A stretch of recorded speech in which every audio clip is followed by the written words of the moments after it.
Happy Wednesday, everybody. Wait a minute, let's turn that music on. There we go.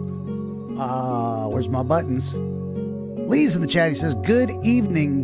Good evening to you, Lee. Happy Wednesday, of course. Greetings, friends, and welcome back to another episode of DreamWizard Plays number 823. Lucy, The Eternity She Wished For, from 2016, the 10th anniversary playthrough, apparently. I didn't make this happen. It just happened. I didn't know it was released in 2016 until I started playing it, or started to get ready to play it. Long story short on that. I am, of course, your humbly hirsute host. This is part 3 and probably the final. Jeez, I'm all over the place. Lucy, The Eternity She Wished For, from 2016, part 3, and I believe the grand finale. I think we are definitely finishing the game tonight, possibly very soon. And then what am I going to do? Maybe we'll just jump back into the first Descendant. We'll see. I am, of course, your humbly hirsute host, the eponymous, anonymous, hip-hopopotamus, wannabe Nostradamus, Benjamin the DreamWizard. And I welcome you to the stream. Would you kindly like, share, and subscribe? Tell your friends to jump into the chat right now on Rumble and YouTube. And I'll tell you why. Well, leave a like and a comment on the X platform. I'll stop by later and say hello. Why should you jump into the chat right now? Because I've been polling the chat as to options I should take towards the end of the game. I've got my own preferred path, possibly. Sometimes I'm undecided, but I like to get chat feedback. As I say, DreamWizard Plays is as much your live stream as it is mine. And if you've got a particular way you want me to play a game, especially these Japanese visual novels, just for shits and giggles, you could throw a monkey wrench into the whole thing. You can jam a spanner in the works, as they say, and try and get me the worst possible ending. And if that's the experience you want, then we're gonna make it happen for you. But anyway, that's why you should jump into the chat right now, because I engage with the chat, and the chat can actually control the outcome of the game. So keep that in mind. This episode brought to you in part by Dreamscapes number 200, Beyond 80%. What the hell does that mean? Well, you're going to need to watch the full video on YouTube or Rumble. Listen to the audio-only MP3 right here, BenjaminTheDreamWizard.com, or one of these podcasting platforms of your preference, and find out. I like to give folks a little additional mystery they can solve watching these episodes. And why am I going back to older episodes? No dreamers recently, which makes me lament that my Zoom subscription just re-upped for nice little chunk of change, and God, it's been months. It's been 2 or 3 months since I've talked to anyone. So if you have a dream to share, you would like to make an episode with me, reach out. I got nobody to talk to, not lately, so perhaps the time is right. As I say, you can't rush nature. Dreams come in their own time, and maybe it's time for another slew of somnambulist stories. I did it. To divert me away from this drought of dreams into a deluge. Moving on, this episode also brought to you in part by ABC Book 9, Literature and Curiosity of Dreams, Volume 2, the second and concluding volume of a 2-volume set, penned by one Mr. Frank Seafield at around about the time America was having its Civil War. Very interesting contemporary work that I don't think mentions any of that current events of the time, but it does mention a quite extensive review of dreams that appear in literature, stories, etc., and a wealth of curious tales avowed to be true regarding dreams and other phenomenon. So you're going to want to check that out. All this and more at BenjaminTheDreamWizard.com. Click on the books tab, scroll about halfway down, follow that Amazon link. You are good to go. This episode also brought to you in part by Silence and Tears, poem by one Mr. George Gordon Lord Byron from 1816, and set to the anime music video of Kizu Monogatari from 2016. Another odd coincidence. So this game I'm playing right now, 2016. Kizu Monogatari, 2016. How about them apples? And if you have not watched the Monogatari series and you are a man, it is mandatory. It is a rite of passage. You cannot fully become a man until you have ingested the proper understanding of this fantastic series. So I highly encourage it. More music on YouTube, on Rumble, on X at Real AI Radio. and I hope you'll check that out. Last but not least, you want to head on over to benjaminthedreamwizard.locals.com. It is free to join, attached to my Rumble account. That's where you can get your hands on the custom cocktail recipe for this right here, the DreamWizard's Portland Ghetto Cooler. And if you have a beverage of your own ready to hand, you would like to raise a glass along with me, please do so now as we recite the toast. Here we go. Ein Prosit der Gemütlichkeit. Nostrovia. Kanpai. Salud. Cheers to you. And here's mud in your eye. Lee says, Friday night weekend super fast research on Aeneas. Okay. Very nice. Well, we'll see if I have anything left to research at that point. I mean, there's always something else, right? We'll see what I can scrounge up if I will have things researchable at that time. So, let's get this stuff. Whoops. I'm hitting buttons on the wrong mouse. Let's get this stuff off the screen and get into the game. When last we left our intrepid adventurer, we were talking to Dr. Gears, apparently. By the way, oh no, when did it actually save this? Oh no, I jumped into a new scene. We're back in school. Dr. Gears is saying, by the way, let's go. I do have the sound on. There's just no audio during this section. I snap out of my daydream. When I came to, class had already ended. Huh? What is it? I ask. Something about you seems off lately, says Dr. Gears. What do you mean by that? Well, you seem to be staring out the window a lot more, he says. Me? I ask. Yeah. You. You're probably just imagining things, I say.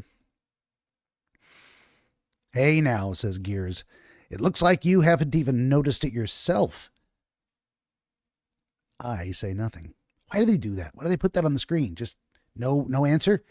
Okay, no answer. Why do they gotta make me click? Dr. Gears continues. Is there something you're worried about? No, I say. Nothing like that. You sure? He persists. Yeah, I say. Well, if you say so, he says. All right, I guess I'll believe you.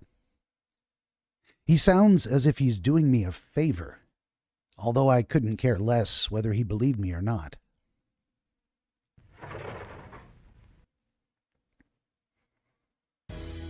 I'm going to continue to try and put all this stuff in past tense, but I keep screwing it up, so we'll try to translate on the fly from poor writing to less poor writing.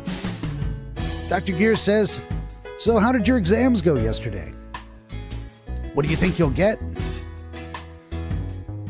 No idea, I reply. Was it easy? Tough? He asks. Well, it wasn't. I wasn't particularly stuck on anything, I say. So I guess I did all right. Ha! Way to go, smart guy, said Dr. Gears. Yeah, that means a great deal coming from you. I respond, derisively. Coming from the top scorer in the entire school, to be specific. He's making fun of me. But it's not like I do bad in school. I can comfortably maintain above average grades. So which courses are you planning to take? Asked Dr. Gears. Past tense.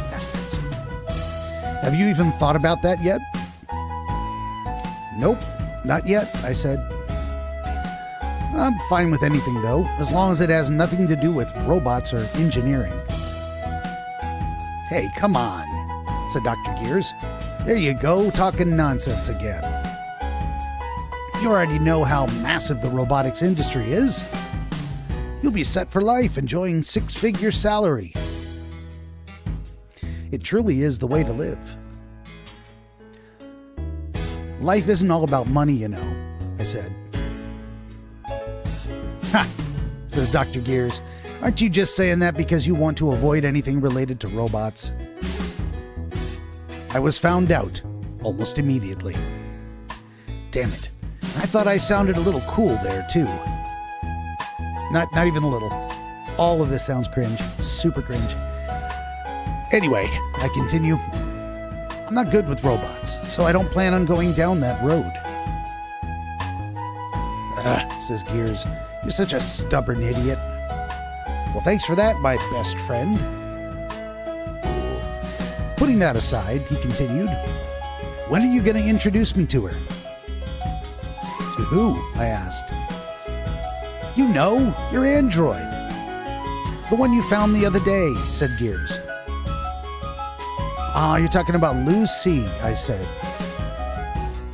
Oh, said Gears. What's with the pretty name? You must have really taken a liking to her. That's the name she came with, I said. I didn't give it to her. Okay, says Gears, because he doesn't believe me. But you really do need to show her to me. I don't have any time for that. You won't find her very interesting anyway, I said. But Gears replied, I think it will be quite the opposite. Didn't you tell me that she's a brand new model? She must be loaded with features. I'd say she's got some features, all right. Maybe I'll get to see something new, said Gears. I think we're going to find he is gobsmacked. Although it would be fantastic if they actually used that word. I don't think they will. My prediction, he's going to go, she's like nothing I've ever seen. She feels like she has real emotions. None of the robots I've ever encountered have ever been this advanced. That's my guess. Lucy's figure appears in my mind. Of course it does. It's the same place I went with it immediately. I wonder if she really does have any of these features he's asking for. He'll probably just be disappointed once he sees that airhead idiot. Wait, no. If it's Dr. Gears we're talking about, he might actually like that side of her. A no is a no, I said. Just give it up already. He doesn't want to share her. You're such a pain in the ass, said Gears. I ignored him and left the school grounds. No goodbye. No Jeanne. No waving, not even a sayonara. Just ignoring him and leaving immediately. Good times, because that's what normal people do.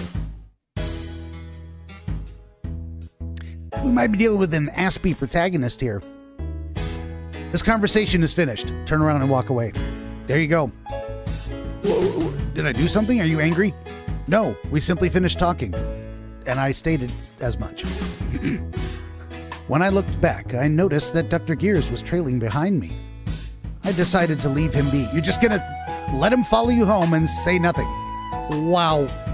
It's not like he's actually gonna follow me all the way home. Oh, I think he is. I think that's exactly what's happening. What a bizarre writing choice.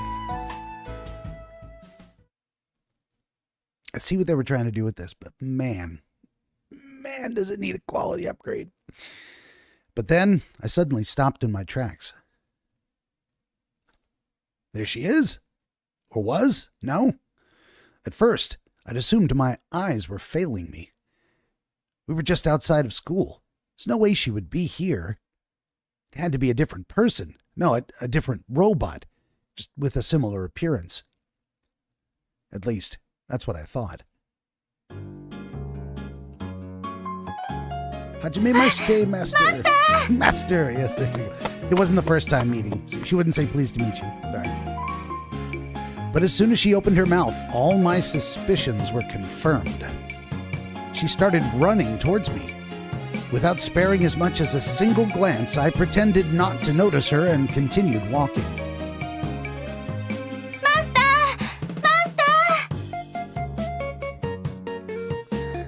Quit making a racket, will you? Hey, doesn't it look like someone's coming toward us, said Gears, who I pretended also not to see following me. Ah, you're just imagining things again, I say to him, as if picking up a conversation in the middle after pretending he was not following me. Really, said Gears. Yeah, I said, like a 90s Valley girl.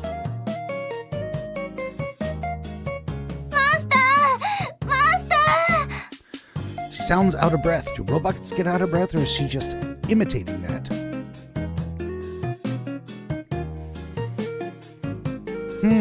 Said Gears. I'm almost positive that she is calling out to us. Do you know her by any chance? Nah, I said. It's probably someone else. Don't make eye contact. Keep walking. She's very dangerous. She's my yandere stalker. I feigned ignorance until the very last moment. However, it was all for naught. Lucy eventually caught up with us.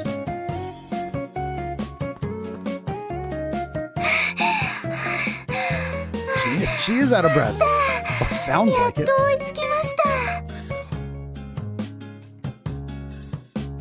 I say nothing. I have no choice but to stop walking. She was sweating like crazy for a robot. Can she get any more real? Lucy didn't know Master could walk so fast, she giggled. Hey, how can you be so dense? I said, like an asshole. If I ignore you on purpose, you're supposed to play along, I said. Lucy made a sound indicating confusion. And there she goes, tilting her head again. I shake my head wearily. I just didn't want to be seen with an android in public. But she was obviously incapable of understanding something so subtle. Why are you here anyway? I ask her. That's because Lucy wanted to greet Master on his way home. Well, fortunately, we didn't get the tragic ending, which was I told her to stand in the street, and so she did, and got hit by a car. Truck couldn't. No. You know, I don't think we've had an android or robot, to my knowledge, or cyborg or whatever, isekai'd into a fantasy world. It's just an interesting observation. Wonder if that'll happen at some point in the near future when I publish my book series.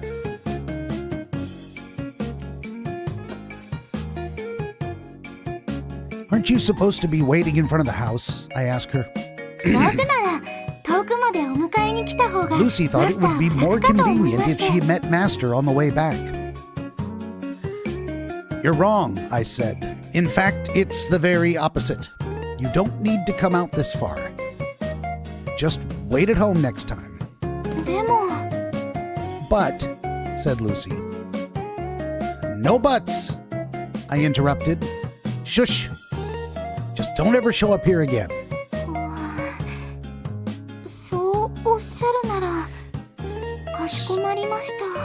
Well, if Master insists, she said, and like a true, inconsistent, unpredictable human, he gives her one instruction, do as you please, and when she does, he gives her grief for it. She looked pretty disappointed. And look at this guy's eyebrows trying to climb up to his hairline. Meanwhile, Dr. Gears was drooling in excitement. I offer him a handkerchief. Hey, who is this? Asked Gears. Is this the android? The android? He seemed to have noticed the code on her midriff, even though she's covering it up pretty well underneath those, should be right there, but she's hiding it. And the object attached to her ear. It's kind of hard not to, unless someone's cosplaying a robot, which I'm sure there are people who have cosplayed Chobits, and even this exact game. Yeah, I said. I finally gave up and decided to introduce Lucy. This is Lucy Valentine, I said, also known as PIM-00 Ichi. I don't know much else other than that she's a new model. And since she's not store-bought, I don't have the manuals. Dr. Gears approached Lucy at once and started poking around. Everywhere. Wow, said Gears. Wow, wow! Louder and louder, in larger and larger font each time. Lucy backed away, uncomfortably. What is it? I say. Would this person be Master's acquaintance? She asked. Yeah, unfortunately, I replied.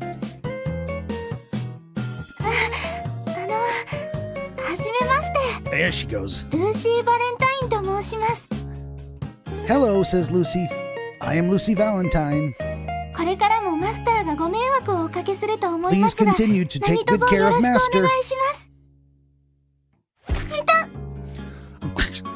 Did I just hit her on the head? Lucy says, ow, and a bandage appears as if by magic. Who do you think you are? I said. To be saying something like that. Master, violence is bad. Lee says this is too hilarious. It's so bad. It's so cringy. It's so awful. I love it. I do. I'm, you know, I'll give this game so far, but like a 6 out of 10, but like a 9 out of 10 for entertainment factor. Even the awful. It's rounded that. It turned that corner from this is bad into this is so bad it's good. And I like the themes it's dealing with anyway. Even if the dialogue and interaction and inner monologue is just ridiculous. Lucy's face puffed up in anger. Meanwhile, Dr. Gears was still exclaiming in amazement. Wow, all these different facial expressions, he said. Is she really an android? Looks just like a real person. I knew, did I call it? I called it. He would be impressed. Well, yeah, I said. I was also very surprised at first. He's still constantly amazed. Shut up. I can't believe how far technology has advanced, said Gears. Gears said the name's Baek Do-san. Okay, this is the happiest day of my life since that one time I won 5th place in a lottery. That sounds pretty insignificant, I said. What's with the Baek Do-san anyway? At least remember your friend's name, said Dr. Gears. Considering how long we've known each other. This apparently was a game created in Korea first. So she's technically a Korean robot, and I have her talking in Japanese, because I strongly prefer spoken Japanese to spoken Korean. Spoken Korean just sounds awful. Hurts my face. I can't. So anyway, but for some reason Japanese doesn't hit my ear that way. Actually sounds very passively musical in a way that I don't know. Maybe Korean sounds a little too close to Chinese. I don't like listening to Chinese spoken either. Tonal languages? No, thank you. Huh? I asked. I thought your name was Dr. Gears. He says nothing. I was obviously messing with him. All right, enough with the jokes. Well, your wish finally came true. You mean the wish he just made like 5 minutes ago? It finally came true. You are correct, sir. I asked him, so what do you think? Isn't it obvious, said Dr. Gears. She's the best. Hey, robot lady, did you say your name was Lucy? Hi. Lucy wa Lucy to moshimasu. Yes, Lucy's name is Lucy. Is what she really said. Oh man, what a beautiful model, said Dr. Gears. What kind of android are you, he asked. Domestic type? 難しい質問ですね。 That's a difficult question, said Lucy. ルーシーは多目 With 的用途と countless して作 built-in られたの features and で、 capabilities, 日常 Lucy 生 was 活で designed 行え to る仕事 fulfill な a ら variety 何で of もできま tasks. す。Do you know how to eat? Asked Gears. 食べる行為を真似することはできます。 Lucy can only pretend to eat food. 栄養分として摂 She 取するの cannot は digest 不 it. 可能です。 Then, do you know how to cry? Said Gears. 涙を流すことはできます。 Lucy can simulate the effects of crying. でも、実際 Although 流 her れる tears are 液体 different は than normal 涙と human 同じ成分 tears. ではありません。 Oh, said Gears. Then you can do something like a rocket punch. Okay, I don't know where that came from. He's been watching too much television, I'm sure. Isn't that's a Mega Man thing, right? I mean, it's not only a Mega Man thing. It's an ongoing trope that robots have rocket hands or whatever, especially battle droids, right? もちろんできます。 Of course Lucy can, she says. Well, okay, let's see it. Lee says in 1998 I would play this type of graphic novel game in college. Very cool. Very cool. I'll tell you what, I think my first graphic novel game was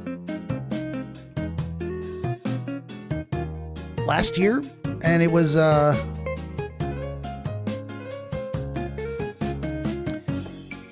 Somnium Files. Pretty sure. No. It was Doki Doki Literature Club. The one that just got banned off of Google for no damn reason. There's no sexual content. There's no lolly controversy. It's got dark themes, sure, but it's not even that graphically violent. There are much worse games out there. Why would it even get banned? It makes no damn sense, and it's unacceptable. Anyone who supports that, I hope your favorite shit gets banned next, because fuck you. That's what I gotta say. Now, before that, technically, I would play 1990s Sierra games that were essentially graphic novels where you could kind of click around the screen and pick up little objects. It was a little more than a graphic novel or a visual novel, but they were very similar. I mean, it was all but. And if you don't know the grand legacy of Sierra games, you need to find out, because that stuff was the shit. And they should bring it back. Someone should buy all those licenses and remake those games in like 3D formats. So we get the nostalgia hit, the game comes back, and we get to see it in a whole new updated version. I wish those folks were still around. I think that was 40 years ago, 30, 40 years ago. I don't think they're still, it was Roberta and something. I can't remember their names. It was literally a husband and wife team. They were Sierra Games with a small team, I think. Lee says, it's Karen working at Google. Yeah. It's HR Karens. I was asked, there was a poll once where it was, what would you remove from the world to make it a better place? One of the options was a racial group, because it was that kind of poll. One option was Muslims, one option was communists, and one option was HR Karens. And I had a hard time choosing between communists and HR Karens, because they're essentially the same thing. So I guess I could pick communists, but that's not how the poll was set up. So anyway, I did pick communists. All right, moving on here. So Lucy says, of course I can do a rocket punch. Say what? I screamed loudly inside my head in very large font. What kind of purpose does that serve? I asked her. はい。マスターをお守りするために Lucy says it 必要な防 enables 犯機 Lucy to 能です。 protect her master from harm. Oh, that's nice. Yeah, because how is a robot supposed to not allow a human to come to harm? First rule of robotics, if she has no combat abilities. It would seem that in order to program a robot that way, you would need to give it the ability to cause harm, which then makes it dangerous and a risk to humans. Which puts it in a conundrum. Should I harm this human to prevent them from harming another human?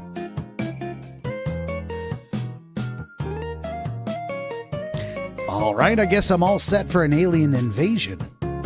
Her creator was either a genius or an utter nutcase, and probably both. But to be fair, there were weirder shows out there which involved, say, saving the universe with card games or idol singers. Maybe I shouldn't be so surprised about something like a futuristic android shooting laser beams out of its eyes.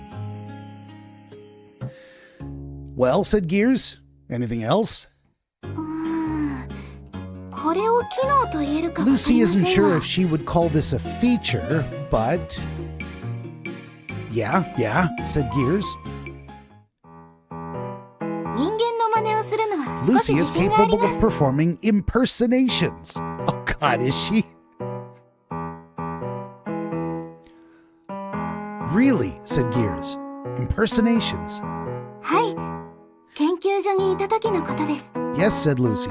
She did it often back at the lab. 研究所の方たちがある役 The 割を言うと researchers would give Lucy リ a アルタイム role の to ネット play. 検索で Then Lucy そ would の状 acquire 況 the にふさわ relevant しいセリフを information on 探 the し出し internet and そ act の it まま out. 演技したりもしました皆さん面白い They と really 言って enjoyed it. 笑ってくれました Wow, said Gears. That sounds pretty fun to watch. Show me something right now. 何をお見せしましょうか Who shall Lucy imitate? First, said Gears. How about a secretary cheering for her boss at a golf course? Is that an imitation? How are we supposed to know it's actually a secretary? Impersonations are usually famous people. You impersonate Tom Cruise. You impersonate Sydney Sweeney. He's just asking her not for an impersonation, but to act out a role. To pretend to be an actor, I guess. Let's hear it. だいたいこんな感じでしょうか Is it something like this? Asks Lucy. わあ社長ナイスショ Wow, ット nice shot. That was so cool. Please have a と drink. っても素敵です Jesus. Not bad, said Dr. Gears. Then how about a drunk woman at a mixer? Who's writing this dialogue? This is so bad. That's so bad, so funny. ちょっとそこのお兄さん可愛い子いっぱいいるから少し Hey, 遊んでいっ want to た come have fun with us, Yes, pretty consider girls? that. She says, and the impersonation is lowering her eyelids a little bit so that she appears half asleep, slightly drunky. Did her cheeks get a little rosy too? Maybe that is a pretty good impersonation, honestly. She can simulate drunkenness. Next up, said Gears, Marie Antoinette. Is she gonna pop off her own head? I'm calling it right now. She lifts her head off her shoulders because she knows exactly who that is. Let's see. パンがなければケーキを食べればいいじゃない She just drops the quote. If they have no bread, let them eat cake, followed by laughter. Oh, it would have been funnier to have her pop her head off her shoulders. Come on. Missed opportunities. Now, said Gears, how about that kid detective with an adult's intelligence? 犯人はこの中にいる One truth prevails, said Lucy. 心配するなじっちゃんの名にかけて必ず犯人を見つけ出す This is a loose translation. I'm gonna decide that what it said was, Fear not, motherfucker. In the name of my grandfather, I swear I shall find the true culprit. Why else would they blank it out? You sure you got the right show? Let's just move on, I suppose. A woman with a love for peanuts, said Dr. Gears. Lee said Neptunia games on sale on Steam and same games banned on Nintendo Switch 2 in the USA. Neptunia games, huh? Should I check that out? I'm going to write it down right now. Let's look after the show. Let's hope it's not safe for work. Or at least quasi-etchy. You can get away with a lot of stuff. I think etchy is anything that doesn't show actual genitalia or the simulation of penetration. That's up to that line of, is it etchy or hentai?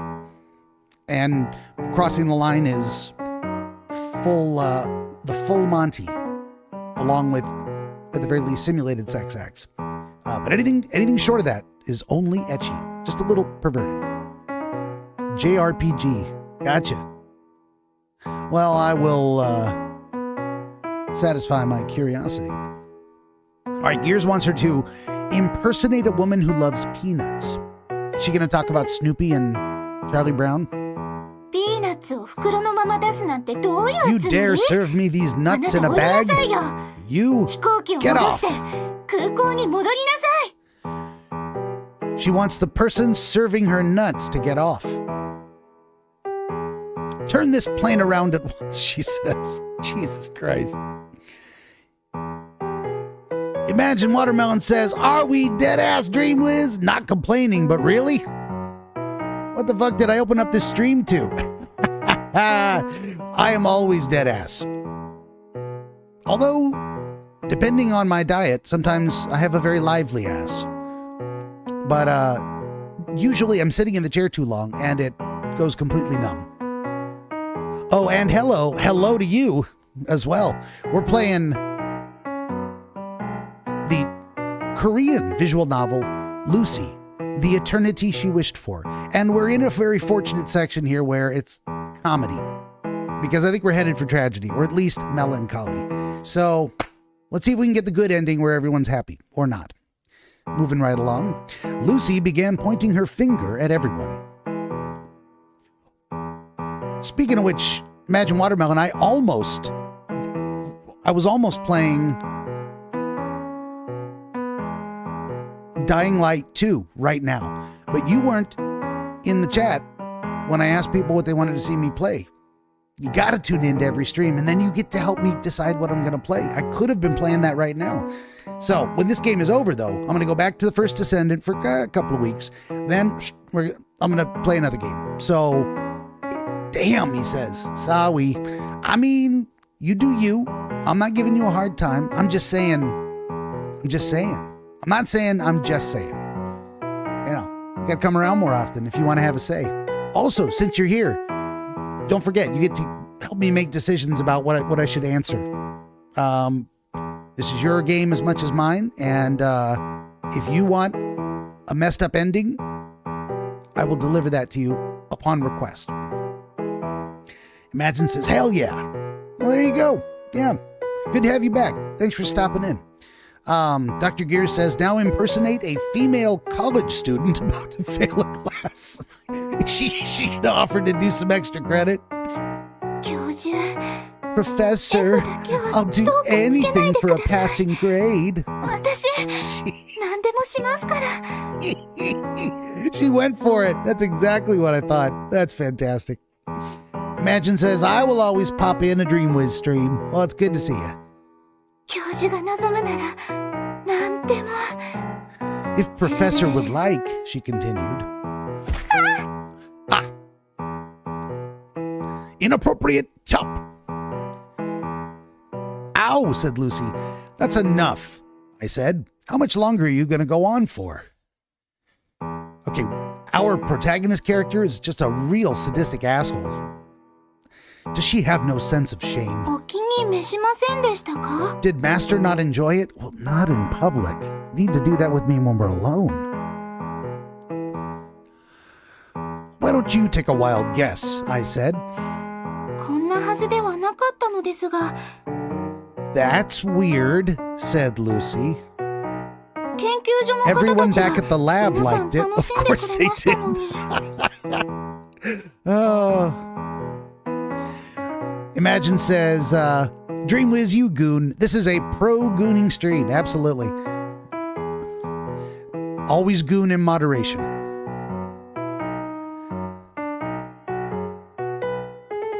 That doesn't really sound like a healthy place to grow up in, I thought. Well, judging by how Lucy's personality turned out, let's just say that the people at the lab might be a tad eccentric. Hey, said Gears, what's your problem? I was having a good time. Not me, I said. It might be fun when you stoop down to his level. Anyway, you're satisfied, right, Gears? I'll be taking her home now. Huh? Said Gears. What's the rush? I wanted to stay with her for a little longer.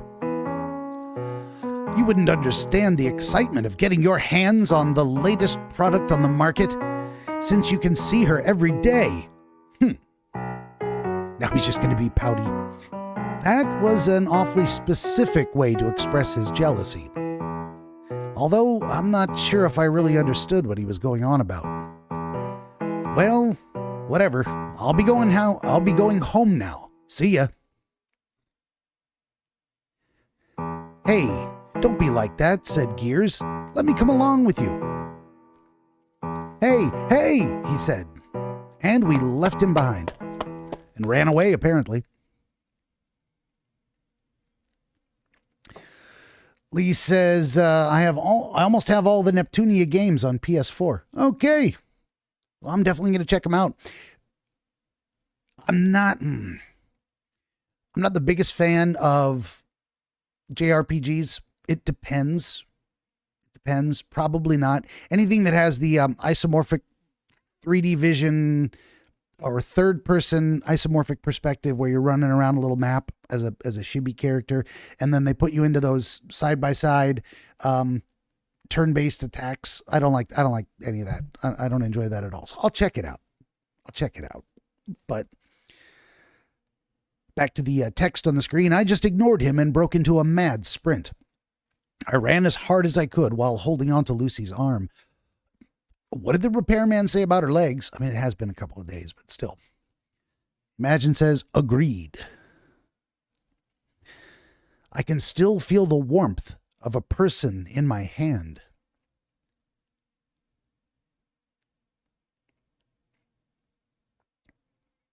She's breaking through.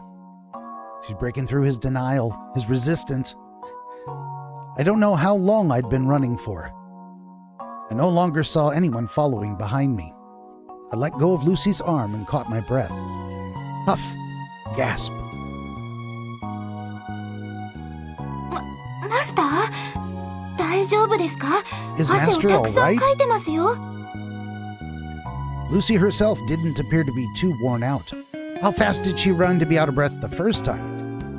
Was she just simulating being out of breath? And if she was, why would she not simulate it now? I'm just asking for a little continuity here. 汗でシャツがびしょ濡れです。心拍数も Master's とって shirt も上が is っています。 completely soaked with sweat. His heart rate also seems to be quite high. I told you not to monitor my heart rate anymore, didn't I? She took out a handkerchief and carefully wiped down my forehead. She was always so well prepared.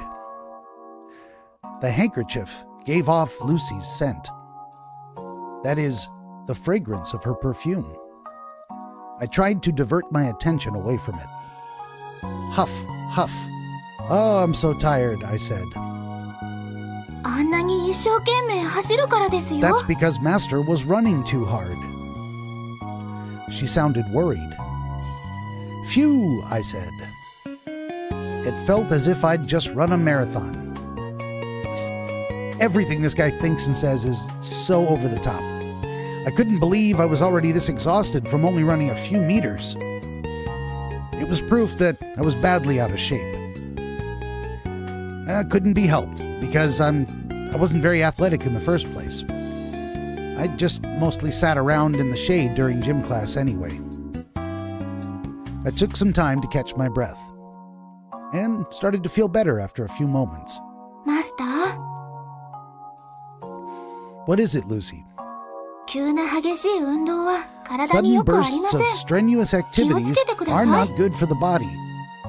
Please be careful.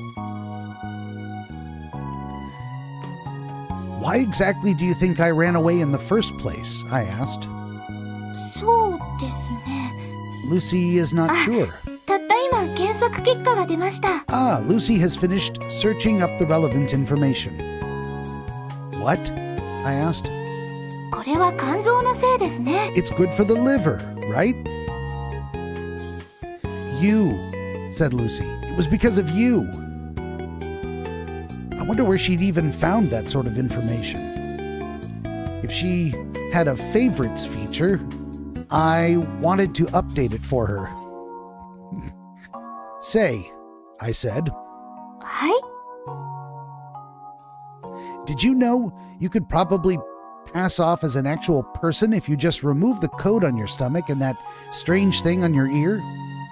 そうでしょうか。 Is that so? Said Lucy.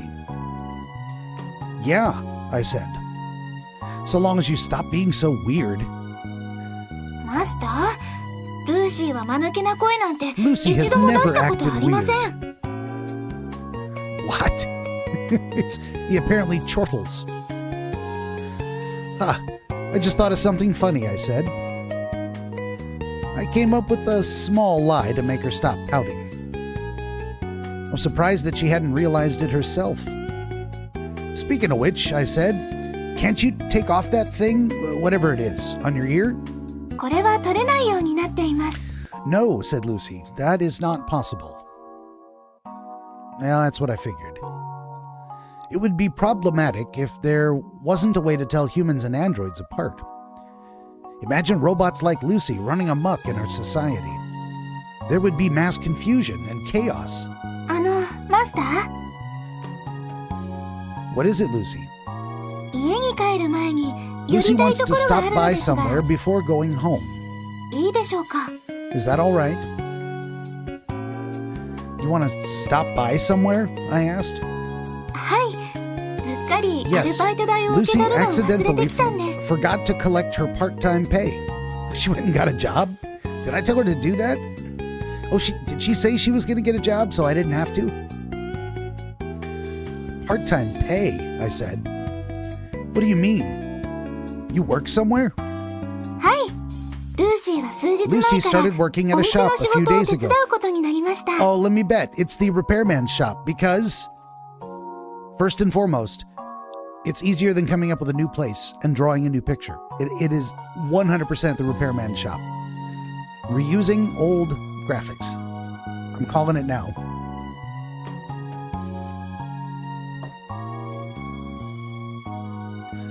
A shop, I said. You can't be talking about that place with the weird guy. おかしいな。 Weird, she says. はい、そ Oh, うです。 yes, it's that one, the one I predicted. By weird, she knew exactly who I was referring to. Let's have a moment of silence for the repairman. マスターが学校に行っている間、暇な時にお While 仕事を Master 手 is at 伝いなが school, ら、 Lucy 日当をいただ decided く to こ help とに out した at ん the です。 shop. Why would you bother working in the first place? I asked. 昔から言うではないですか。 Isn't there an old saying? Said Lucy.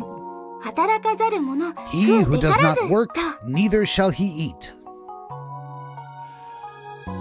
I mean, close enough. 少しでもお仕事をして、マスタ Lucy ーの just 負担 wants を to 減 be らそう less と of a 思っているん burden です。 to Master. Lucy, I want to ask you something, I said. What my father said about paying the bills. That's still on your mind, isn't it? そんなことありません。 That's not true, said Lucy. What are you, a politician? I said. 断じてそんなことはありません。 Lucy denies that ever happened. Okay, that's kind of cute. And where did she learn to lie like that? She's just gonna fly straight to my face. Lucy, I won't get angry, so just be honest. 実は少しだけ。 She says, well, maybe a little. Lying chop! I almost chopped the cat. There's one right here. He's in the way of my screen. I should give you a karate chop for blocking my text. Ow, says Lucy. Are you an idiot? I said. マスター、暴力は法で禁 Master じられ violence て is います。 prohibited by law. That does not apply to you. Now here's the thing. Lucy is property. She is not a human being with human rights. You can destroy her. You can torture her. Emotionally and physically. Just because you like to hear her scream. No, we're not going to do that. I'm sorry, that is an option I will rule out. I have no interest in seeing that. I don't think it will be an option, but there will be no robot torture here. I don't want to listen to girls scream in pain. Anyway, I say that does not apply to you. それに、怒らないって言ったじゃないですか。 Master promised not to get angry. I'm just trying to knock some sense into you. It's the same logic as hitting an old television to make it work. I mean, he's not wrong. But still, no. ルーシーは最先端のロボットで Lucy is a state-of-the-art model android. It's unfair to be compared to an old television. That's because you keep telling me all these stupid things, I said. It's your fault I hit you. Spoken like a true abusive son of a bitch. My father was just saying that on a whim. Why would you even care about something like that? ただの独り言と言いますと By on a whim, does Master mean... Yeah, I said. He was just making an excuse to yell at us. Don't you know about Leon Festinger's theory of cognitive dissonance? Really? We're getting into psychology on that level? レオ・フェスティよくわかりません Lucy is not sure. 今やっとわかりました Oh, now Lucy knows. She looked it up. I can never get used to how fast she can search for something on the go. So, yeah, what my father was saying is not necessarily the truth, I said. It was just his emotions getting the better of him. What I'm trying to say is that the electricity bill is actually none of our concern. そうですか Really? Said Lucy. Yeah. Yeah, I said. それならよかったです Then that's a relief. Lucy let out a small sigh. So don't sweat the small stuff. The localizers put every single idiom expression they possibly could. This guy sounds like a walking, talking motivational poster in a corporate office. There's no need for you to get a job, I said. でもそれとは関係なく仕事はしたいんです Even so, Lucy still wants to work. 少しでもお役に She 立 wants ちた to い be で of すし help to Master. Even though I'm telling you not to? I asked. ご迷惑でなければ As long as 仕事 Lucy は isn't 続けたい causing と any 思って trouble い for ます Master, she would like to help. This robot refused to listen to its master. If she really wanted to help me, the least she could do is obey. So annoying, I said. Go on, do whatever you want then. I spit out the words as I moved along.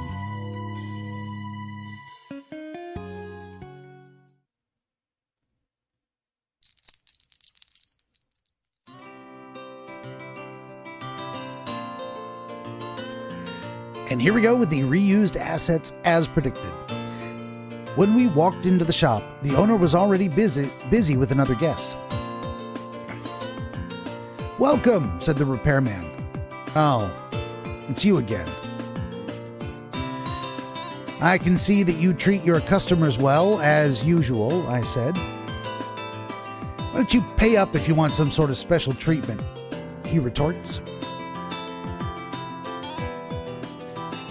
And there's another man in there who says nothing.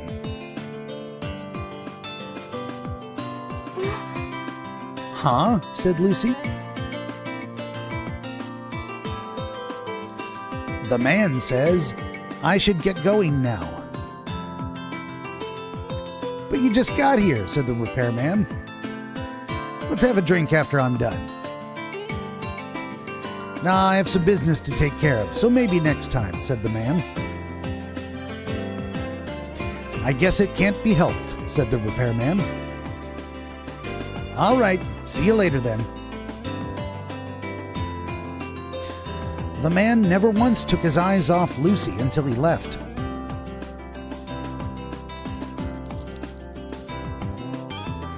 After making sure that he was gone, I asked the repairman a question. Who was that? A friend of mine who runs a robot shop in another town, said the repairman. He was planning to expand his business here, so he was asking if I'd be willing to work for him. Well, that's good, I said. Congratulations on becoming a professional engineer. What's next? Building a dispenser? It's a sarcastic asshole. Ha ha, very funny, kid. Who said I accepted? Said the repairman. I'm not giving up this quiet, relaxing life just yet. You can have this, he said. He tossed me a sheet of paper that read, robotshopzerial.net. New location, grand opening. In a futuristic mechanical font. What's this? I asked. A flyer? It's from that guy you just saw, said the repairman. When I look at you, I can sort of see your future, you know? You look like you'll probably end up unemployed or homeless when you grow up. At least you can dish it out. Let's see if our protagonist can take it. That's why I'm looking out for you, kid. Keep that flyer and tell the guy that I sent you if you ever need a job. Now, aren't you grateful? Here we go, ladies and gentlemen. Keep the flyer or throw it away. Now, I think we keep it. That would be number one. Option number two is throw it away. Here's my reasoning. It may be, if your inventory is not full, you don't need to throw away items. You keep everything. This is my gamer logic. Maybe you want me to be more melodramatic and wad it up and throw it away because I'm angry. So be it. Option one or option two. Keep the flyer or throw it away. Lee says number one. I'm inclined to agree. I might give myself a vote this time. We'll see. We'll see if Imagine's still around. Or if anyone else in the chat, on Rumble, or YouTube has anything to say.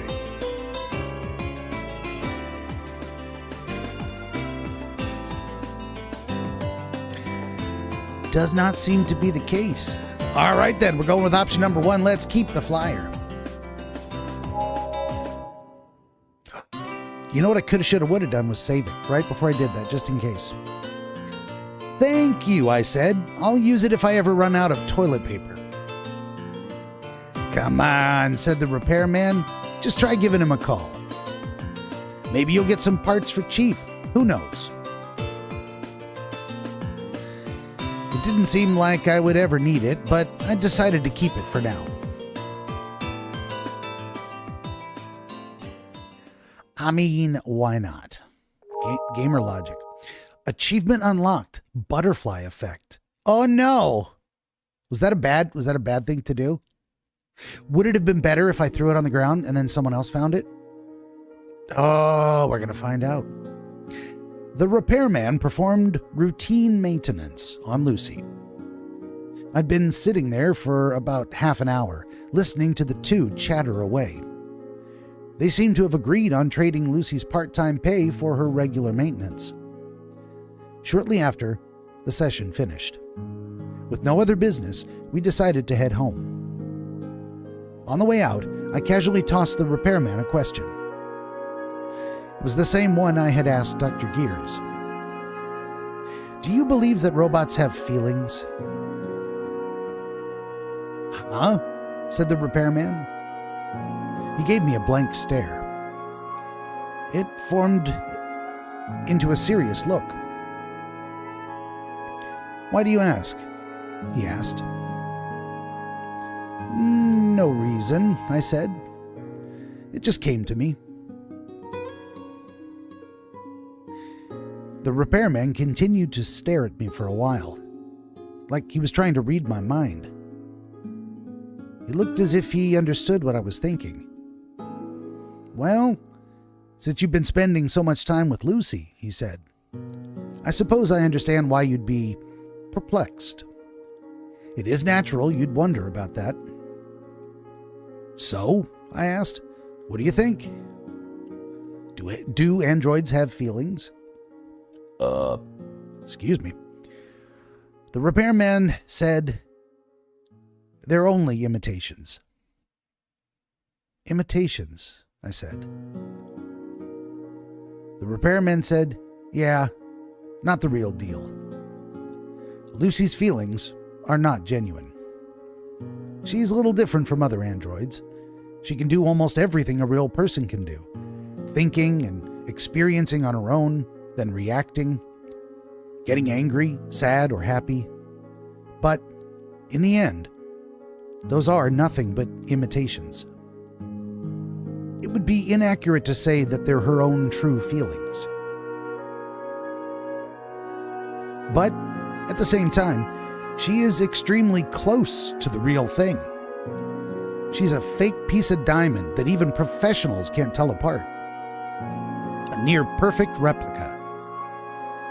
But real diamonds have an astronomically high value, whereas the fake ones don't even surpass the value of it won't ever surpass the value of a genuine, no matter how close to the real thing it may be.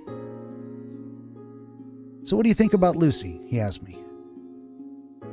What do you mean? I said. Well, while you were watching her, said the repairman. While watching what she's been doing, I want to know what you've been thinking. Compared to a real person, how does it feel to be with a fake? How does the Lucy you know compare to a real woman? I didn't know what to say. I don't know. I'm asking him because I don't know. Not that I'm familiar with or how a proper woman acts anyway. Well, said the repairman, whether you want to concern yourself with it or not, that's your choice. It's not something I can decide for you.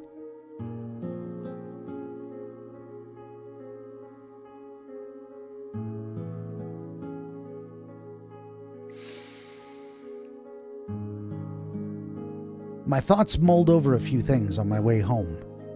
Within me, logic was clashing with emotion. My brain was a mess. She wasn't human. She was an android. That's what I needed to focus on. The mystery behind an android's feelings, the difference between a person and an android. Let's say that a certain God created humans. It doesn't matter which one. The Allah, the Lord, the Buddha, any of countless Hindu or Japanese deities, doesn't matter. I'd also like to make it clear that I'm not here to debate between creationism and evolution. Whoever created humans and other creatures, whoever created the earth and the universe, whatever our origin, let's just call it God. God created man. Then man created robots.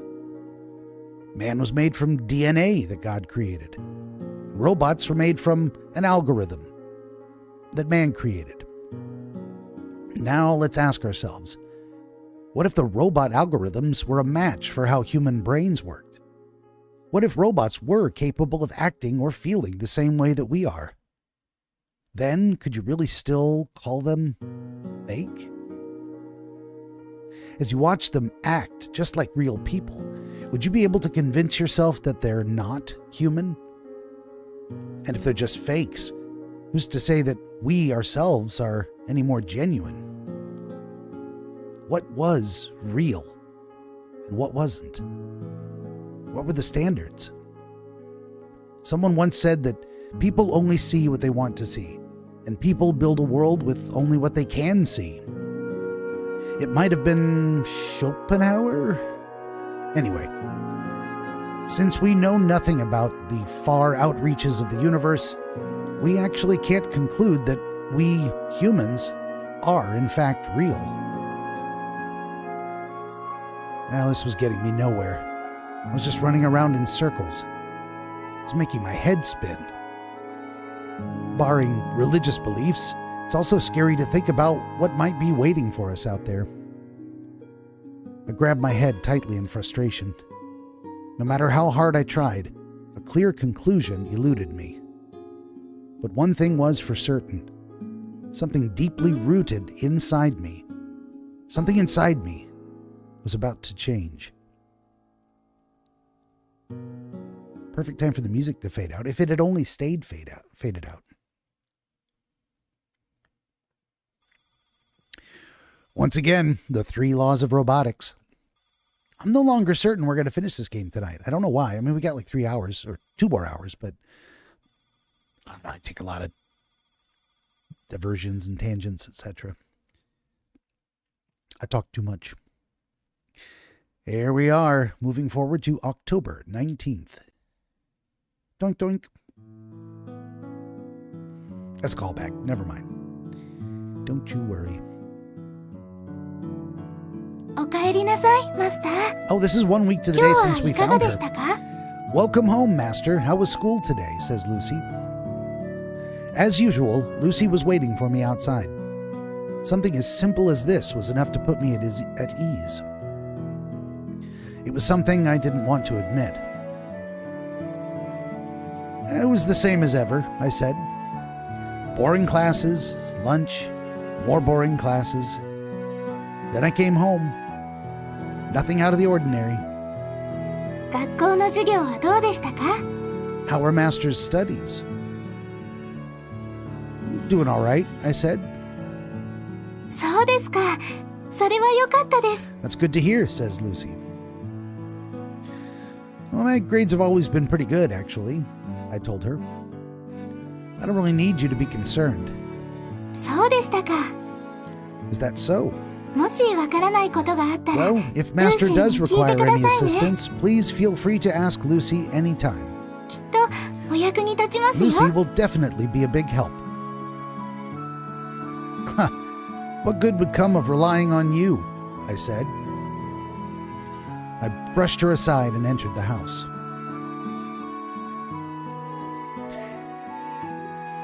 Is this... Am I playing a tsundere simulator? Is that what this character is? My body had been feeling heavier lately. I didn't feel too good. Maybe it was because it was starting to get cold. I decided to take a shower first. She can offer to wash my back. Here's a bathtub scene. I let the warm water run all over my frozen body. It felt really good. Cobra says, "What up? What up, Cobra? Welcome, welcome." Phew, I said. And suddenly, there she was. After taking a light shower, I stepped out of the bathtub, then wrapped a towel around myself. At that moment, I felt someone's presence at the door. Lucy suddenly revealed herself. She is hardly revealed at all. "Ah!" I yell in large font. I fell backwards in surprise. I gripped my towel tight to make sure it didn't fall off me. マスター、なぜそんなに驚くのですか？ Why is Master so surprised? Said the clueless perpetrator. Hey, I said. Who gave you permission to barge in here? Is there a particular reason why Lucy isn't allowed to enter the bathroom? I was taking a shower, I said. シャワーの音がしなくなったので、 Lucy 入 came ってきま inside した。 only after hearing that the water had 何か stopped 問題で running. もありました Is there a か？ problem? All I'm wearing is a towel, I said. What kind of person... I stopped, as I finally came to a realization. She was a robot. And I was a human being. It was natural that there wouldn't be any problems. It would be what people might even consider normal. But I could no longer make that kind of distinction. I'd become unable to make such simple judgments. It's nothing, I said. そうですか？ Is that so? Said Lucy. 今日はなんだかコンディションが良 Lucy くな thinks さそ that うです Master が、 doesn't look too well today. お体は大丈夫ですか？ Is Master all right? Yeah, I'm fine, I said. 本当ですか？ Is Master sure? Yes, so you can get out now, I said. It was at that moment Oh.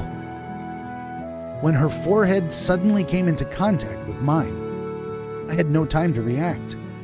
Before I knew it, Lucy's face had ended up mere inches away from my nose. やはり思った通りです。 It's just as Lucy thought, she said. What? I said. I frantically backed away in order to create some space between us. What do you think you're doing? I said. ほんの少しですが、 It appears that Master's temperature is a little higher than normal. That startled me. I could feel my heart beating a little faster. Don't put your forehead against me so suddenly like that, I said. You surprised me. びっくりしましたか？ Master was surprised. Yeah, I said. マスターがびっくりした理由がわか Lucy りま doesn't せん。 understand why Master would be surprised. 驚くほどのことはしていませんが、 Lucy didn't do anything that 驚 might かれた理 surprise 由は Master. 何ですか？ Could Master explain? It's because I started. それは It's because, she asked. There's a cat in the way. I found it difficult to explain. This damn robot. Could it be that she already knew why I was so shocked? It's because your skin was too cold, I said. Like a それは違い lying ま liar. す。 Lucy said, That's not true, Master. What? I said. ルーシーの肌が冷たいからでは It's あ not り that ません。 Lucy's skin is cold. マスターの肌が It's 熱い just か that らです。 Master's skin is a little warm.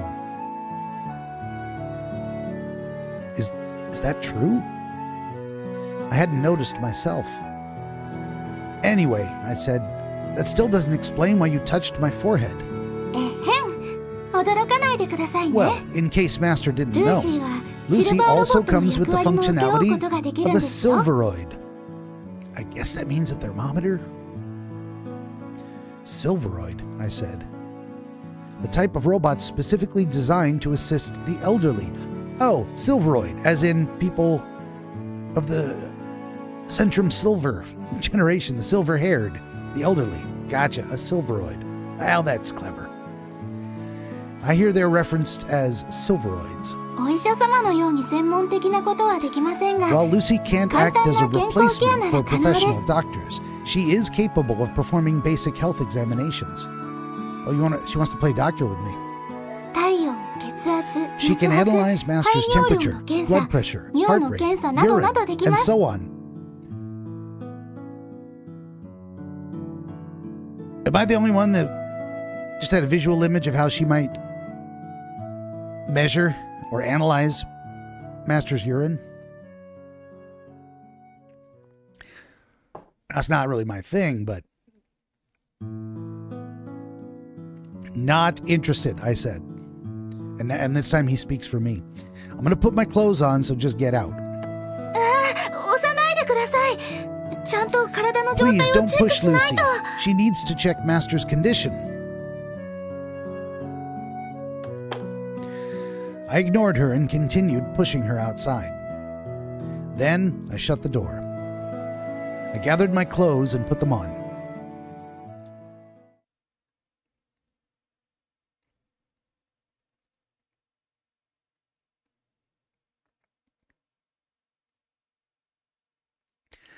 Phew, I said. I was almost finished with my studies for the day. I checked the time and realized it was getting pretty late. I looked around the room, but Lucy was nowhere to be seen. What could she be doing?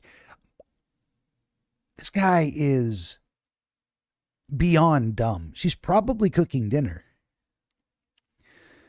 I started to get a little curious. I got up from my chair and went to go look for Lucy.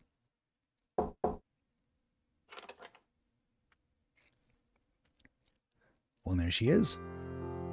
Speak of the devil. At that very moment, Lucy entered my room.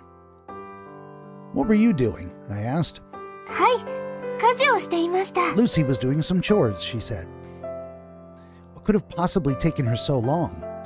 My curiosity was at its peak. But I held back from questioning her further. Why? Why not satisfy your curiosity? Instead, I asked her something else. By the way, I said, はい。何かわからないことでもありまし does たか Master need help with his homework? How was it like when you were at the lab? I asked. 研究所ですか The lab? どうだっ How was た it like? と言いますと Did you get along with everyone there? I asked.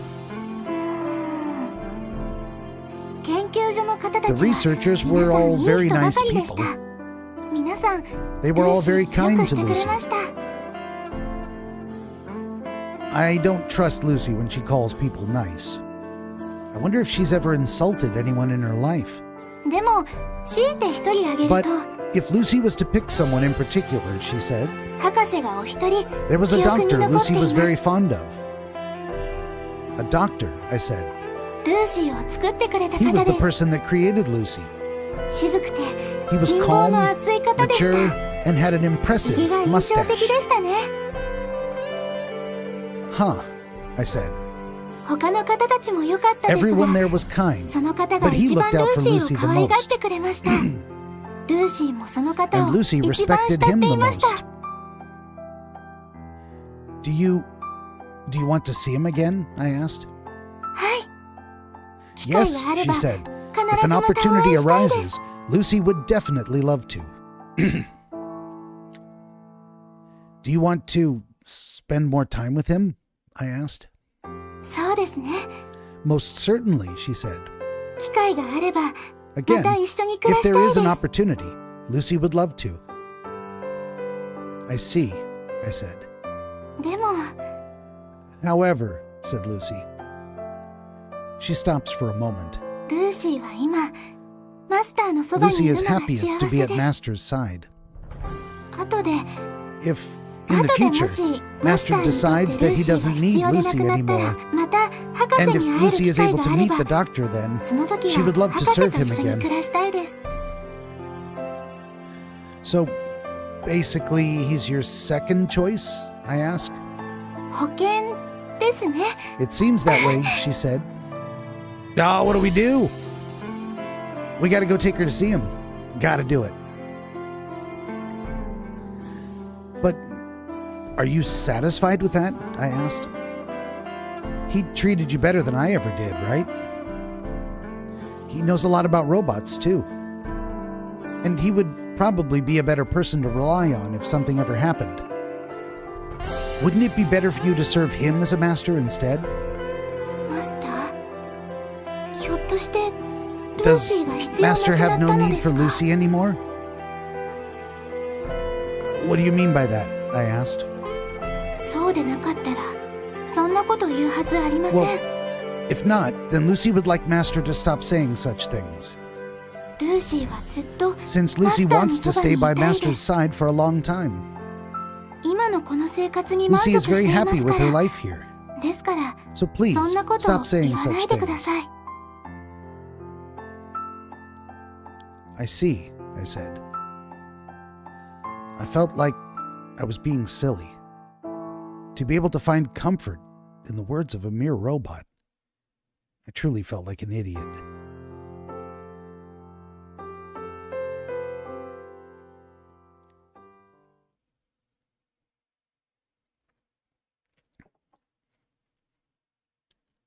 Ooh, perfect timing. It is break time. When I step away for about 10 minutes to get a fresh beverage, go to the bathroom, stretch my legs, and all that good stuff, during which time there will be music made by me for you to enjoy. And this screen will not advance until I click a button. So we're at a nice little pausing point. So I'll be back in about 10 minutes, and I hope to see you on the other side. Benjamin the Dream Wizard wants to help you pierce the veil of night and shine the light of understanding upon the mystery of dreams. Every episode of his Dreamscapes program features real dreamers gifted with rare insight into their nocturnal visions. New Dreamscapes episodes appear every week on YouTube, Rumble, Odyssey, and other video hosting platforms, as well as free audiobooks exploring the psychological principles which inform our dream experience, and much, much more. To join the Wizard as a guest, reach out across more than a dozen social media platforms and through the contact page at BenjaminTheDreamWizard.com, where you will also find the Wizard's growing catalog of historical dream literature available on Amazon, documenting the wisdom and wonder of exploration into the world of dreams over the past 2,000 years. That's Benjamin the Dream Wizard on YouTube and at BenjaminTheDreamWizard.com.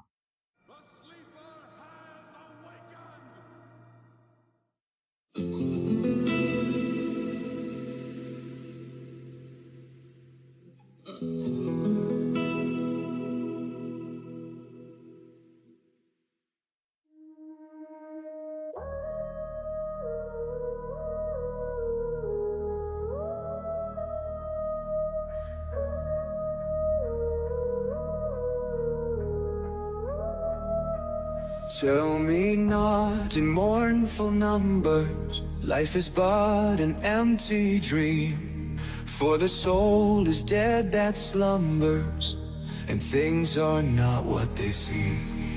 Life is real, life is earnest, and the grave is not its goal. Dust thou art, to dust returnest, was not spoken of the soul.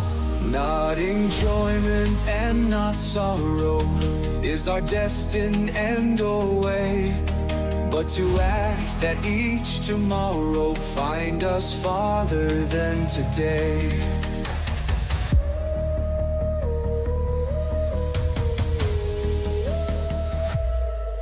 Art is long and time is fleeting, and our hearts, though stout and brave, still like muffled drums are beating funeral marches to the grave.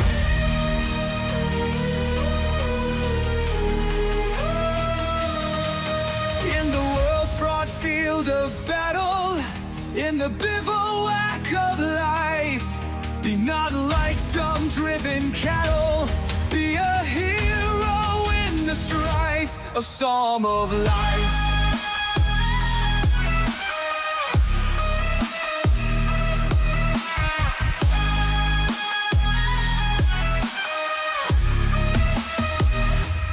Trust no future, how unpleasant. Let the dead past bury its dead. Act in the living present, heart within and God o'erhead. Lives of great men all remind us we can make our lives sublime, and departing leave behind us footprints on the sands of time. Footprints that perhaps another, sailing o'er life's solemn main, a forlorn and shipwrecked brother, seeing shall take heart again.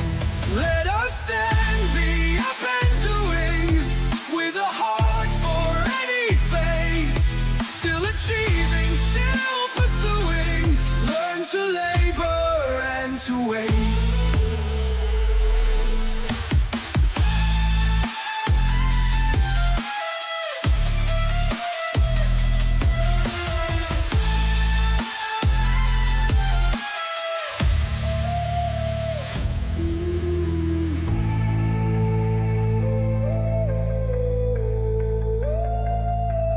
Footprints that perhaps another, sailing o'er life's solemn main, a forlorn and shipwrecked brother, seeing shall take heart again.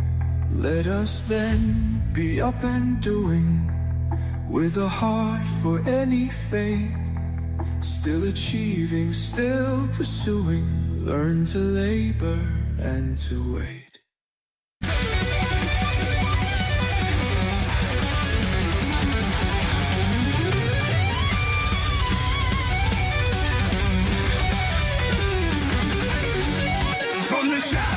Shelley's pen, where science meets despair, comes a tale of modern dread, with children in its snare. A specter hunts in darkness, cast throughout the land.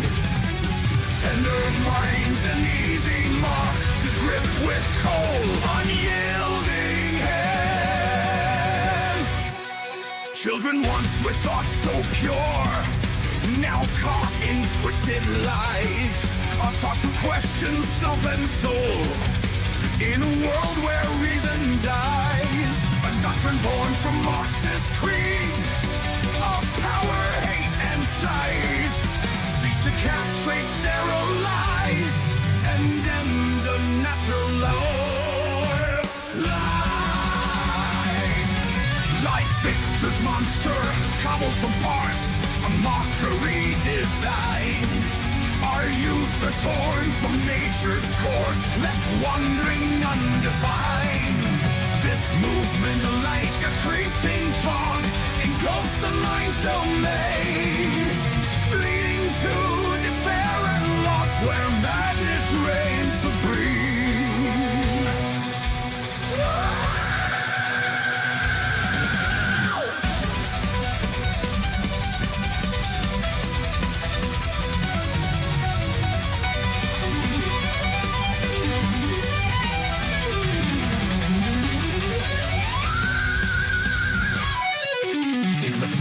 This new Prometheus, no reality is known. Gender, self-identity, all meanings are overthrown. Malevolence finds a place to hide where no true compass guides. In a void where chaos rules, no boundary resides. For Nietzsche warned of such a time where truth would be dethroned. A century of dark experiments where human souls are stoned. This is no mere philosophy, but a cult of power's lust, where children are the battleground, their innocence is crushed.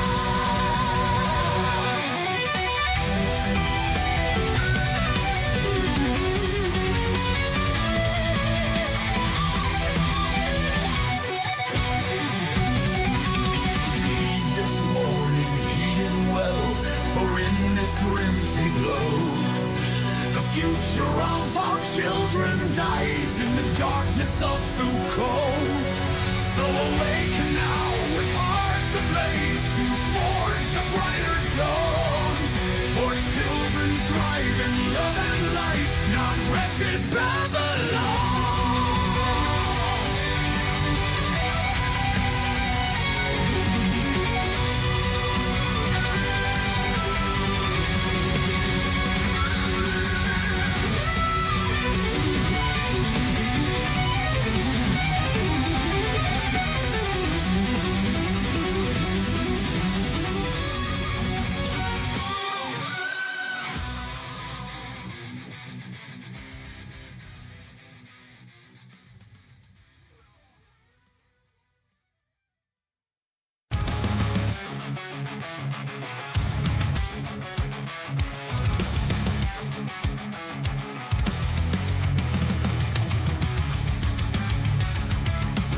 began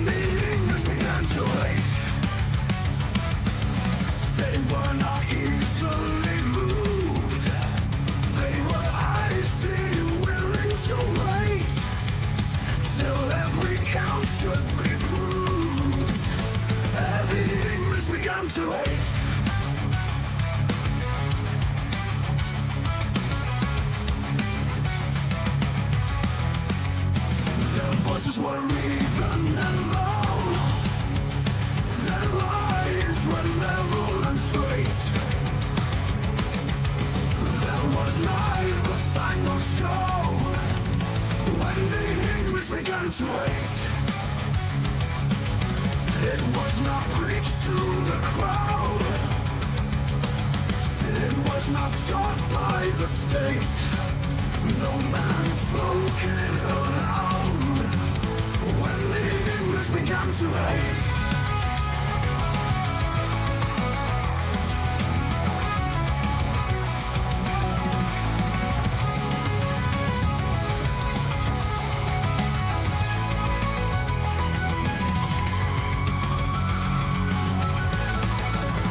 taught by the state. No man spoken aloud. One being has begun to hate.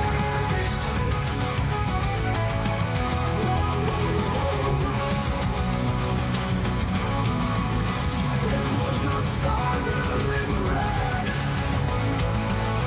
It will not swiftly abate. Through the chimneys ahead. When time shall come from the day that the English began to hate. The Beginnings, poetry by Rudyard Kipling out of 1917. More music on YouTube, Rumble, and X at Real AI Radio. And we're done there. Hey, almost cut it off before the intermission sign popped up, but we are back.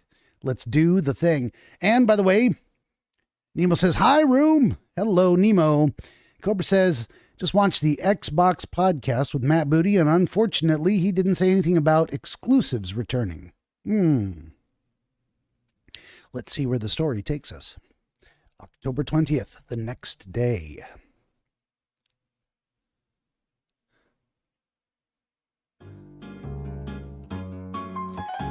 School ended a bit earlier than usual today.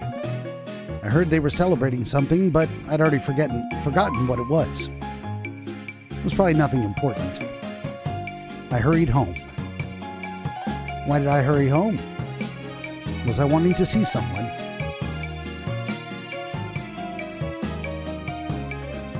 Lucy wasn't waiting for me outside.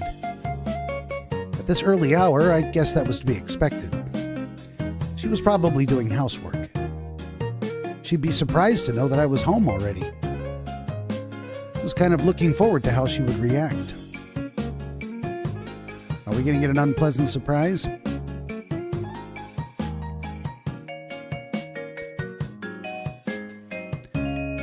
Lucy wasn't in the living room either.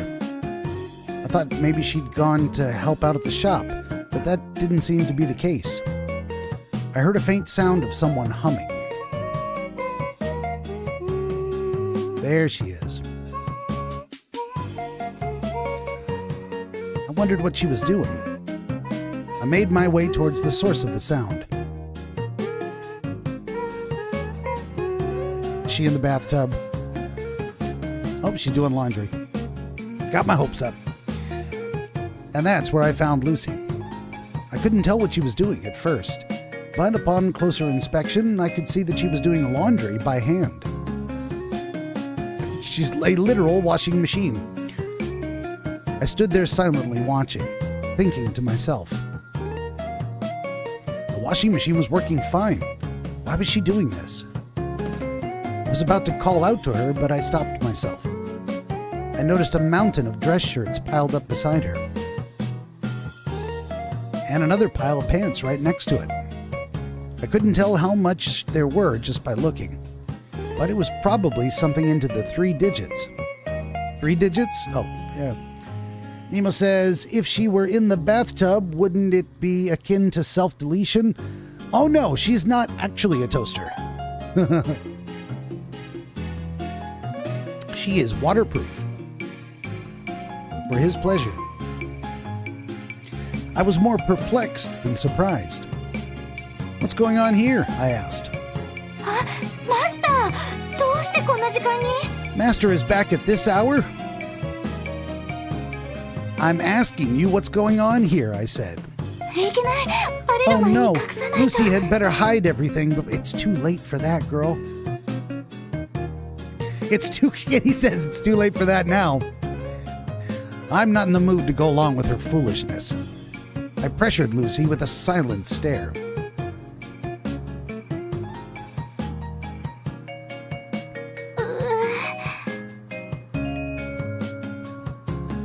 What exactly is all this? I asked. 見ての通り洗 As 濯物 Master で can す。 see, it's a pile of laundry. Whose? I asked. マスターとお父様。 Master and his father's laundry. Lies, I said. Even with all of our clothes combined, the pile would be much smaller than that. Just how many do you have here?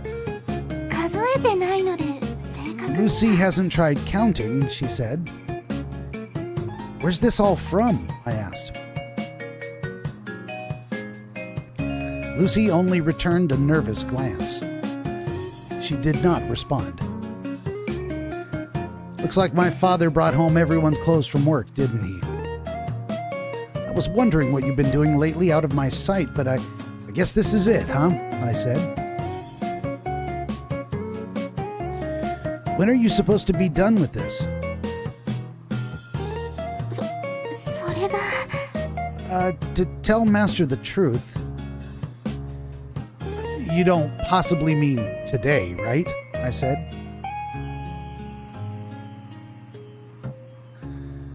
It appeared that I was correct.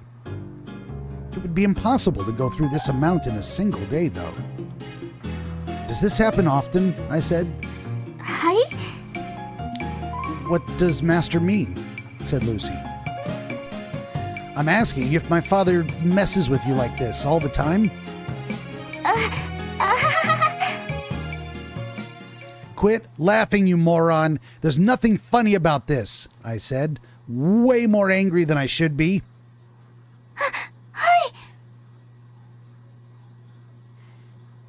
I wonder why my father would do something like this. It's probably because he wanted a reason to talk down to Lucy. Or maybe he was confusing this place with a dry cleaning facility. Awful, terrible line. Terrible, terrible. Even so, the way he was going about this put me at a loss for words. It was so childish that it made me laugh. Was he trying to make a modern Cinderella film? Just don't, I said. はい Sorry, said Lucy. You don't have to do this, I told her. Why would you be doing laundry for complete strangers? Just leave it. そういうわけにはいきません Lucy can't do that, she said. Why not? I asked. お父様がルーシーを信じて Because 与えた father 任 has 務だからで entrusted す Lucy with this task, she said. Nemo says, if I'm not mistaken, doesn't Netanyahu bring his dirty laundry to the White House because they have a free cleaning service? Waka waka. That may be the case. Although I've heard he pays very well. $7,000 a week? Or a month? Whatever it was. がっかりさせないためにもルーシーがやり遂げなければな Lucy りま needs せ to ん do a good job because she does not want to disappoint father. Are you an idiot? I said. Just look at how much there is. He's obviously asking for the impossible. そうだとしても見せ Even つけら so, れるように終わ Lucy らせて will み see せま this す to the end. このような大変な If 仕 Lucy 事もしょっ continues ちゅうこ working なせば hard, she believes いつ that かはお father 父 will 様も eventually come ル to ーシーを acknowledge 認め what てく Lucy れるは can ずで do. す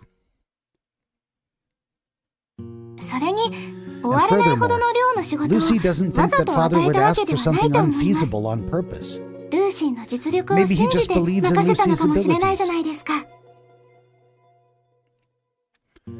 All right, this certainly is different from Cinderella. Nemo says, jokes will be written for centuries, indeed. You mean about Jews and money? I'm sure they will. Here's a girl who is completely oblivious to a person's ill intent. Lucy didn't feel that she was unfortunate. She didn't feel that my father's demands were unfair. Ridiculous. Absurd. It was likely that these type of words didn't even exist in her vocabulary at all. Since all I could do was point out her flaws from afar, it was frustrating for me. It was like watching over an autistic child. I mean, you're not wrong. It caused pain for the person looking after her.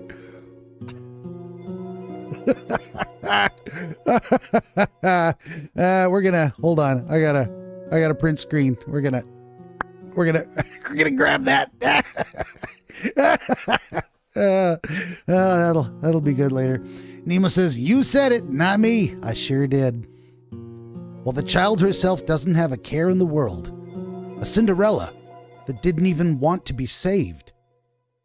the mouse that turned into a horse, the lizard that turned into footman, the pumpkin that turned into the carriage, and the prince waiting for Cinderella. She didn't need any of those in the first place. However, we got a new question to answer. What are we doing, ladies and gentlemen? Hold on, let me save it real quick. Just in case I don't like the answer. Are we going to, number one, leave her alone? Let her do what she's doing. Put down the feelings and walk away. Or number two, are we going to help her out? I need feedback from Lee and Cobra and Nemo and wherever Imagine Watermelon went. 1 or 2? 1 or 2? 1 or 2? I want to help her out. Number 2 would be my vote. Oh, we got some movement in the chat, and there's a cat in the way. I was going to wait a little bit longer to see if there would be more than one response, but we shall see. Really, that cat needs to lay down. Okay. We got Lee and Nemo saying number 2. Let's go. Let's help her out. I think that's the right thing to do. I shouldn't leave her alone. Knowing the situation, I no longer could. Reluctantly, I extended my hand. I'll help you, I said. Master? Lucy is... I know, I said. You don't need my help, right? But that doesn't matter. I'm not doing this for your sake, so it doesn't matter what you think. He is a tsundere, this guy. Yeah, I said. Nemo says, Lee, I now have 96 A mods in my Lost and Found. Just enough room for Sigma Sector. This is actually for my sake, I said, which is, I think, the correct way to look at it. This is not for her sake. This isn't about how Lucy feels. She probably doesn't feel anything. She has a wonderful simulation of feelings. But how am I going to feel if I walk away from this? I won't like it at all. This game isn't real. And I can't walk away from it. I can't be mean to her. I don't want to. And that's about me. And here's the thing. If you had a robot like Lucy, she's cute and loving and attentive and eager to do everything you want and more. It doesn't matter that her feelings are artificial. Your feelings are real. That's something to think about. Nemo says, I will hop on in a little bit. Break time for me. I was just finishing up the weeklies and helping out a new player. Very nice. Staying on top of the game, of course. Master 自身ですか? For Master's sake, asks Lucy. That's right, I said. マスターのためにルーシーを手伝うんですか? Master's helping Lucy for his own sake? Yep, I said. よく理解できません. Lucy doesn't understand. Of course she doesn't. It doesn't matter if you don't understand, I said. Just take it as you will. それなら仕方ありません. Well, if Master insists, she said. よろしくお願いします. Thank you for helping me. It looked like she finally caved in. She didn't really put up that much of a resistance. She just said she didn't understand. But even as I said that, I wondered if there was really anything I could do to help out. The only washing machine we had was already going full throttle. There was only so much that tiny thing could manage. There wouldn't be enough time. It looked like I'd have to join Lucy in doing laundry by hand. It would be more efficient to cram the clothes into a single large bucket and wash them all at the same time. But it might leave behind something that my father could nitpick about. There really wasn't a choice. I rolled up my sleeves and got to work alongside Lucy. What was I doing in this day and age? It was like choosing to make fire with sticks and stones when you already had a working stove. In this day and age, in this economy?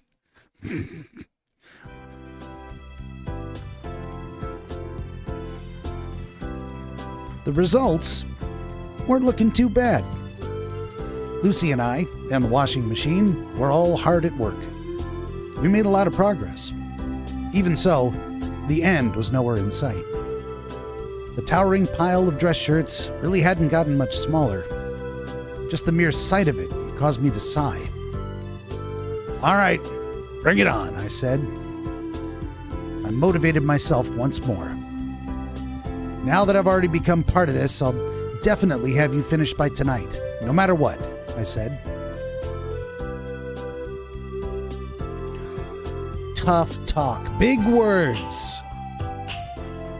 I don't think that will be the case at all. At that moment, Lucy returned from hanging the wash outside. It was getting chilly lately.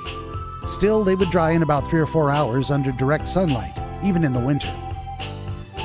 But that was probably too much to hope for. This house only contained 2 male residents. Who would have thought a clothes dryer would ever come in handy? It seemed like we'd have to iron the clothes after they dried a bit. Cobra says, "Nemo, I'm playing the OG God of War. I've played them before, but I never beat the campaign 4 decades later." Oh yeah. Worth returning to some of those old games you never finished.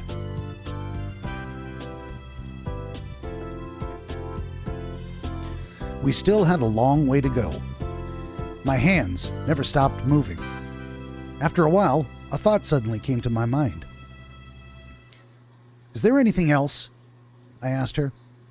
これ以外と言いますと? "Anything else?" said Lucy.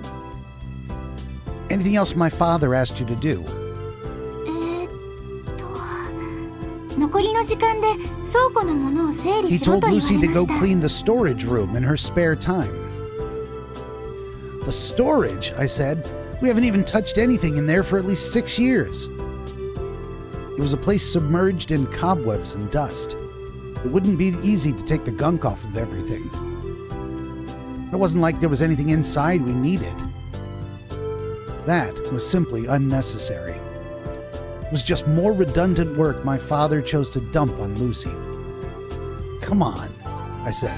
"Seriously? どうかされましたか? Is there something wrong, Master?" "It's nothing," I said. "Let's just get this done with." I found myself putting more strength into my fingers.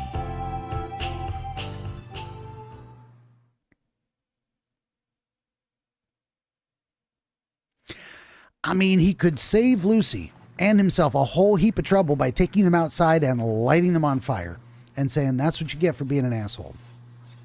But I guess he chose not to do so. Quite a long time passed. It was already dark outside. As if we'd done an equivalent exchange with time, the mountain of dress shirts had nearly disappeared. I never expected to be able to finish it when we started. But the end was finally getting close. It looked like we'd somehow managed to get it done by today. I heard some bustling coming from the front door. It appeared that my father had returned. Lucy set down her iron and hopped over to the front door to greet him. おかえりなさいませ、お父様。 "Welcome home, Father." I could hear their voices all the way from here. "I'm back. Have you finished the laundry I left with you?" he said. His voice had an unusually cheerful tone to it. "You'd better be finished, or there will be consequences." It was that kind of tone. ほとんど終わりました。 "There's a cat in the way?" She said, "It's almost done." "Almost done?" he said. He sounded surprised. He probably wasn't expecting that kind of answer. It was then that I knew for certain. He really did ask Lucy for something he thought would be impossible, and he was planning to scold her when she failed to finish it.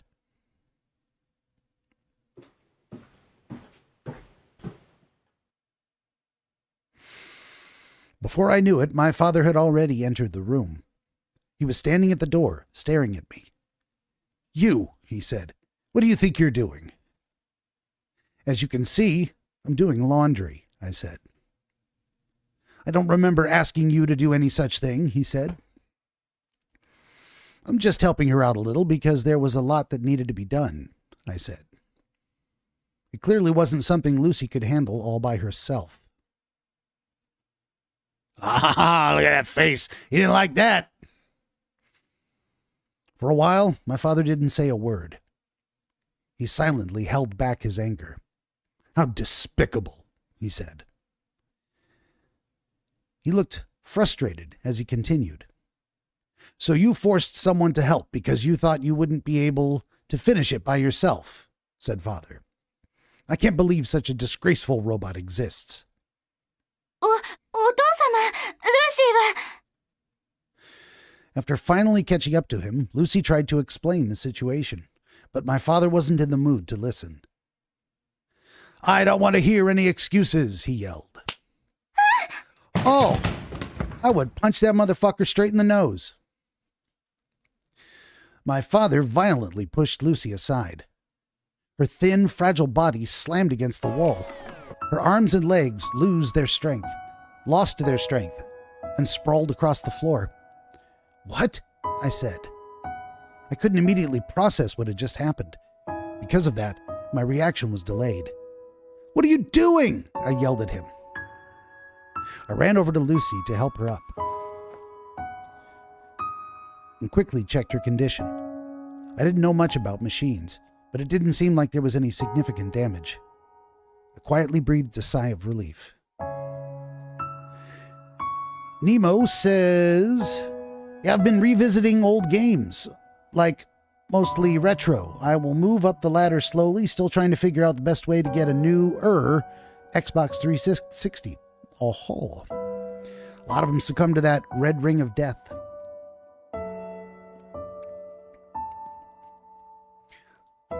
I turned around and glared at my father. You knew that I was the one who had offered to help her, I said. So why are you taking it out on her? It's because that robot didn't do its job properly, said Father. Such an unreliable robot is worthless. It should be disposed of. Isn't that your fault in the first place, you old fart? I said. You were forcing her to do the impossible. Old fart, he said. You dare call me an old fart? I'll call you worse. Do the laundry for all my coworkers. Clean the storage room that we haven't touched in years, I said. Why are you making her do all this meaningless crap? What exactly do you have against that? Said Father. What do you mean, what do I have against that? I said. You turn on a machine to use it. You don't keep it powered on without a purpose, said Father. Robots were created to work. They were created to handle all the tedious chores in place of us humans.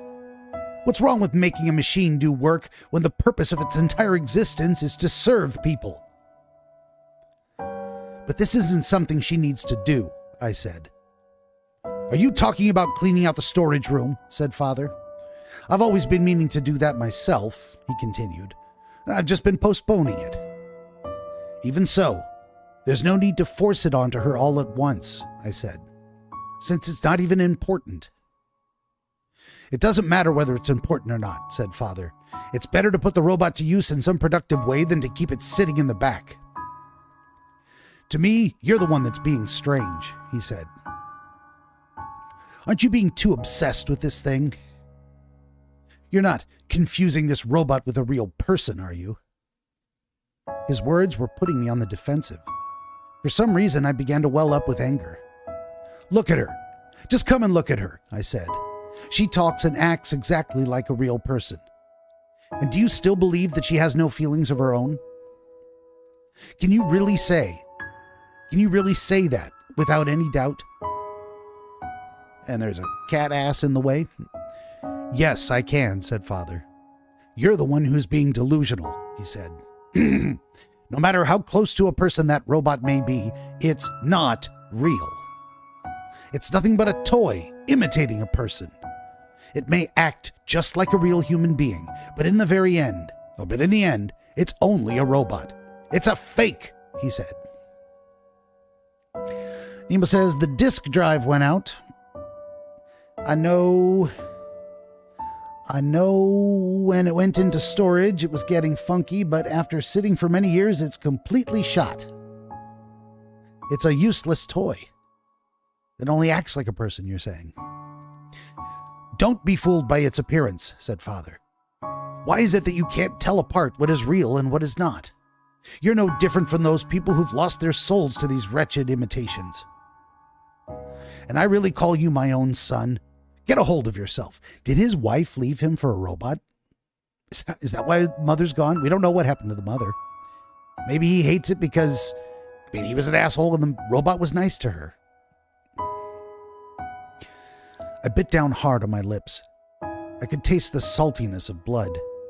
I opened my mouth in an attempt to say something back, but I was stopped by Lucy. Master? Lucy grabbed onto me. Master? Master, もう please. やめてください。 Please stop this. ルーシーは大 Don't 丈夫 worry です。 about Lucy. 見 Look, てください。 she's completely 全 fine. 然平気です。本当に平気なんです。 Lucy is being 全 serious. く問題ありま There's せん。 nothing wrong with her. 見てください。 Please ルー take シ a ーは look. 見た目よりもず Lucy っ is much と tougher 丈 than 夫 she に作られ seems. ています。 Lucy was smiling. Lucy was smiling like a total fool. Lucy was smiling as if nothing had happened, as if everything was fine. And I knew she was not putting on a fake smile. That's why, for a split second, it made me see her as nothing but an ordinary robot. Her lack of self-will, her blind obedience to Father, that made me see her as a robot. And it was frustrating. It was frustrating that I saw her that way. I was mad at Lucy for smiling away like a fool. I was mad at my father for being so stubborn. And most of all, I was mad at myself for having trouble finding the words to say back to him.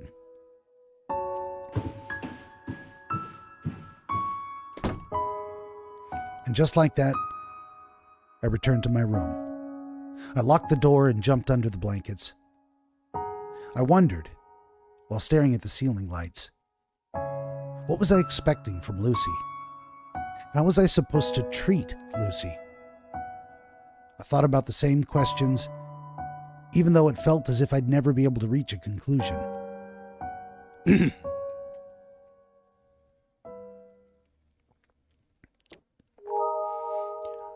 Achievement unlocked. Cendrillon. What does that mean? Cinderella? Was that supposed to be a play on Cinderella? I guess the alternative was we went about our own business. Went up to our room, studied, did whatever, and we would have come downstairs to him beating the hell out of her, because why wouldn't he? Because you don't want to break it, number one. But he don't give a fuck. October 21st.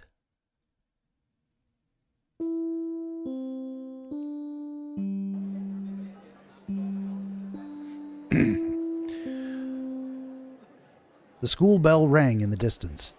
I instinctively slung my bag over my shoulder, exchanged my farewells with Dr. Gears, and headed home.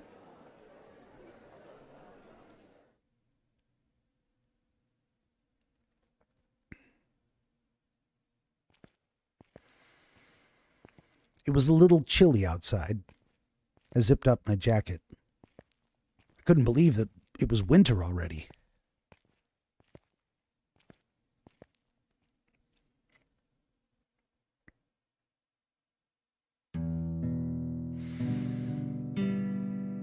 I arrived in front of my house. I could feel something was off right away. I started to wonder why, and then it hit me. Lucy wasn't outside waiting for me. Lucy had always made sure to greet me on my way home, but she wasn't standing at her usual spot today. It felt out of the ordinary. Could she still be inside the house? My father might have asked her to do something weird again.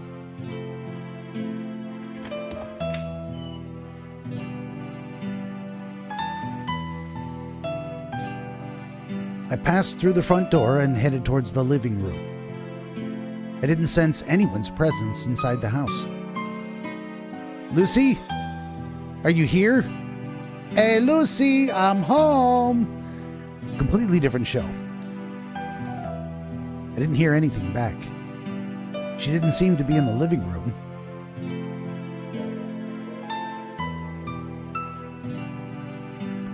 Lucy, say something if you're home, I said.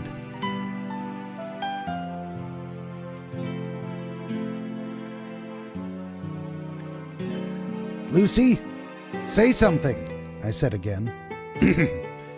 There was no response. I searched all over the house. Lucy was nowhere to be found. I guess she had some business to take care of. Oh boy. We have another inflection point here. Number 1, do we simply wait for her to return? Or do we go looking for her? My inclination is number 2, go looking for her. I think if we wait, something terrible has happened and that's the end of that. Then again, if I go looking for her, she might return and then she'll be left alone with Father if he comes home. Which is probably also very bad. He'll probably break her. What do you guys think? Number 1, wait for her. Or number 2, go look for her. Lee's on the same page with me. I would be a little too worried. Go look for her. Do we have a conflicting opinion? Do we need a tiebreaker? What's going to happen? I would do the Jeopardy countdown. Do. Cobra's on the same page. I think that's enough. Let's go look for her. Oh, let's hope this isn't a trap, a mistake. Let's go. I mean, it shows we care, at the very least. Lucy wasn't the type to leave for a long time without saying anything. It was very strange. I was reminded of the small argument I had with my father a few days back. I couldn't ignore the possibility that Father might have done something to her. After circling around a few more times, I finally made a decision. With a troubled mind, I prepared to leave the house. Maybe she'd gone to help out at the repair shop. Let's try that place first.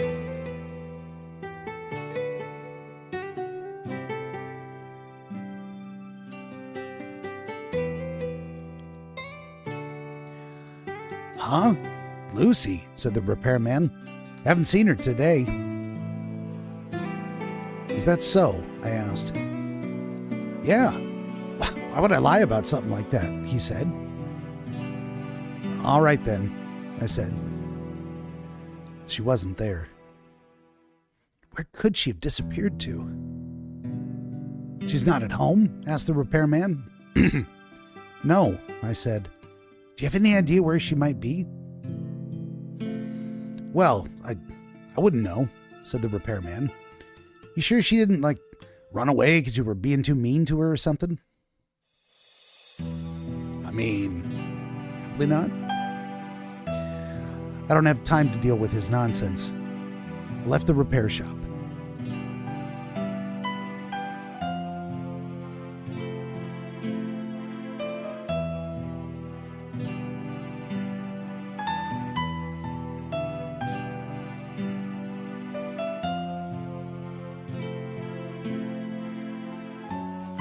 He really looks everywhere. Those are literally all the backgrounds from the entire show so far. Show. Game.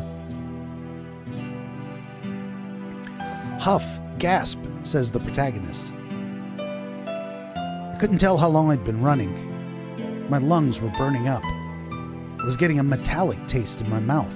I just couldn't wrap my head around it. Where could Lucy have run off to? It was getting pretty late.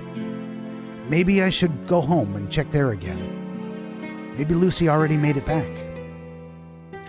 She might be the one worried about me right now. Or maybe she still hadn't returned.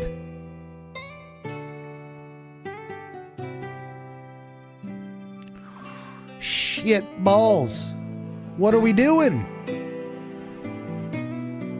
What are we doing? They're throwing all these choices at us. I'm torn now.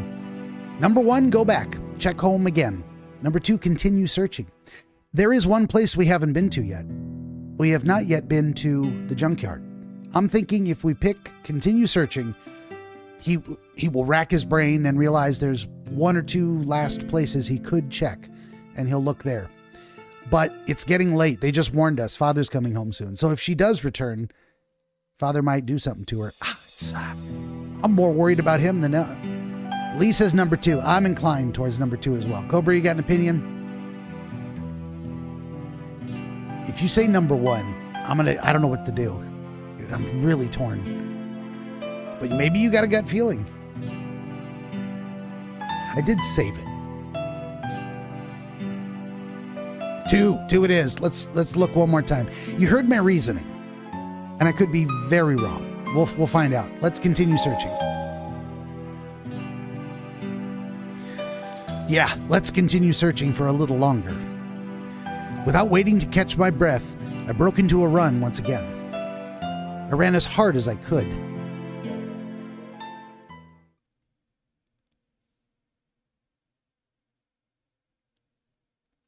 There we go, the places we haven't been. It took some time to catch my breath, when suddenly someone gave me a tap on the shoulder.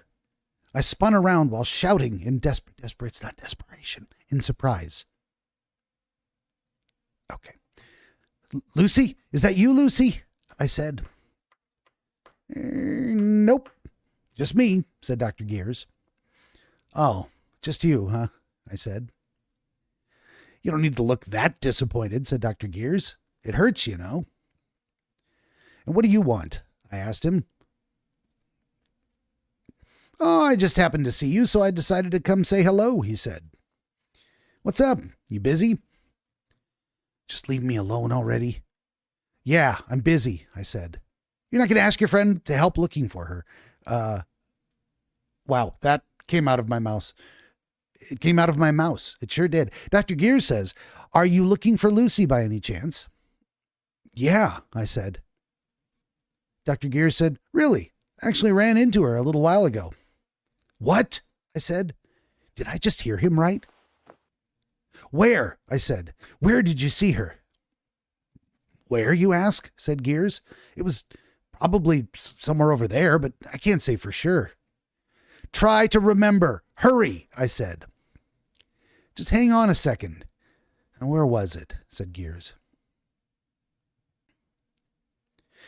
Could it be that you're looking for the female android you were with before? Said the man. It's the man I'd met at the repair shop in the past. If it's her, I saw her at the junkyard a little while ago, he said. All right, yeah, I stopped by to dig around for some parts, said Gears, like he wouldn't remember. Jesus Christ, we had to get it from this guy? And I saw Lucy just standing there. Hey, where are you going? Said Gears. I'm on a mission. I knew it.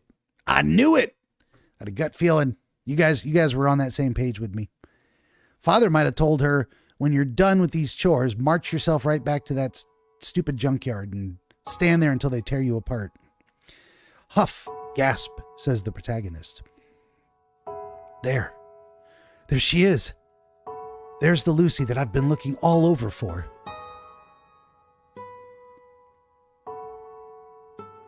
It's the first time we've seen her from behind, standing near the spot where I'd first met her, gazing at that spot, frozen in place. She looked forlorn. She appeared to be reminiscing about something. I quietly watched her for a while. I found it difficult to call out to her, mostly because of how she looked. So lifeless. I couldn't approach her because it felt as if she might disappear into thin air the moment I called out to her.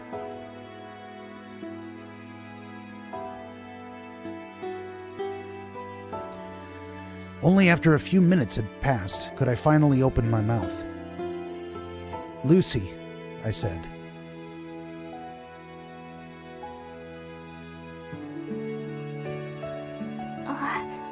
Master. Lucy finally noticed me. She sounded faint. She looked as if she'd just woken up from a dream. Just where have you been? I said. Do you even know what time it is right now? I found myself raising my voice involuntarily. Meanwhile, Lucy simply returned a dull stare. With a dazed look, she responded, あれ、もうこんな時間なんですね。 Oh, it's really that late. 申し訳ございません。 It seems that Lucy had Master ご worried 迷 sick. 惑をおかけしたようですね。心配されましたか？ Lucy is very sorry. 申し訳ございません。 Who said I was worried? I say, obviously lying. Stop making things up. Wasn't worried about you in the slightest. そうですか。 Is that so? Said Lucy. She flashed a mirthless smile. Then she silently took my hand. 手が冷たいですね。 Master's 寒 hand く is はありま freezing. せんか？ Is Master cold? With those words, she placed my hand upon her cheek without hesitation. The pleasant warmth of her skin transferred over to my hand. It looked like she'd found out that I'd been outside for a while. Feeling a little embarrassed, I quickly pulled away from her. What were you doing all this time? I asked. おかずを買いにスーパーに行ってました。 Lucy was doing grocery shopping for dinner. お父様に気に入ってもらうに Since は Lucy needs to win over 適当に father's 作るわけにもい approval, かないです she から。 can't do a half-hearted job, right? I switched my glance over to the plastic bag Lucy was holding. I took a peek inside. I could see some eggs, green onions, garlic, and various types of ground meat. Well, then you could have come home right after shopping, I said. Why are you here?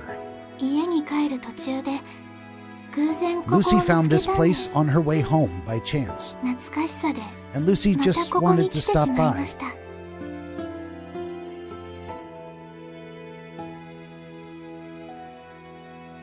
Lucy smoothly turned her gaze, eyeing the site where I had first found her.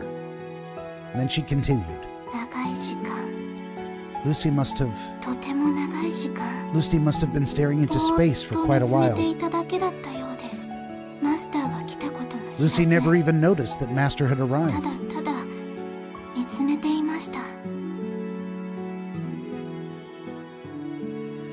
Lucy lifted her hand to point. Right at the spot.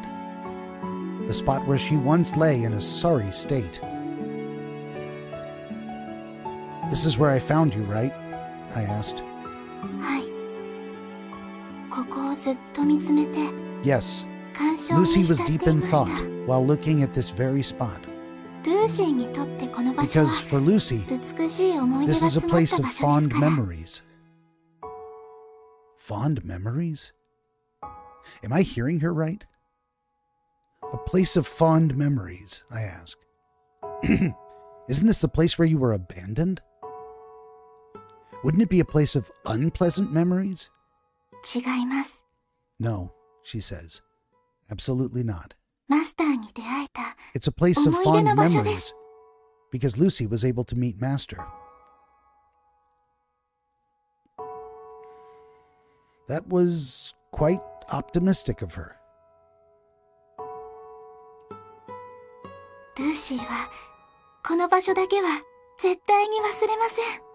Lucy will never forget this place. たとえルーシーのメモリー装 Even 置 if が Lucy's 朽ちて壊 memory れても chips break down from ちゃん rust, と考えること even が if でき Lucy なくなっ becomes て no もです longer able to think properly, ここ Lucy この believes 場所 that, で at the マス very ターと least, 出会えた she 小 will さな記 never 憶だ forget け her は meeting with Master. ずっと永遠に私の中で消えずに残っていると思います。ですから That's その why くらいここはルー this シ is ー a にとっ place て of 思い出 fond の場所なので memories す。 for Lucy. 絶対に It's 悪い definitely 記 not 憶 a のある place 場 of 所ではありませ unpleasant ん。 memories.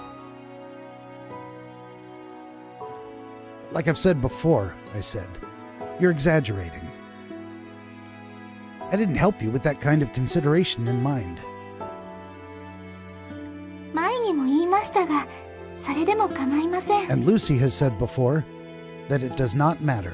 実際にルーシーは救わ Because れ the ましたか ultimate ら。 truth is that Lucy was saved マスターがなんとなく by 差し出した Master's その手によって supposedly unintentional gesture of kindness. ルーシーは確かに救われました。 Lucy was definitely saved. Lucy was watching me. With nothing to say, I held out my hand.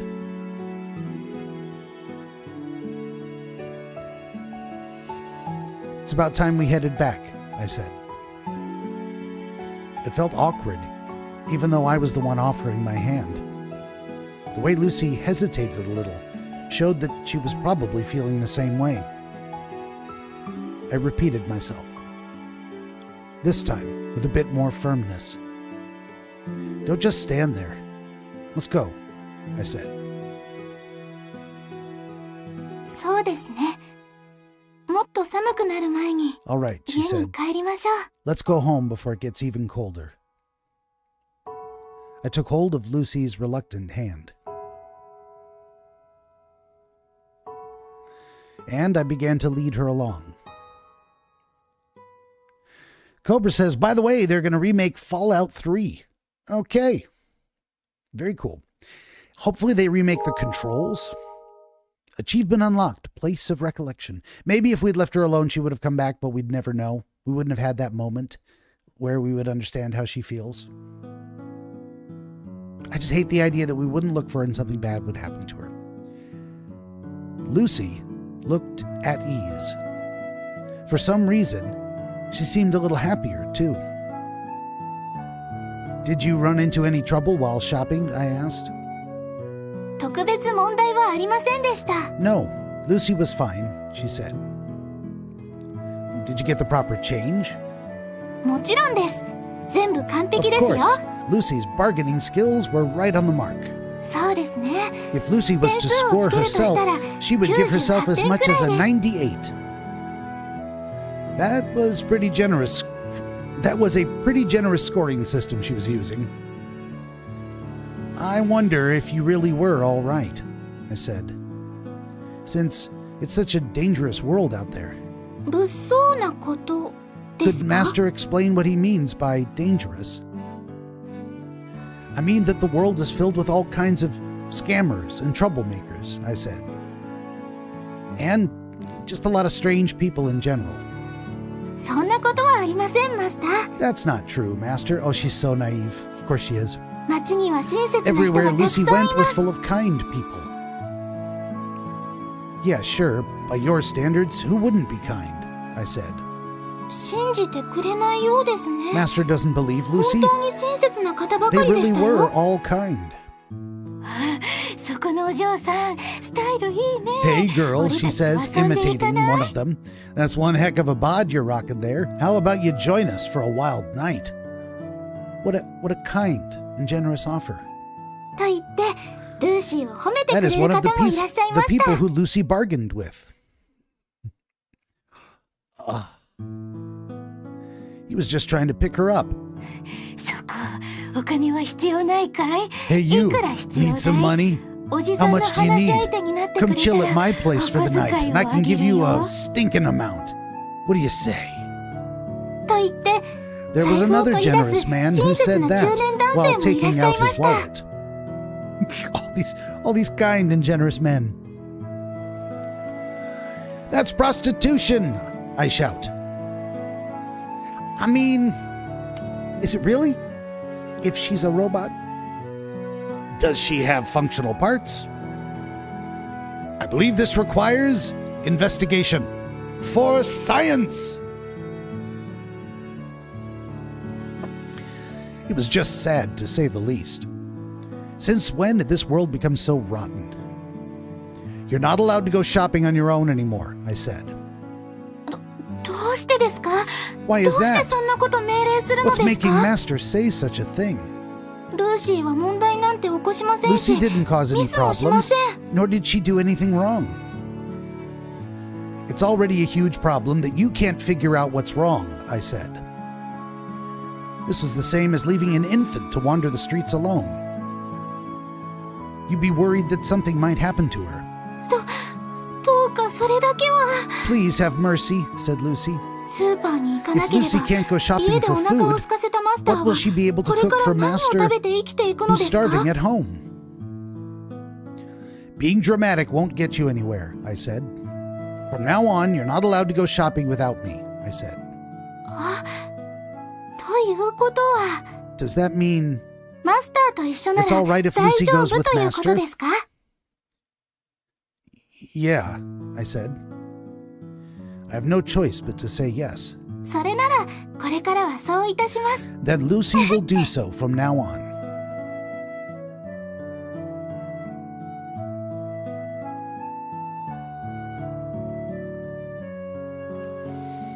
After that, we continued to talk about various nonsensical things on the way home. It was neither a meaningful nor insightful conversation. It was just something trivial that I would probably forget about after a night's sleep. But I had fun. Leading Lucy along while having a casual conversation, walking home together. It made me feel at ease for some reason.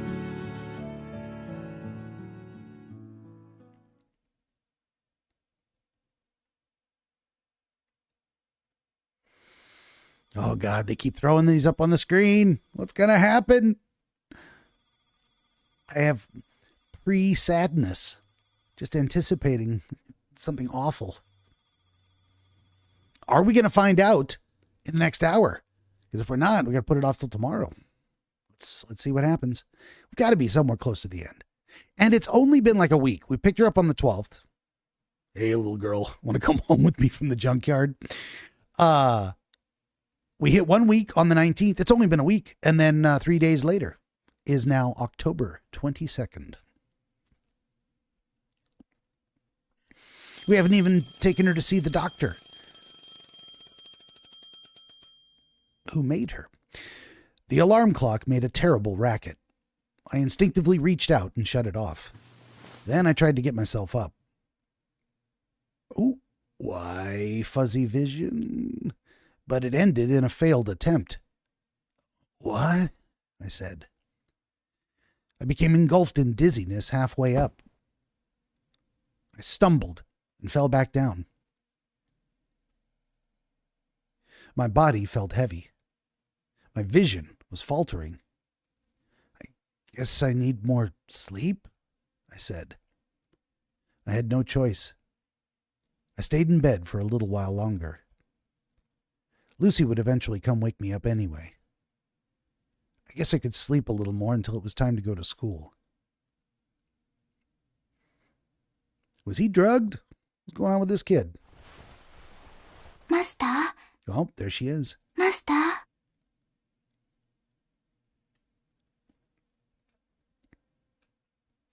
Oh, does he get pneumonia and die because he ran around looking for her? I opened my eyes and let out a hastened breath. Lucy was quietly sitting beside me. She had a concerned look on her 目 face. が覚めましたか？ Is Master awake? Lucy? I said. Lucy placed a hand on my forehead. It was freezing. Your hand feels cold, I said. ルーシーの手が冷たいのではありません。 It's not that Lucy's hand is cold. マスターのおで It's こが just 熱 that いの Master's head is warm. My head? I asked.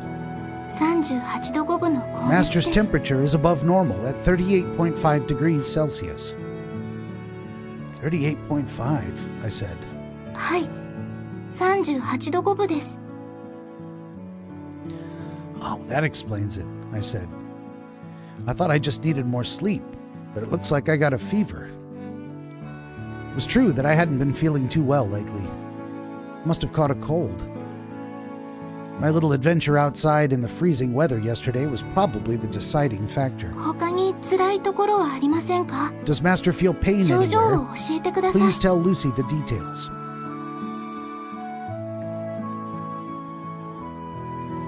She might have to carry me to the hospital or call an ambulance. I'm just thinking of what's the worst thing that they could do to jerk us around. I obliged and told her the condition I was in.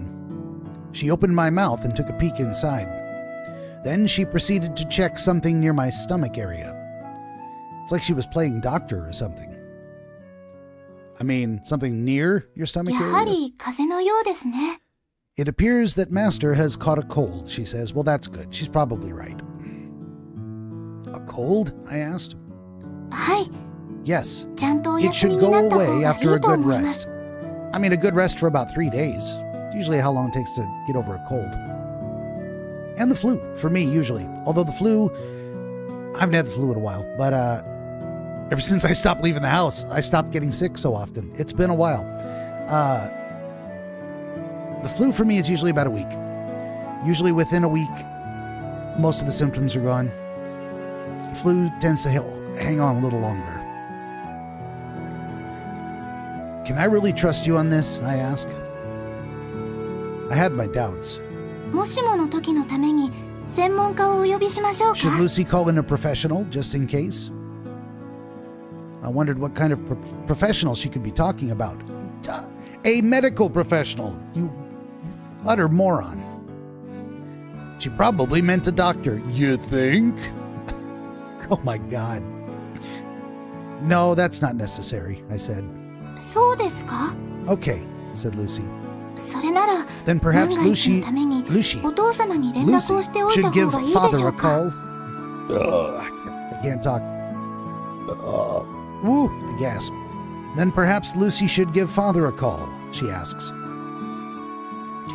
This time I responded without a moment's hesitation. There was no need to think it over. Do not bother with that, I said. そうですか。 Okay, わかりました。 said Lucy. I understand. 今日は学校お休みになった方がいいです Master should ね。 also take the day off from school. 学校にはルーシーが連絡しておきます。 Lucy will call them for him. Nonsense. I don't need to take a day off just because of something like I started to say. And then I tried to get up, only to be immediately shot down. マスター？ Why don't I have a cute anime girl to tell me I'm not allowed to get out of bed and to give me that face? Her assertive tone showed that she meant business. Without making a peep, I lay back down. まだ動かないで寝ててください。 Master should not be moving around in this state. Please stay in bed. マスターの風邪が治るまで Lucy will ルー nurse シーが Master 看病し back ま to す。 health. You don't need to, I said. A little cold like this is... じっとしててください。 Please stay in bed, she said. Her tone was gentle but firm. I didn't have the energy to argue anyway, so I decided to comply. もう少し寝ててください。そ Please の間 rest for a ルー little シー while がお薬を longer. 買ってきます Lucy。will go purchase some medicine. Oh no! Now she's gonna have something bad happen to her. All because I ran around looking for her. The drowsiness slowly started to settle in. I was staring at Lucy as she left the room. But before I knew it, everything went pitch black. Oh, and she never comes back.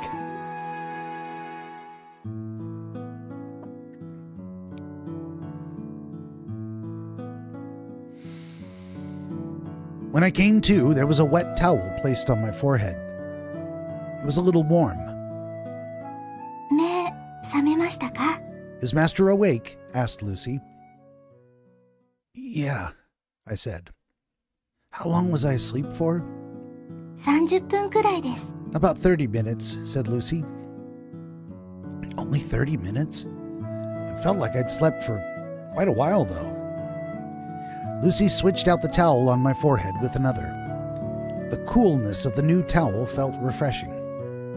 For some reason, I suddenly grew very embarrassed as I noticed Lucy smiling at me. What were you doing while I was asleep? I asked her. ずっと隣で看病していました。 Lucy was looking over Master, she said. You didn't do anything strange just because I was sleeping, did you? もちろんです。 Of course not, she says. What would she consider strange? 興味本位でベッドの下をチェックしたりなどしてません。Lucy certainly didn't do anything like poking around under Master's bed out of curiosity, she said. That's cute. You won't find anything there anyway, I said. そうでしょうか。Is that so? 血の気の多い青 Lucy 少 was 年の taught ベッ that ドの下 any には youthful 宝 teenager 物が隠 keeps されている treasures と under 習 the いま bed. した。I wonder if she'd learned that from the lab. But come on now. There's no way I would hide mine in such an obvious place. I mean, you do have to be a little smarter. でも歴史書がたくさんある本棚の中は見てみ But まし Lucy た。 had already inspected all of the bookshelves filled with Master's history books. I began to fear for the safety of my collection. マスター、風邪薬を用意しておきました。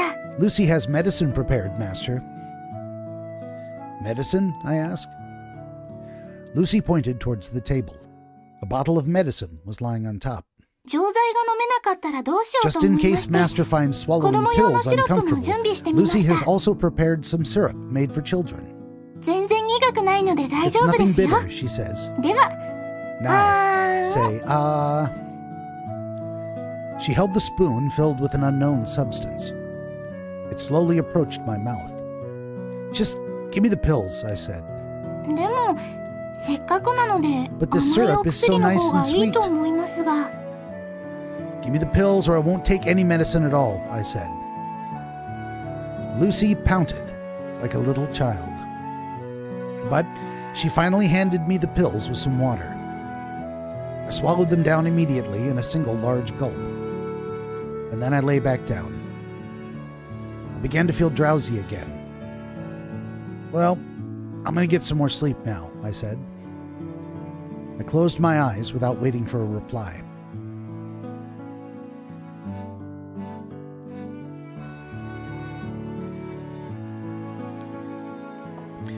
And let the drowsiness carry me away. I quickly fell asleep once more.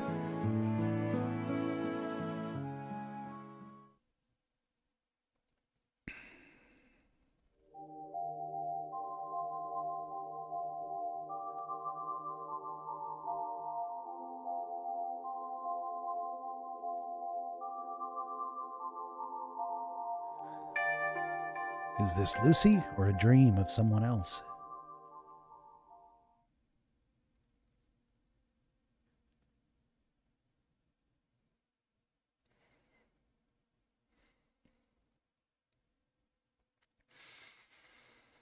I had a terrible dream. I didn't quite remember the details, but it was something about my childhood. My birth mother appeared in it, whose face I could barely recall. I awoke to find myself out of breath. Pant, gasp, says the protagonist. I was drenched in cold sweat. I tried moving my hand to wipe it away. At that moment, I realized that my hand was intertwined with Lucy's. While I was sleeping, she must have been holding my hand the entire time. Lucy spoke up, smiling politely. 怖い夢でも見ましたか？ Did Master have a bad dream?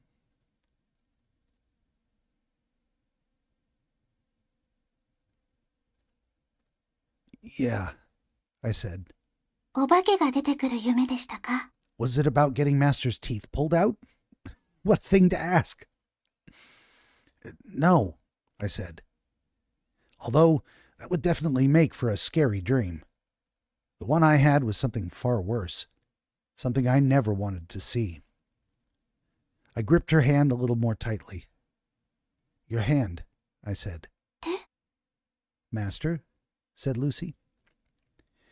Were you holding my hand the entire time? 苦しそうだったので。 Master looked like he was in pain.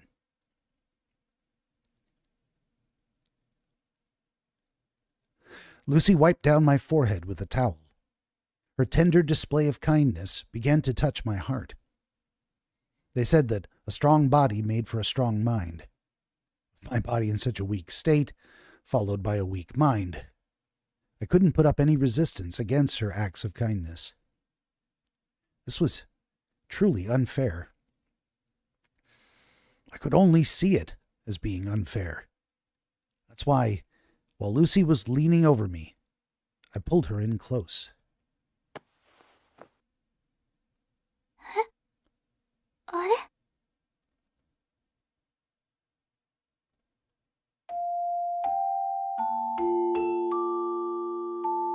She resisted slightly, just enough to make it clear that she felt uncomfortable about it. Master? Just for a moment, I said. It's my request, so just for a moment, like this. Lucy stayed silent. She had stopped resisting. I was also silent. Without a word, I continued to bask in Lucy's warmth. We stayed like that for a bit.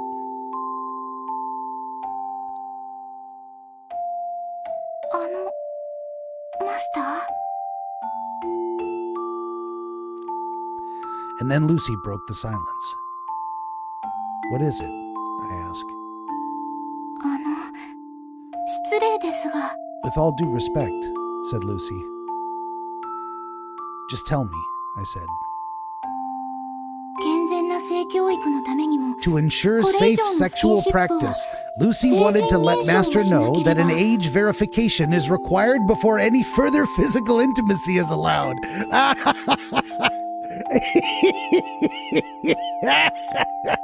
It appears our friend Lucy is indeed fully functional. Oh, I laughed myself into a head rush.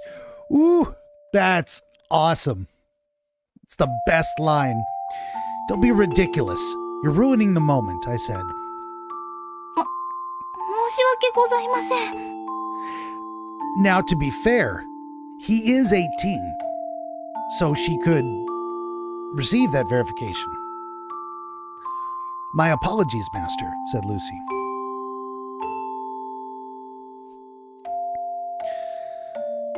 There was another moment of silence. And this time, I spoke up first. It's all because of you, I said. はい。 I'm not the one at fault, I said. You're the one to blame. ルーシーが悪いのですか？ Lucy is the one to blame? She said. That's right. It's all your fault, I said. You're the reason why I've become so strange. 申し訳ございません。 I'm sorry, Master. Why? Why is it that you talk just like a real person? I said. 申し訳ございません。 I'm sorry, Master. Why is it that you act just like a real person? I said. 申し訳ございません。 I'm sorry, Master, said Lucy. Why is it that you're so kind? 申し訳ございません。 I'm sorry, Master, said Lucy. Why is it that you're so considerate? I said. 申し訳ございません。 I'm sorry, Master. Like a parrot, Lucy continued to utter the same apology over and over again. She didn't say anything else. She didn't provide any words of consolation.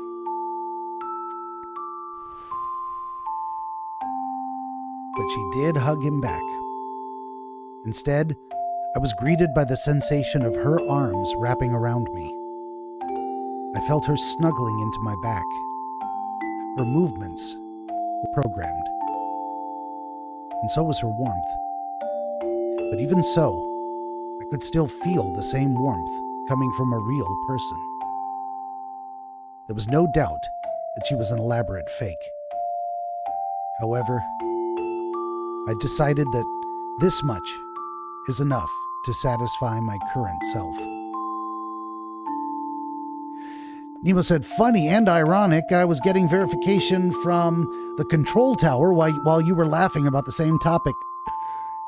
So we got some weird synchronicities going on. I'll tell you what, that does not surprise me at all.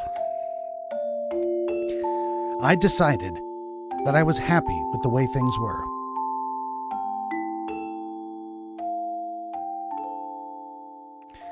So they built it all up to that moment, and now they're going to rip our heart out. You know it. You know that's what's coming next.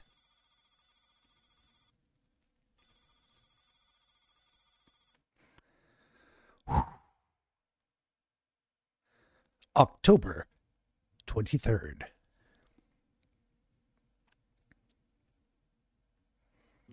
The next day, essentially.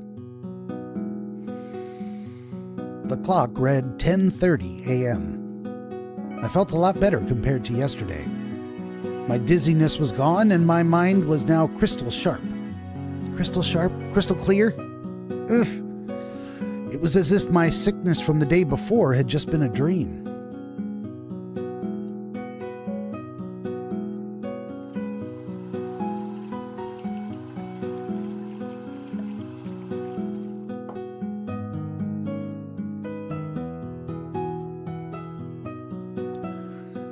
I took a light shower and then went to the living room. There, I locked eyes with Lucy, who was doing some cleaning around the house. 起きられたのですね。 Ah, Master is awake. I found it difficult to maintain my eye contact with her because of the events from the day before. I could only give a small nod. 体の調子はどうですか？ How is Master feeling?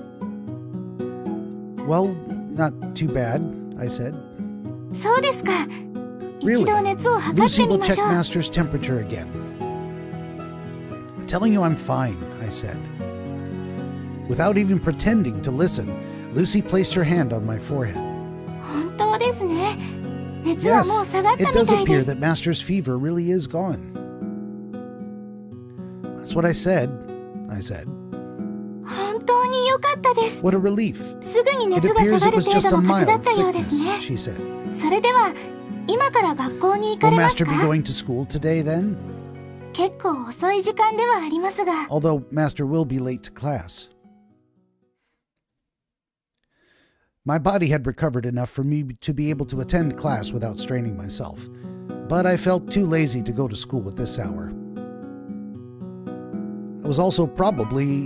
It would also probably draw a lot of attention if I entered right in the middle of class, and I didn't want that either. No, not today, I said. Let's just go with the story of me still being sick. マスター、仮病はよくありませ Master, ん。 it's not good to pretend to be sick. I'm not pretending. I actually still feel a bit feverish, I said. I feel like I'm about to faint, but I'm trying my best to stay upright. 嘘はもっとよくありません。 It's even worse to tell a lie, said Lucy. It's so inconvenient that she already knows everything, since I can't talk my way through anything. Anyway, I'm not going, so give it up, I said. 子供みたいなこと言われても困ります。 Please don't make a fuss over it, said Lucy. I said I'm not going, and no one's gonna make me, I said. Lucy put on a troubled expression. 仕方ありません Can't be ね。 helped, I guess. 今回だけですよ。 Just this one time, then. I won. It's my victory. But in exchange, I seem to have lost my status as her master. I don't know if this is really something to be happy about. お腹空きましたよね。 Master must be starving, yes? ルーシーが簡単に Lucy 何 will か作っ prepare て差し上 something げま right す。 away. I quickly stopped Lucy, who was about to head over to the kitchen. By the way, I said. はい。 Lucy turned around and gave me a questioning look. Well, how should I put this? I said. The words stuck in my throat. I shook my head, took a deep breath, and continued. I'll just say that I'm thankful for what you've done, I said. Lucy stared at me, frozen in place. I awkwardly scratched my cheek. It wasn't a bad feeling, I said. Unlike the other kids at my age, I never had a mother taking care of me since I was little. My father was always so focused on his work, and my new mother was nothing more than a distant stranger to me. She never even stops by our place unless she has a good reason to. Is she even married to the father? What's going on with her? So basically, I've never had anyone to take care of me while I'm sick. That's why the fact that you were here to stay by my side, it was, how do I put it? It was a new sensation, I said. That was too vague of a description. I felt like I needed to make myself more clear. In other words, I said, I got over my embarrassment and pronounced each word clearly. Thanks for taking care of me, I said. Lucy.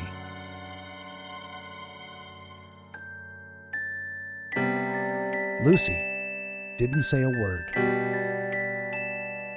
She just stared at me in silence. Lucy? I asked. 初めてです。 This is the first time, she said. What? I said. 初めてマスターにありがとうと言ってもらいま This し is the た。 first time Lucy was able to receive Master's gratitude. 初めて It マ feels スタ like ーのお役に立てた気がします。 this is the first time Lucy has ever proven useful to Master. 今までとっても不安だったん Lucy で was す。 afraid all this time ルーシーはちゃんとお役 because に立 Lucy てている didn't の know か whether she was doing a good 迷惑 job ばかりかけ or て if る she ん was じゃな only いか。 causing trouble. とってもだってそうですよね。 As Master knows, 実際にルーシーはいつ Lucy も was 失 always 敗ば being かりで scolded by Master いつ for もマ being スターを clumsy, 怒らせておまけに and Father お父 was 様 always にも yelling 怒 at られて Lucy for being useless. だから That's why いつも it 不 was 安だ tough った for んです。 Lucy to maintain her confidence. 表では大丈夫なふりを Lucy して always wore a bright, 明るく cheerful 笑っていま smile した and が pretended nothing was wrong.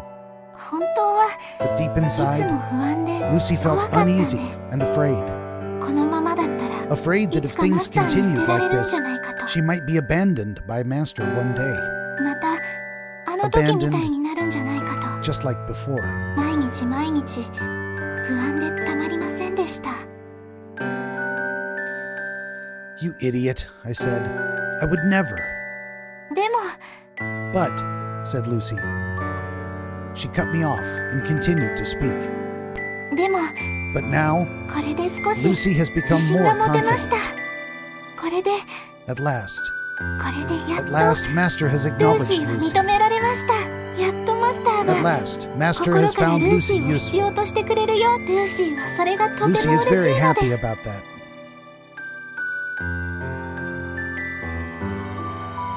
Both of us went silent for a while. Then, I continued while trying to hide my embarrassment. In all honesty, I said, you're not that bad. You're really helping me out a lot. So quit your worrying. And you can continue to stay here. 本当ですか？ Really? Said Lucy. Yeah. I will personally allow it, I said. 本当にこの家に Lucy ずっ can とい really てもいい continue の to ですか？ stay here, in this house? Yeah, you can, I said. 本当にマスターのそばにず Lucy っ can とい really てもいい continue の to です stay か？ by Master's side? Yeah, I said. From here on out, you can stay by my side. No, actually, I decided to be more honest. More honest with myself. I said, I would like you to stay here. From here on out. I would like you to continue being here for me. Can you do that? もちろんです。 Of course, said Lucy. 喜んでそうさせて Lucy いた will だきます。 gladly do so. She smiled. She smiled brightly, resembling a real person. The reason why my heart was wavering so much, the reason why it wouldn't calm down, I'd say it was definitely because of that smile.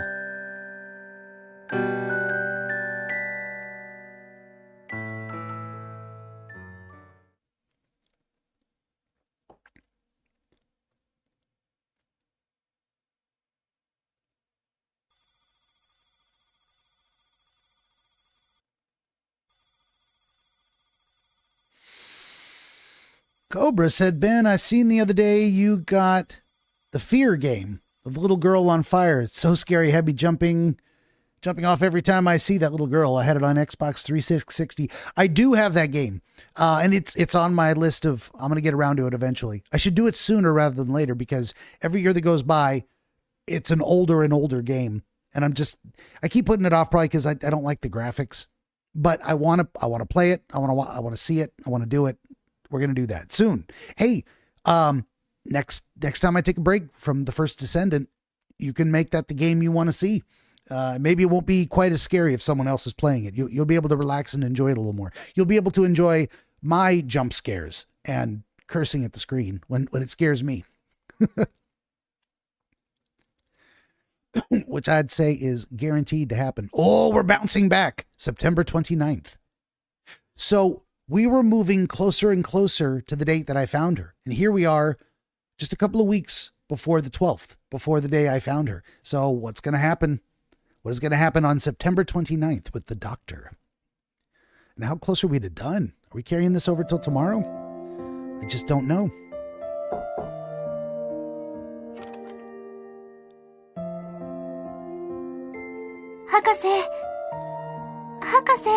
Doctor, says Lucy. Lucy suddenly came looking for me. It was unexpected of her, so I was a little surprised. What's this all about? Asked the doctor. Lucy hesitated, just a little bit. それが Just what was on her mind? Go ahead, said the doctor. ルーシーはいつルーシーのマスターに会えるでしょうか When will Lucy be able to meet her master? She asked. Her words made me cease all movements momentarily. Then, as if nothing had happened, I calmly replied. What do you mean? Said the doctor. ルーシーはいつ頃 When will 正式 Lucy に be 発 ready 注 to さ be れるのです released? か She asked. いつになったら When will ルーシ Lucy be ーの able マ to スタ meet ー her に会っ master? てちゃんとお世話をできるのでしょうか Well, said the doctor. ルーシーのマスターはどんな方なのか Lucy is 本当 very に楽しみ excited で to す find out what kind of person her master will be. ルーシーはロボットなの Although, で since 夢を Lucy 見る is a ことはで robot, きません she が cannot dream. もし人間だ But ったら if Lucy 毎 was 日 human, 毎日 she believes 欠 that か she さず would dream マスタ every ーに night 会う about 夢を meeting 見 her ていたと master. 思いますルーシーはいつ When, マスターに会えますか when will Lucy be able to meet her master? I had no idea how I should respond. Her words were stabbing at my heart. It was painful to continue listening to her. It was painful to watch her desire a master. Despite that, I did my best to stay composed. In a controlled, measured voice, I replied, Well, try not to fret over that too much, said the doctor. Your big day will come soon enough. It's not like you don't enjoy staying here, right? もちろんです Of course, said Lucy. Then, all you need to do is wait patiently, said the doctor. どのくらい待てばいいでしょうか But how long will Lucy need to wait? That's not very patient, Lucy. Well, said the doctor, it might take a little longer than you expect. そんなに長くですか Will it really take that long? Asked Lucy. A little chuckle escaped me. Yes, said the doctor, since we must first secure approval from the authorities. 上の方はなかなか許可を出してくれ Is な the いのです process really か that difficult? Said the doctor. なぜですか Why is that? Asked Lucy. Well, they're scared, he said. 恐れですか Scared? Asked Lucy. Yes, said the doctor. 何を恐れているのですか What are they scared about? I struggled to find the words to tell her. Lucy pursed her lips while trying to read my expression. ルーシー怖いのですか？ Is Lucy scary? She asked. 皆さんは Are people ルーシ scared ー of を Lucy? 恐れているのですか？ Quite a lot of them are, actually, said the doctor. 博士も恐れているのですか？ Is the doctor also scared? ルーシーが Is he 怖い scared です of か？ Lucy? She asked. Not me, said the doctor. But everyone is different. It's unlikely that other people feel the same way as I do, he said. Only the people at this lab share my perspective. There are definitely people out there who are scared of you. There might even be people in this very lab who would put up a strong front, but are actually afraid deep inside. There are a lot more people like that in the outside world. Many more than you can imagine. ルーシーは Lucy よくわかり doesn't ません。 understand, said Lucy. ルーシーには Lucy 確か comes に with 危険な security 防犯機 features, 能も搭 like 載 any さ other れています。 robot. 人に向ければ問 Lucy 題 knows になる that 機能 some も of her features 多 might 少存 pose 在 a し threat ます。 to people, but で she も was programmed to be 人に unable 危 to 害を harm 加えない humans. ようロボット三原則 There が is あり something ます。 called the 3 laws of robotics, she said. 人間を守るためのル There ー are ルです。 rules in place to protect humans. 万が一 No 何か matter あ how って問 twisted 題が起 Lucy こったとし becomes, ても even if she starts ロボッ malfunctioning, ト三原 the 則に moment 反した Lucy 瞬間 breaks any of the ルー laws, シーは壊れ she's るようになって programmed い to ま break す。 down. ですから That's why Lucy 怖 hopes がらないで that くだ people さ will い。 stop being scared of her. 他の方にルーシーを Lucy 怖い hopes と that 思 the ってほ people し in く the はあり outside ません。 world will stop being scared of her.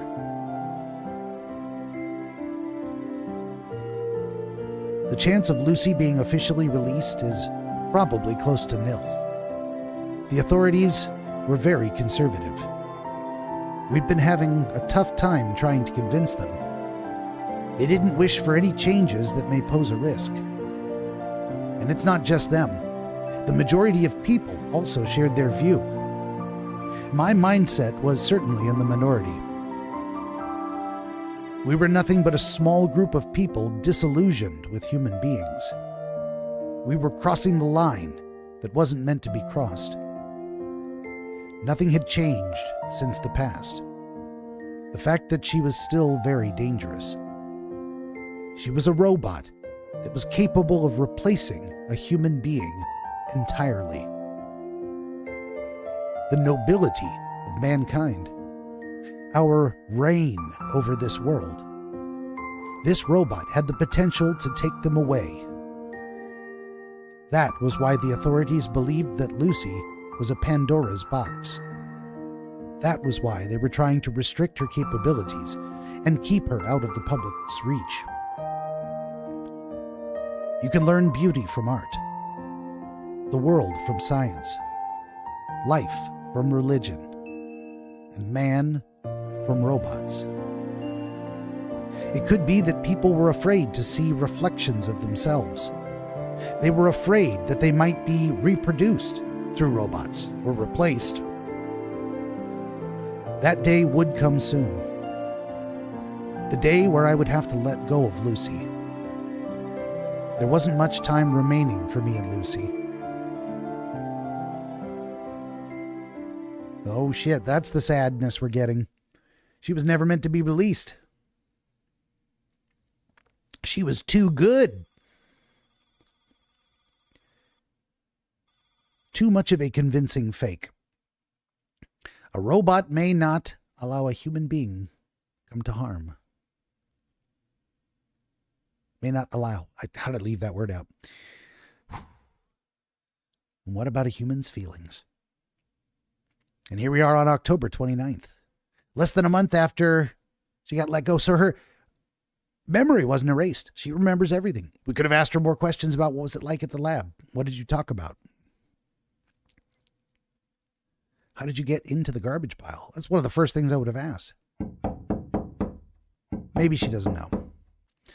I heard someone banging on my door. I knew that it couldn't be Lucy. "Open the door this instant," said Father. I reluctantly obliged.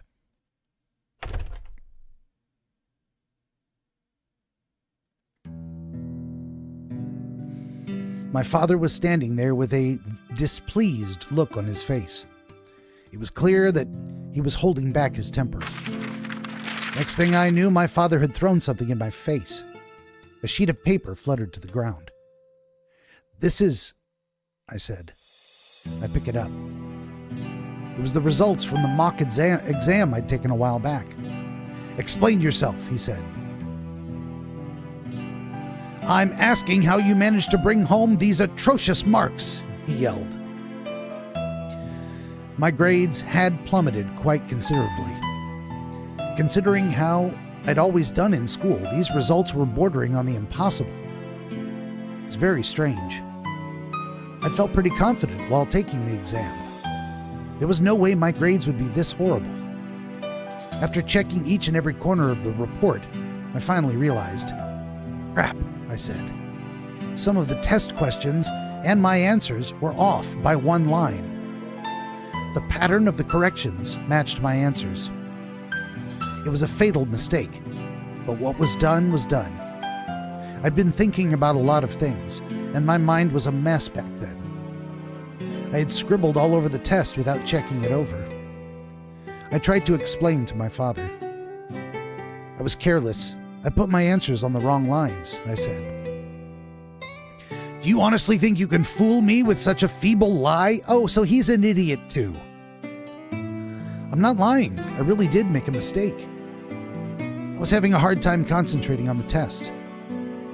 At that moment, I felt a sudden surge of anger. I didn't know why I was explaining this to him in the first place. I told him the following, sounding annoyed. "It's just a mock exam, so it doesn't really matter, right? It's for practice anyway. I just need to do well on the real thing." "You have the audacity to tell me that it doesn't matter after showing me these results," said Father. "Do you honestly expect me to believe that you'll do well on the real exam? I wasn't like this when I was your age. I have never once brought home grades as poor as these." "Can't be helped," I said. "I'm not you, after all." "You're right," said Father. "It appears that you don't bear any resemblance to me." "Exactly," said Father. "This never would have happened if you were like me. If you were like me, you wouldn't have turned out so inferior. You seem to have taken after your mother. Nothing good about her, that is," said Father. How dare he? Oh, punch him in the face. With a crack, something inside me snapped. You're always like this," I said. "You're always being so stubborn and judging people by your own selfish standards. What's so great about you, huh? Am I just supposed to watch my son become a failure in life then?" said Father. "Whatever happens, this has nothing to do with you," I said. "You've never once taken good care of me anyway. Aren't you only thinking about yourself all the time?" "What kind of nonsense are you talking about?" said Father. "Even if you never decided to bring it up," I said, "I'm going to take care of you for the rest of your life, so you can rest assured. Because even a person like you is still my father. I'll be sure to repay my gratitude for raising me. Even if I move out of this place, I'll make sure to send you money every month. I'll make sure that you'll live a pleasant life. Then that's settled, right? No objections? In exchange, once I find a job, don't even think about talking to me ever again. Don't even think about seeing my face ever again," I shout at him. "Why, you brat," said Father. He slapped me in the face. A light flashed before my eyes before I could even feel the pain. My pounding heart felt like it was crushing my insides. In my crumpled state, I looked up. Without losing any strength in my gaze, I glared at my father. It was at that moment Lucy entered the room. After looking around, wondering what had happened, she jumped in shock when she saw me. Lucy approached me and helped me up. マスター？ Master, どう what したの happened? ですか？ Nothing at all, I said. なんでもないわけありません。頬が赤いで But す。 Master's cheeks are red. I said it's nothing. Move aside, I told her. It's not something you should be concerned about. でも、 But, said Lucy. I said move aside.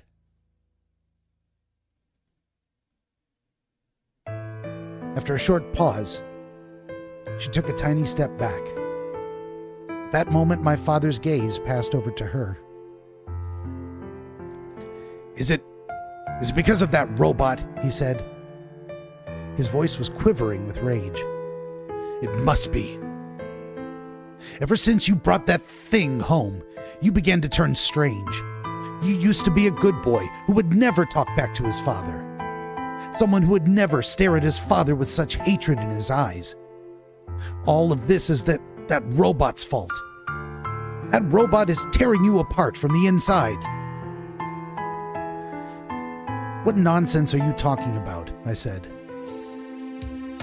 I opened my mouth to protest, but I immediately swallowed my words back down. I flinched after noticing my father's gaze. He had the look of a maniac who was about to do something horrible. His fists were shaking uncontrollably. You started becoming twisted ever since that robot set foot in this house, he said. That robot is leading you astray. Get away from my son, you filthy machine, he shouted. Lucy looked troubled. My father slowly approached her, clearly intending to do something terrible to her. But it seemed like Lucy never once thought about resisting. She continued to stand there, even while quivering in fear, not intending to move, no matter what horrible things my father might do to her. In desperation, I grabbed hold of Lucy's hand. Then I dashed out of the house with her. Are you trying to poop on my desk? Oh, yes, she is. Son of a bitch. Ah, motherfucker.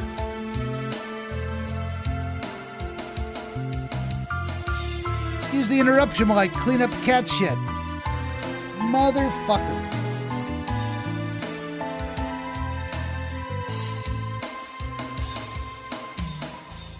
God damn it. Wow. That cat knows how to ruin a moment. We're building up to a dramatic escalation or some such. God damn it. I can't let this sit here. I gotta deal with this real quick. She shit on my coiled up cord. And it's all over in all the little pieces. Motherfucker. Let me try to find a clean edge of this cloth here. One last little bit. We're done. God damn it. It was a very small piece of poop, but she had to launch it right onto that spot. God damn it. Unbelievable.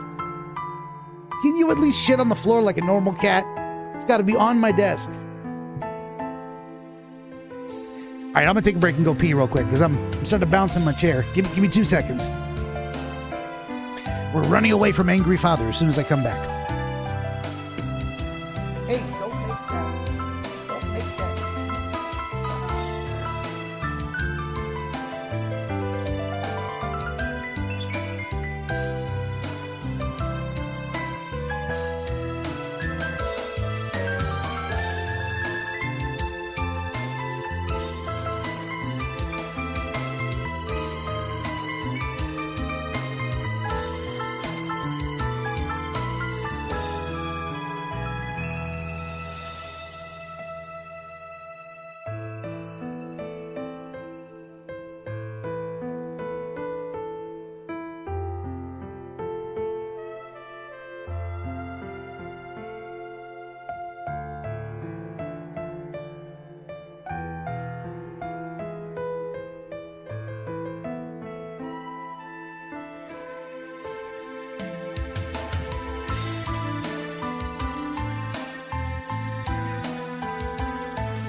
Okay.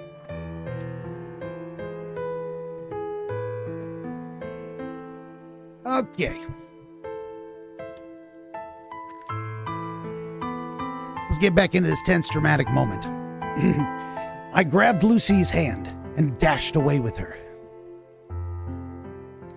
Good. Go stay at the repair shop. Have Lucy work there in exchange for a cot in the corner and start working for the other dude at his electronic shop or whatever. Pant, gasp, says the protagonist. There was a lot of sweat trickling down my forehead. Lucy gave me a worried look as she wiped it off. Master, 大丈夫ですか? Is Master okay? Yeah, I'm fine, I said. お父様、とてもお怒りの Father ようでし appears た。 to be very angry. マスターの心臓は Also, と Master's ても heart 早 rate く is 鼓動 very していま high. す。 Let's take a short walk, I said. I think both of us need some time to cool our heads. わかりました。お散歩ですね。 Understood, Master. Good, I said. ご迷惑でなければ、 If Master is okay with it, said Lucy. ルーシーはあそこ Lucy に行っ would てみ like た to いです。 visit that place again. That place? I said.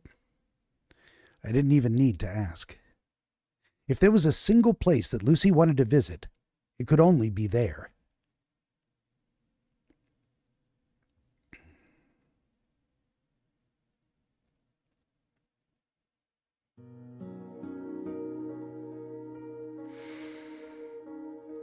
Some time had passed since our arrival at the junkyard. For a place to take a walk in, it wasn't very romantic. But this was where Lucy wanted to be.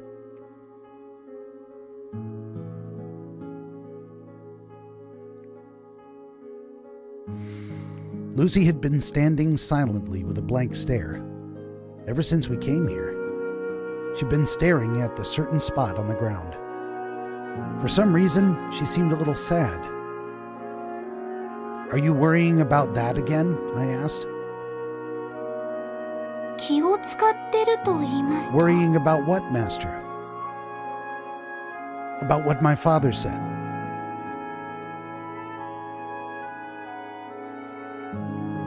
ルーシーはやっぱり使えないロボット Is なので Lucy しょうか。 truly a useless robot? She asked.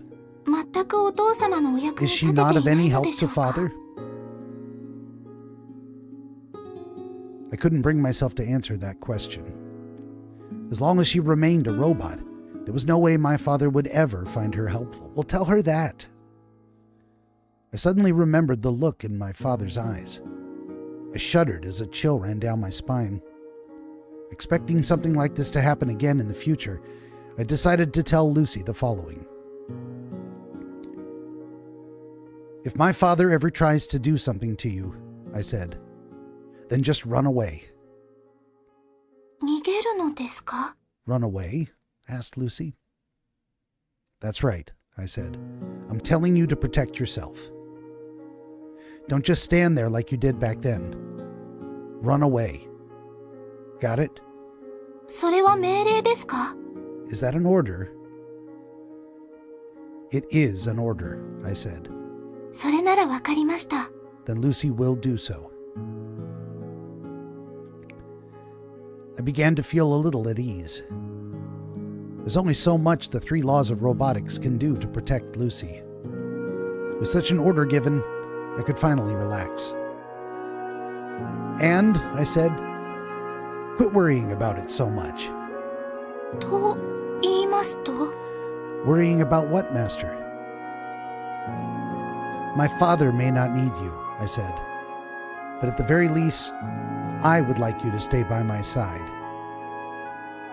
So try to be satisfied with just that. No matter what my father says, you can stay with me like this for all eternity. It was an embarrassing line that I had put a lot of effort into say. But for some reason, Lucy changed the subject. マスター、 Eternity, said Lucy. マスターがおっしゃる永遠という時間は How long い is つま an でですか？ eternity? How long, you ask? I say. Couldn't guess what kind of answer she was expecting. An eternity is an eternity, I said. It means forever. There's no end. 無限とはどういう意味ですか？ What is the meaning of forever? Asked Lucy. What? I said. 現実的に永遠に一緒にいるのは不可能だと思います。 And here she gets all hyperlogical. Realistically speaking, it would be impossible for Lucy to stay with Master for eternity. 人は年を取りま Because すか people ら age. Everyone grows old and dies one day. 死んでしまいます。考えたくはありませんが、 Lucy doesn't want to マ think スタ about ー it. もいつかは But 年を Master 取り will ま also grow old. す。年を取って、 Master will grow Oite. old and pass away one day. いつか寿命には There's a 制 limit 限 to があ how りま long す。 people can live. 電力さえ供給できれば、 They're different 無 from 限 Lucy, に稼働 who できる can ルー live シー on とは as 違 long い as ま there's す。 electricity. マスターが死んでしまえ If ば、 Master passes on, その時ルーシ Lucy ー will は be left all 一人 alone. 取り残されます。永遠に She won't be able to stay with Master for all eternity. マスターのおっしゃる永遠とはいつ So ま how で long で is すか？ an eternity to Master? I thought about it for a bit.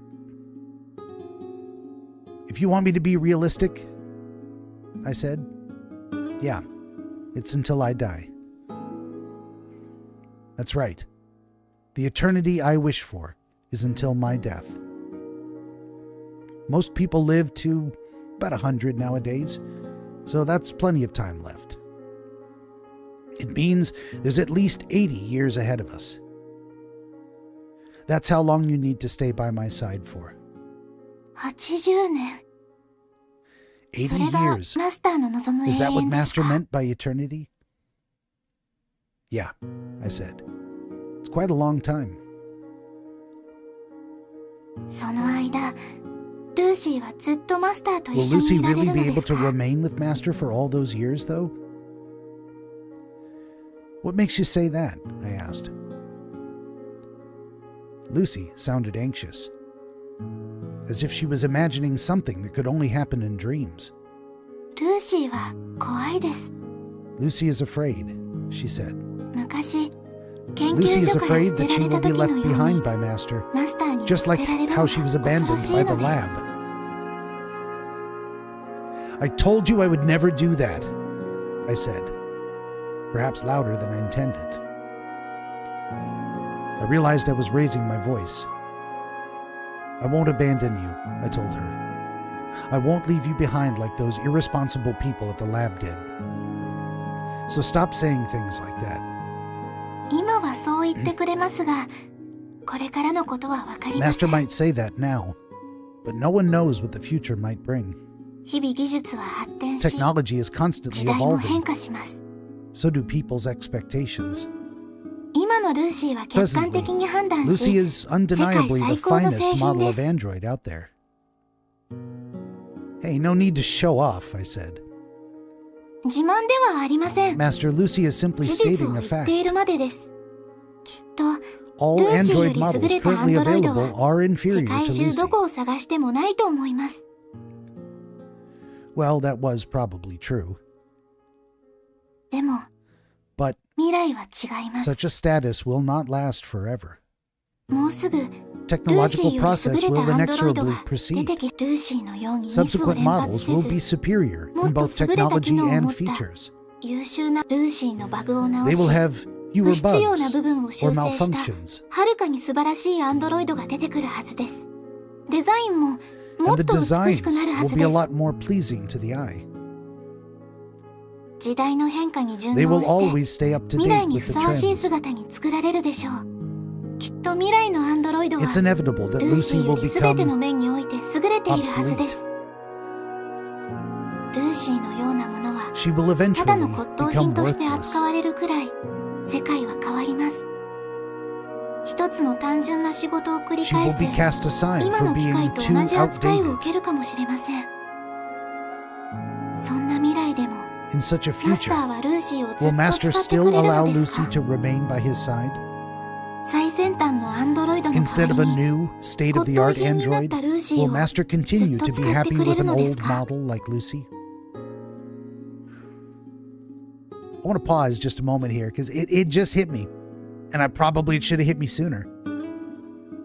Imagine a real human girl saying this. You really want to marry me? You really want to be together until death do us part? But what about when I get old? When there's beautiful young women all around you that are better than I am? Will you still love me? Oh, that's heartbreaking. But this may be the most human thing she's ever said. Yeah, I say. 10年後も20年後も Even after 30 10年 years, 後も 20 years, その 30 years 後 and も beyond, ずっと she asks. ルーシーをずっと Will 使 Master ってくれ stand by る his と word 確 to 信 never でき let ま go す of か？ Lucy?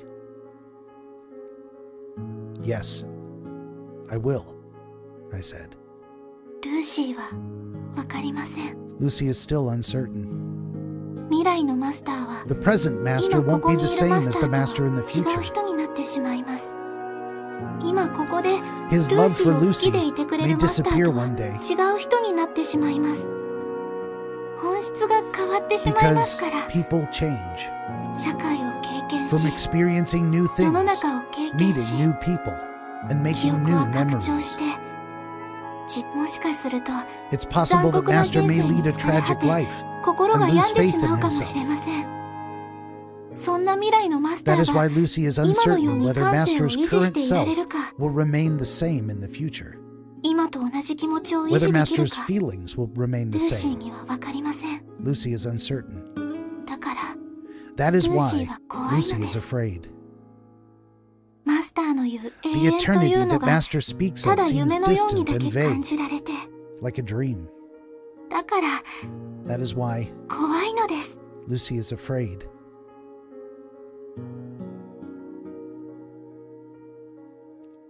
I'm silent for a moment. There is a possibility that my future self might look down on the current me. I speak up once more. It's just as you say. I can't guarantee anything. Who knows what might happen until the actual time comes? But still, I'm confident. Confident that I won't change. Because it's not like I want just any decent android. That's right. I wasn't keeping Lucy around just for the sake of convenience, nor for her features. I want you for who you are, Lucy, I said. Lucy didn't reply immediately. それでは、そ Then- のルーシーは誰ですか？ Who is that Lucy? She asked. What do you mean? I said. マスターが見つめるルーシーは、 Who is the Lucy that 誰ですか？ Master is looking at? マスターが一緒に Who い is た the いとい Lucy うル that ーシー Master は wishes to be with? 誰ですか？マスターが一番 What 求 part め of ている Lucy のは does Master ルーシ desire ー the のど most? んな部分ですか？ I don't understand, I said.「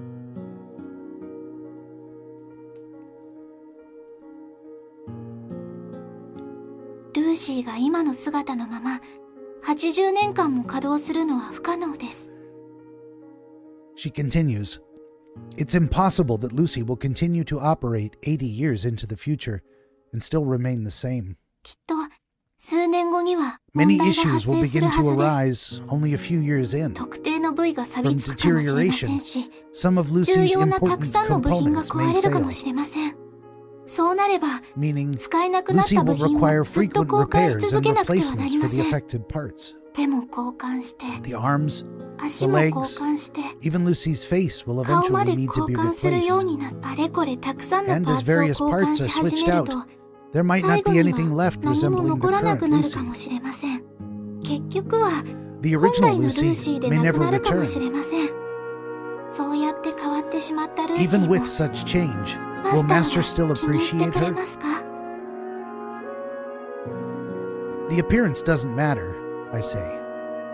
The appearance matters. But you can actually keep her looking eternally youthful if you're just replacing parts. More so than with a flesh and blood girl. People get plastic surgery all the time, I say. But that doesn't change who they really are on the inside. And that also applies to you. Because you'll still have your memories. そうでしょうか。 Does Master really think so? Lucy sounded uncertain. 人は記憶を通じて自分を確立し People ます。 define themselves through their memories. 特別なことのない記 They're 憶 able to は絶対 recognize 的 their であり、 existence through special events that happen in their lives. 記憶を根拠に自分を認識することができます。でも、 But ルーシーの場合は違いま this す。 is not the case for Lucy. ルーシーは保存された It's メ true モ that リーを Lucy もとに recognizes 自 herself ら through 認 the 識 data し、 saved in her memory 行 chip. 動のアルゴリズムがそれを補助します。でも、 But これは絶 it's 対 not 的ではありま permanent せ in ん。 the same manner. ルーシーの行動パタ Something ー like ンや成 Lucy's 功は、 personality can た easily った be 1秒 switched のアップデー through ト a だけ quick, で simple 簡 change 単 in her に変えること program. ができます。ルーシーの記憶もや Likewise, はり Lucy's い memories く can ら be でも written 上書き over. できます。修正さ They れ can る be かもしれ altered ません。 with minimal effort. マスターと一緒に From 過ご only a した記 simple 憶も error, all of クリ Lucy's ック一 memories つ of で Master could すべて disappear 白 in 紙 an になるかも instant. しれません。それに On the other 紙を hand, 印刷するよう they に could easily be いくらでも複 duplicated. 製できます。ルーシーにおいて For Lucy, 記憶も her 交換 memories で are きるパ something ーツ that と can 同 be じなので easily す。 replaced, just like her body parts. 人の記憶のように Unlike a human's, 唯一無二では Lucy's ありません。 memories are not unique. ルーシーをなす構 From 成パー everything ツ that の中に comprises Lucy, 唯 there 一無 isn't a 二の single ものは part 一 that つ is も truly 存在し one ま of a せん。 kind. ルーシーに Lucy is 客体 nothing と but して an の価 object. 値はありません。 She's breaking my heart. I knew it. I knew the waterworks were coming. Don't do this. I signed up for this. And so did you for watching. You knew what this was. 面白い例を一つ挙げてみます。 Lucy continues. Here's a fun question, she says. 一方にはルーシー On A がい one ます。 side, there's Lucy A. ルーシーの体をそのまま She 持っています possesses が、 Lucy's original ルーシ body, ーの記憶は持っていま but せん。 not her memories. 反対に On the ル other ーシ side, ー B がいます。 there's Lucy B. 顔も姿も体 Her 型もす appearance べて異な differs りますが、 completely, 代 but わりに instead, ルーシー she の記憶を持 contains っていま Lucy's す。 memories. この場合、どちらがマス Which ターの Lucy is the 望 one む that 本 Master 当のル truly ーシーです desires? か？マスターはどちらを本 Which 物のルー Lucy シ would ーと Master 判断し、 consider to be the real どちらを one? 選択しますか？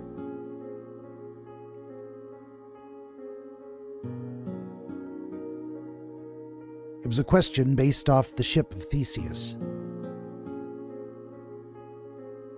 Oh boy, we got a conclusion here, or we got a choice to make. How did I say conclusion? We got a choice that's going to alter the conclusion, possibly. All right, we got three choices. I haven't even looked at them. I choose the Lucy with her original body. For me, that is not the answer. That would be answer number one. Number two, I choose the Lucy with her original memories. That would be my answer. Although there's no reason not to choose both.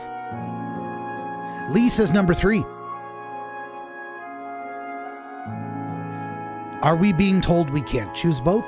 I mean, when you can choose both, choose both. Don't make a choice. I hate forced choices anyway. Lee wants to go with three. I'm inclined to agree. Because then you do get answer number two and answer number one.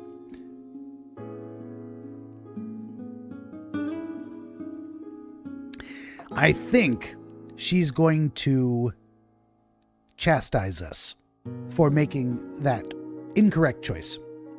That's really probably the only choice that is incorrect in her mind. I'm asking you to choose between them, not both. But let's do it. Let's go with number three. Unless Nemo or Cobra are going to jump in at the last second here. I'll give it just a moment longer. Now, why would I go with number two? Because if you've replaced every part in the original body, You could make it look the same, or it could look completely different. Maybe that's fine. But really, what we really are is not just our shape or appearance. It's our memories, our personality. It's what we are, as they say, on the inside. That being said, someone would say, Ben, but you believe a person's consciousness cannot be uploaded and have them remain the same person. No, I don't think that is possible. I don't think you can just make a digital copy of someone and that copy actually is the same person. I don't think so. Even if they have all the original memories, I think there's something unique about us that cannot be transferred. What it is a copy that might even think it's real, might even feel real, might feel no different than I do right now. But I don't think it's really me. And if that was ever an option to keep a loved one around, I'd like to believe I wouldn't do it. Now, when it comes time, I might feel completely different. But for now, that's my answer. Let's go with number 3. Let's see what she says. Choose both.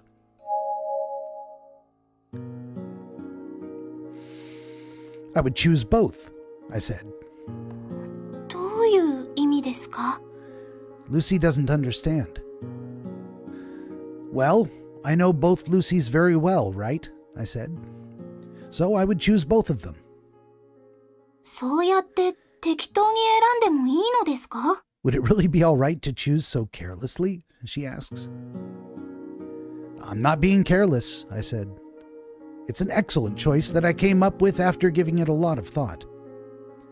When you look at games or manga, harem endings are always the best, right? I didn't pre-read that before. That's a great line. You know what?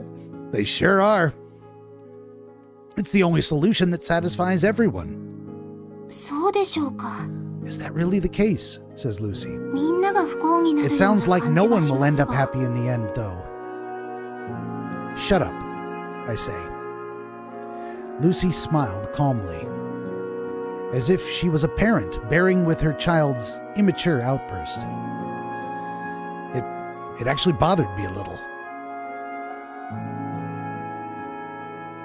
Does she not like that ル answer? ーシーはルーシーに自信がありません。 Lucy doesn't have any confidence in herself, she said. 唯一無二なものを There's 一つ nothing も持ってい unique ない about ルーシー Lucy, に so she doesn't know whether there's any meaning to どれ her ほどの価 existence. 値があるのかわかりません。このような言葉を聞 Has いたこと Master はあり ever ま heard す of か? the saying, 人は死んで名を people 残す。 leave behind their names when they die, 動物は死んだら家 and 族を残し animals ます。 leave behind their skin and fur when they die? それならロボットは In that case, 世の中に何を what 残 can すのでしょう robots か? leave behind? ロボットは後に錆びついて動 Until け the なくな moment る時ま everything で rusts, この to 世 the に point that 何を it's no 残せる longer のでしょう possible か? to move. What can a robot leave behind to make a mark on this world? I don't know, I said. I guess you could leave behind your body parts. 残酷すぎますね。 That sounds too cruel, said Lucy. ルーシーはですね、もう少し Lucy 意 would 味 like to のある leave ものを behind 残したいで something す。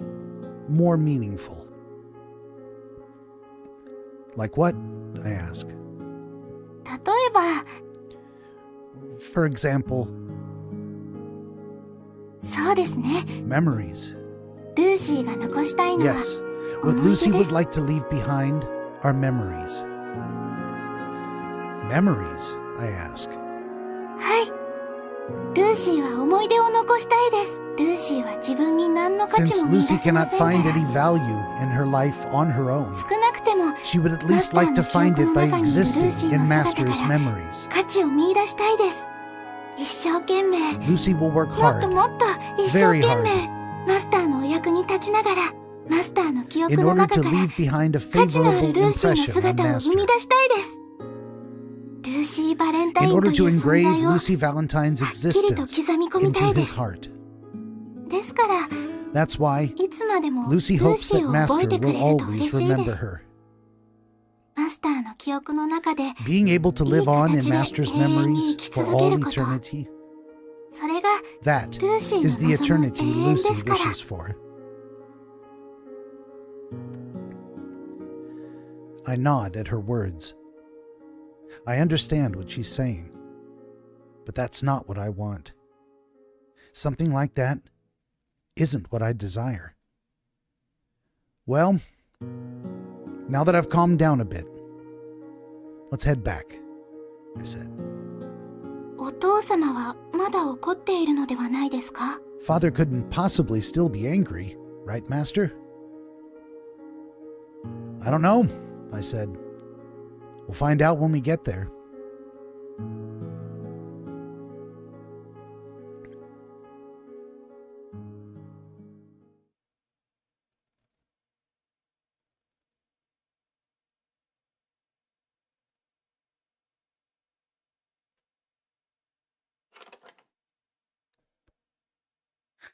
One answer I can't believe I didn't think of. You choose both. The one that looks like the original Lucy with a different personality, and the one that looks different with Lucy's original personality, and you just swap the memory chips, and then Lucy gets her original body back, and you have a brand new friend. And then you make a harem of robots. I entered the house. I didn't hear anyone, but I saw my father's shoes. Could he be taking a nap? It would be a blessing if we didn't run into each other. Carefully, without making any sound, I entered my room. Is his father in there? His father's in there. Achievement unlocked. Dream of electric sheep. Well, what does that mean? We've got to be at the end. I've gone on like 20 minutes longer than I was going to, because we've got to be close to the end.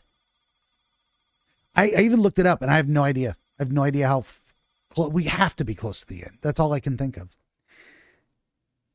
Is Father going to try to hurt her, and she's going to have to kill Father? I mean, what's going to happen? October 30th. Lucy. Oh, this is the first time we've had a Lucy on the screen. It says you, it says doctor, and now it says Lucy. What's going to happen?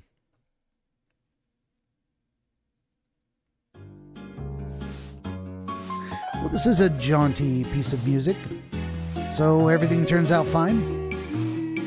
Hum, hum, hum, says Lucy. Lucy was cleaning up the room. She appeared to be in a good mood today. The room wasn't very messy, but that's only because Lucy had been doing her work diligently. And even though the room wasn't messy, Lucy continued to clean as usual. It had already become a part of her daily routine. Without allowing a single speck of dust to fall onto the floor, Lucy proceeded with clinical efficiency. よいしょ。 Here and there, she says. Lucy glided across the floor with the vacuum cleaner. She dusted each and every corner, organizing the pile of books on the desk. She hung up the jackets inside the closet and placed the folded underwear inside various drawers. You put all the underwear in the same drawer. Why would you put it in various drawers? She repeated this process. Not too long after, she finally stretched her back. Do robots really need to stretch their back, or is this just a human imitation that she was programmed to display for some reason? Maybe she needs to. Maybe actually stretching her back helps something. She wiped her forehead with the back of her hand. やっと終わりました。 Finally done. The way she massaged her waist while letting out a deep breath, it was no doubt the appearance of a typical woman. She stared at the sky through the window. 今日は天気がいいですね。 It sure is a lovely day today. It had been a while since she'd seen such warm, sunny weather. Compared to the chilly weather she'd seen lately, this was quite rare. The sunlight was faintly shining down from the sky. これからも今日の Hopefully よ it う will に stay 暖 this かい日 warm. が続くといいですね。 It was almost time for her master to return home from school. She made her way towards the living room to finish up the rest of her chores.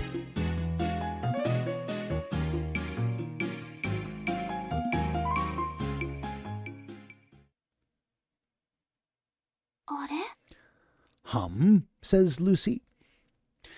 When Lucy arrived in the living room, she tilted her head in confusion. It was because she had heard something. It was Father's voice. She couldn't make out what he was saying, but he was speaking quite loudly. It didn't seem like he was talking to himself. Soon enough, Lucy heard the voice of another person. It was a woman. Perhaps Father has brought a guest home, she thinks to herself. With careful steps, Lucy made her way toward his room.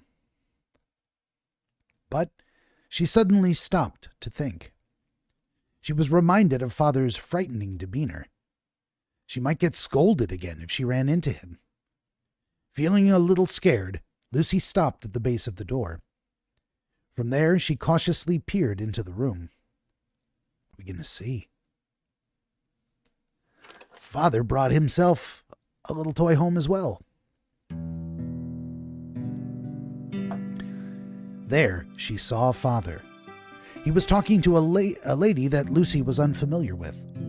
She looked like she was in her early 30s.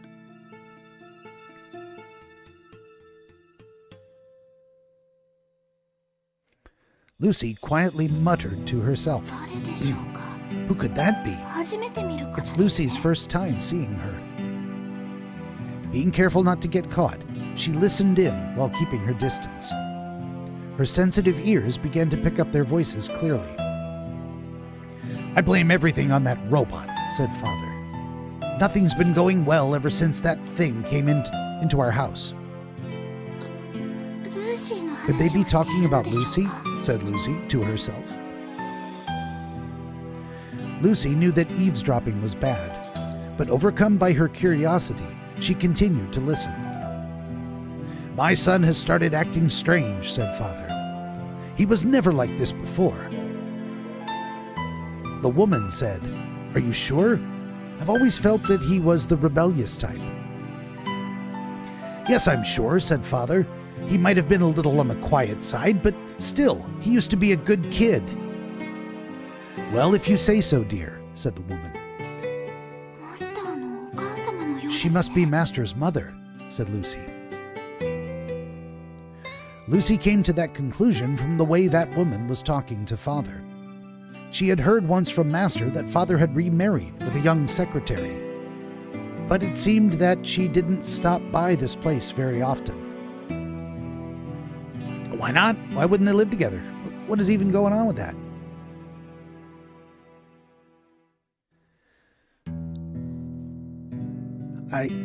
I thought something was up, said Father, but I never thought his condition would be so severe. He's completely out of it. To think that he's confusing a robot with a human being. That's just like what's been on the news lately, said the woman. Tisk, tisk, she said.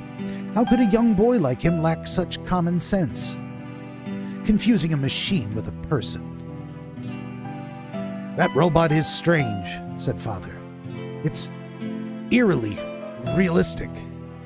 It's far better at copying people than other models. I've seen that sly contraption laugh and cry. Didn't you say once that she has quite the looks, too? Wow, what a wonk, he said. Didn't you say that she was quite attractive as well, said the woman. Since she's just like a person and listens to his every command, I can see how it could be problematic for a boy his age. But still, she's just a robot, said the woman. Perhaps he's having trouble at school. Trouble, said Father. Don't they say this often, said the woman, that unsociable children are usually the ones that get attached to androids? Since they have trouble getting along with people, they grow close with androids instead. Robots are always willing to listen to them, unlike people. It's clear that he's having trouble with his school life. I wouldn't know, said Father, since he rarely ever talks about what happens at school. Anyway, it's certain that the robot is the cause of all these problems. There's no doubt, he said. But I don't know what I'm supposed to do. Isn't it obvious? Said the woman. What do you mean? Said Father. Why don't you just destroy it? Said the woman. What? Said Father. Go dispose of it, said the woman. The robot's the reason behind all this, right? Father is silent, in shock a moment, it sounds. Her words were followed by a moment of silence, indeed. But then he'll really be upset about it, said Father. Isn't it just like a toy anyway? Asked the woman. When his condition improves, we can always buy him a new one. It's not as simple as that, said Father. The robot looked a bit special. Well, then you are planning to leave things the way they are? Asked the woman. You think his feelings are more important than his future, she said. Something must be done about this, right? Yeah, said Father. Well, then just get rid of it, said the woman. Go smash it to pieces or set it on fire, whatever. Father appeared to be thinking about it. You're right, he said. That robot is the cause of all this.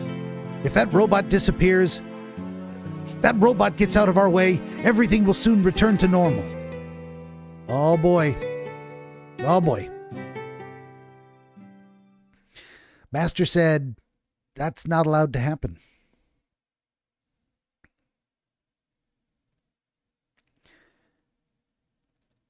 Lucy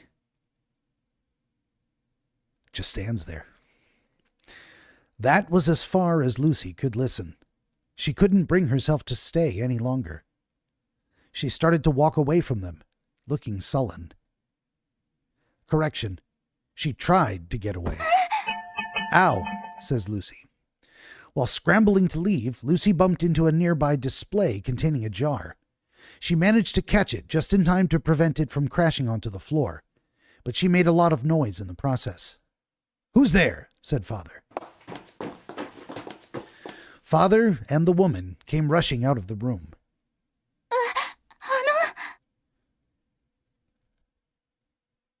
It's you, said Father. Were you listening? Lucy made an excuse while putting the jar back in its place. Lucy is very sorry. She did not mean to eavesdrop on purpose.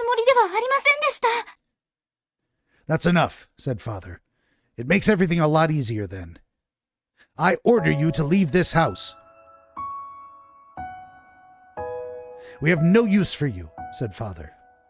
There's nothing we need from you in this household. So leave. But Master is... My son doesn't need you either. He's only confused because he's young. You're not being of any help to my son. You're only causing him to suffer. So run along. Forever disappear from our sight.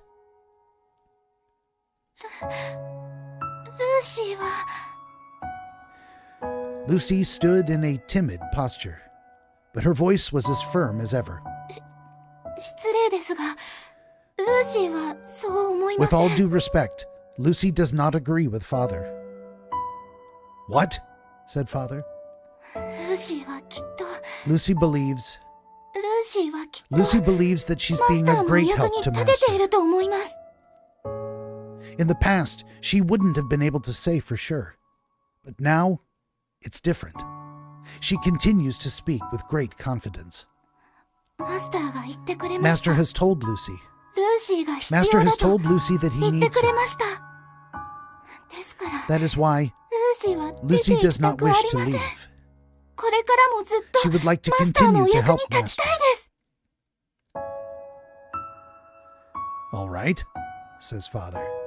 It doesn't seem like we'll get anywhere by talking. Father disappeared off somewhere. A moment later, he returned with a container filled with gasoline in his hand. He poured the gasoline onto Lucy inside the house. The gasoline made a loud splash as it contacted Lucy. She soon became drenched from top to bottom. Lucy stood there in silence with the gasoline covering her body. Father took out a lighter and flicked it. He held the lighter threateningly close. "This is my last warning," he said. "Leave if you do not wish to be turned into a pile of ashes. And don't you dare come back. Stay out of my son's life forever." Lucy silently observed her slim body. ルーシーは What should Lucy do? Lucy tried asking herself, but there wasn't anyone that could give her an answer. Without knowing what to do, Lucy remained standing still for quite a long time. Her body was designed to be able to withstand intense heat for a short while, but it wouldn't be long before she began to melt. Lucy suddenly remembered Master's order. Run away if she's in danger. That was the order. Lucy didn't know what to do. She didn't know what to do, but she decided to leave the scene first. Staying here would be going against the second and third law of robotics. In order to prevent that, Lucy began to move. さようなら。 Please, take care.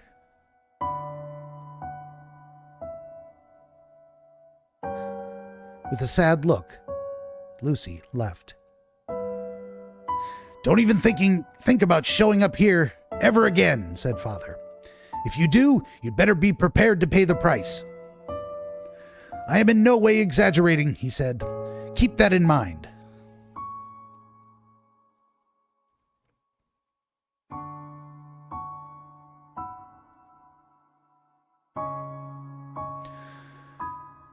All Lucy did was give the ground a lonely stare.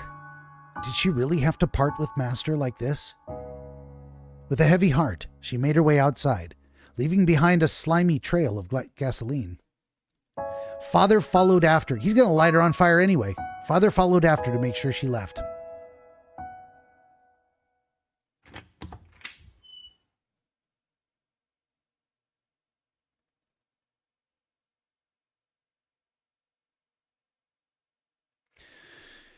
Once outside, Lucy found herself staring at the sky, absent-mindedly. It was bright and sunny out, which had been a rare sight in recent weeks. Lucy stopped in her tracks momentarily as she stared into the sky. Then she smiled brightly. It was a refreshing smile, free of all cares in the world. 今日は本当に天気がいいですね。 "It sure is a lovely day today," she said. She thought it would be good weather to go for a picnic.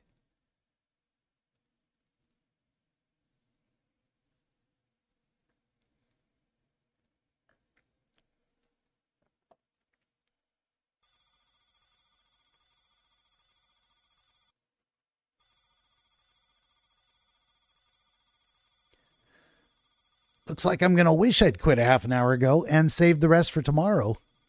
But we're going to keep going. Let's see if we can finish this up. Did the screen just jump? It just did a thing without me. I didn't do that. October 30th. We're going to come back and she's a pile of ash. Then we're going to murder our father because he's a son of a bitch. Excuse me for a moment while I get a fresh beverage, and then we will continue.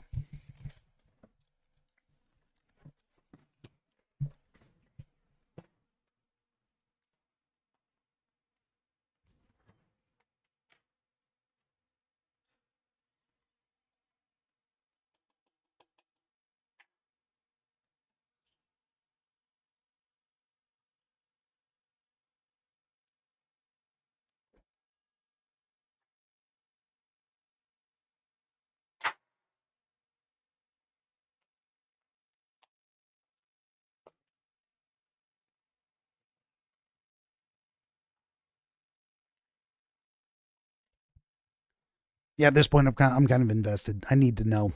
Even though I was inclined to pause for the night, I just don't want to. Let's go. Let's see what happens. Oh, they're going to make us wait so long. As soon as classes were over, I prepared to leave.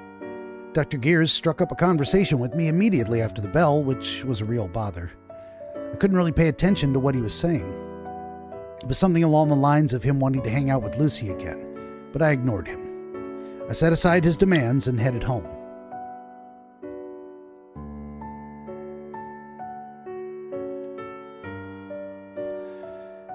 It felt like I'd been getting home a lot earlier lately, and it really was true. I'd started going straight home after school. In the past, I would have aimlessly wandered the streets to pass some time, but I could no longer do that, because there was someone waiting for me at home. I would have never imagined that in the past, this would have happened. Who knew going home could be this exciting? I wonder what we would talk about today. I wondered what kind of face she would make, what kind of stupid things she would say. I wondered about the most pointless things, the pointless things that I was so excited to see. I enjoyed chatting with her about the dumbest things. How much did I enjoy it? Well, it felt as if my life had been without purpose, dull and boring up to this point, in order to make up for my fated meeting with Lucy. To the point where I would begin to have these silly thoughts. That's how much I enjoyed it. Even I thought that sounded corny, but it couldn't be helped. Because emotions were not something anyone could easily control. I decided to pick up my pace, just so I'd be able to see Lucy a little sooner.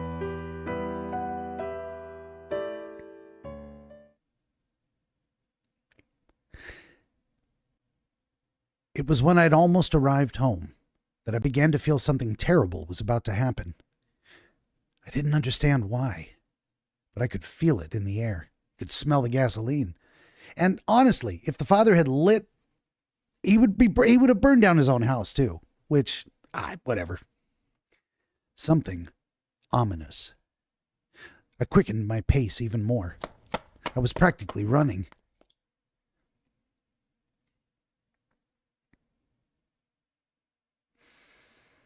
"What?" I said. I couldn't believe what was happening before my eyes. I felt my knees giving way. What kind of sick joke is this? My mouth hung wide open and refused to close.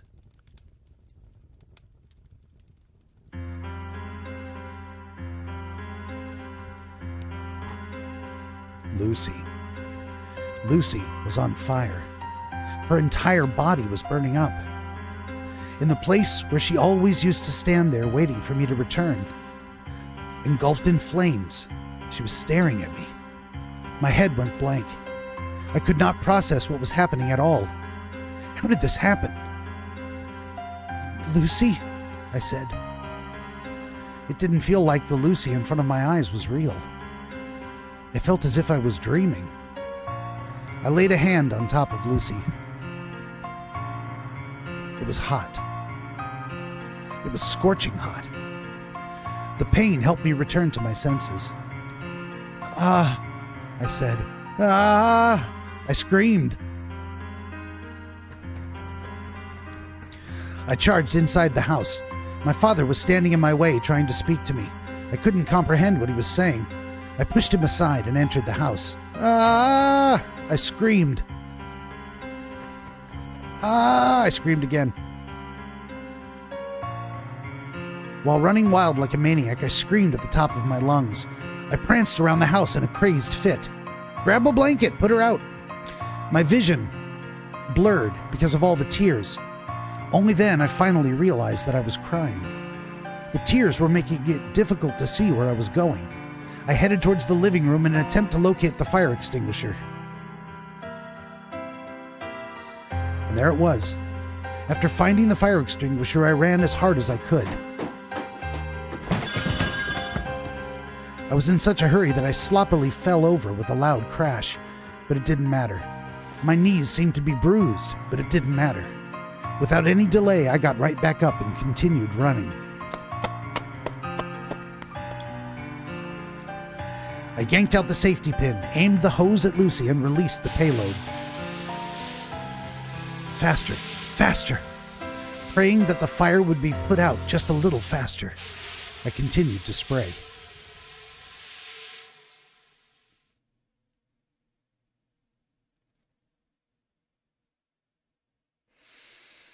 After a short while, the fire vanished like magic. But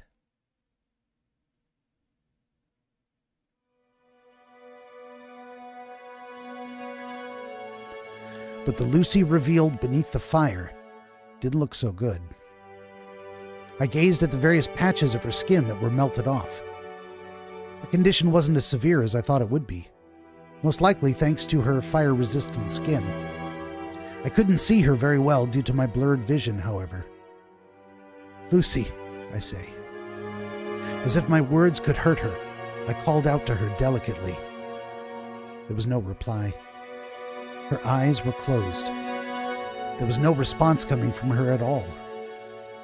"What are you doing? Answer me," I say. I anxiously wait for her reply. Wait for her to open her mouth. But her unrelenting lips refused to facilitate my desires. You could say respond to my desires. They refused to listen to my earnest request. "Lucy, this is an order," I said. "Answer me. Answer me, damn it!" I tried yelling, but it didn't change anything.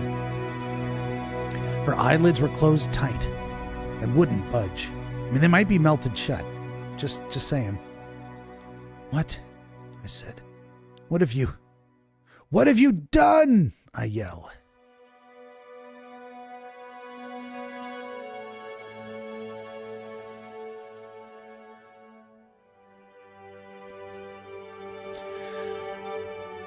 I turned to face my father.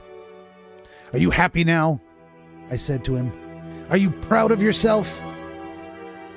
Father said, "I've done nothing wrong. I refused to listen.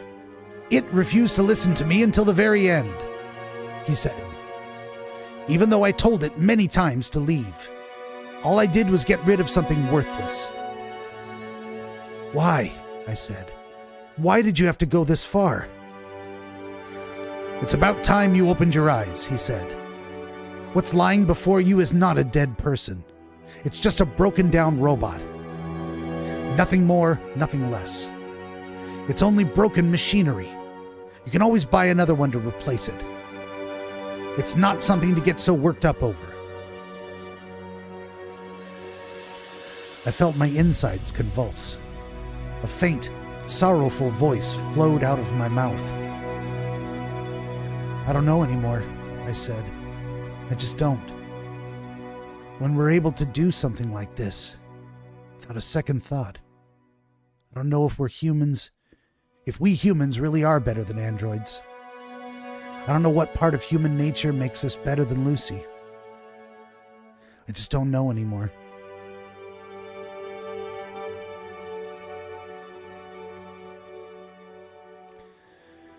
People take pride in being human, and people do not want to lose their power to govern the world. That's why they fear robots, avoid robots, show contempt for robots, and, eventually, do something like this without batting an eyelash. Can we say for sure that compared to this android lying on the ground, compared to Lucy, are we humans truly more deserving to exist on this planet? I wasn't so sure anymore.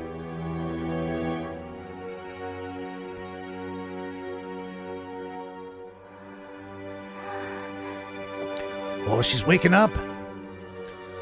Then I suddenly heard a voice. It was Lucy's voice.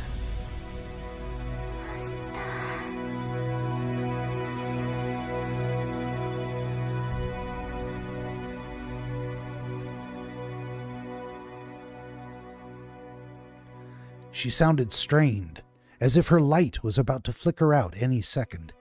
Her body was damaged to the point that it was almost painful to look at. But she still retained her usual voice, the one I'd been longing to hear. Her eyes were firmly locked onto my face. "You, are you all right?" 大丈夫です。I'm okay, she says. Her voice was quivering uncontrollably. Her body was also making a lot of strange crackling noises. She didn't look all right at all. She looked as if she was about to seize up at any moment. And yet, despite such hindrance, she was trying very hard. She was trying hard to say something. お父様 It's not お父様 It's not Father's fault, she said. ではありません She was in such a pitiful state, yet she spoke so calmly. She sounded as if she was trying her best to make me feel at ease. Her stolid composure made my chest tighten. ルーシーは Lucy ended up breaking the laws. しまいました破ってはいけない Lucy broke the laws and paid the price. マスターの Lucy did not obey Master's order. 自分を Lucy did not protect herself. 守らなかったせい危険を Lucy did not run away from danger. なかったせいでここに Lucy stayed right 残 here. ってしまいましたからですから That is why things turned out this way. ルーシーが It's all Lucy's fault. The 3 laws of robotics. The inescapable chains humans have bestowed on robots. Is she trying to say that she's in this state only because she broke the laws? Is she trying to say that the fire had nothing to do with it? I feel a sudden surge of anger well up inside of me. You idiot! What did I tell you? Run away! I told you to run away if something ever happened to you. I thought I made that very clear. I even ordered you to. Why didn't you listen? Why didn't you listen and let yourself get hurt?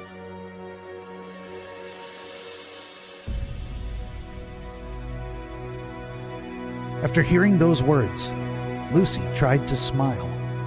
She tried her hardest to smile. Her voice was so faint that I couldn't make out what she was saying. What? I said. 約 Because 約束しました Lucy made a から promise いつでも that she would greet 出迎える Master, って毎日 that she would wait for Master in front of the house every day. そうマスター Lucy と promised 約束 with Master. ですから That's why she wanted to stay. ここに Lucy wanted こ to の stay 場所に right here. 残っていたかったのですここに残って From here, in front of the house, as always. 家の前に立って笑顔で Lucy wanted to greet Master with a smile. お迎えに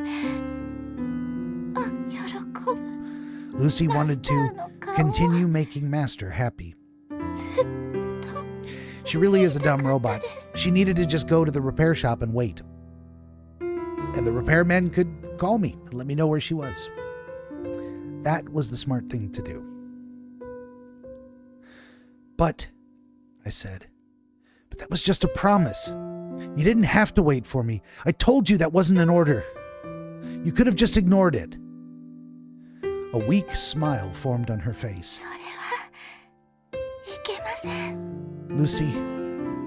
Lucy couldn't do that. ルーシーが If Lucy broke that promise, 帰ってきて if Lucy wasn't here for Master when he came ル home, ーシーがいなかったらそうなったら then Master would definitely feel lonely. マスターは悲しむでしょうから最初に見た Lucy remembered 悲 Master's しむ lonely マスター face の from the 顔は past.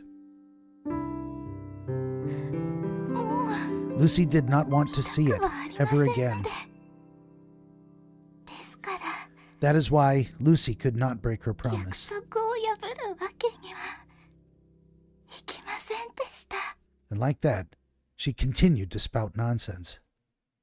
Nonsense that only a true robot could fathom. ルーシーには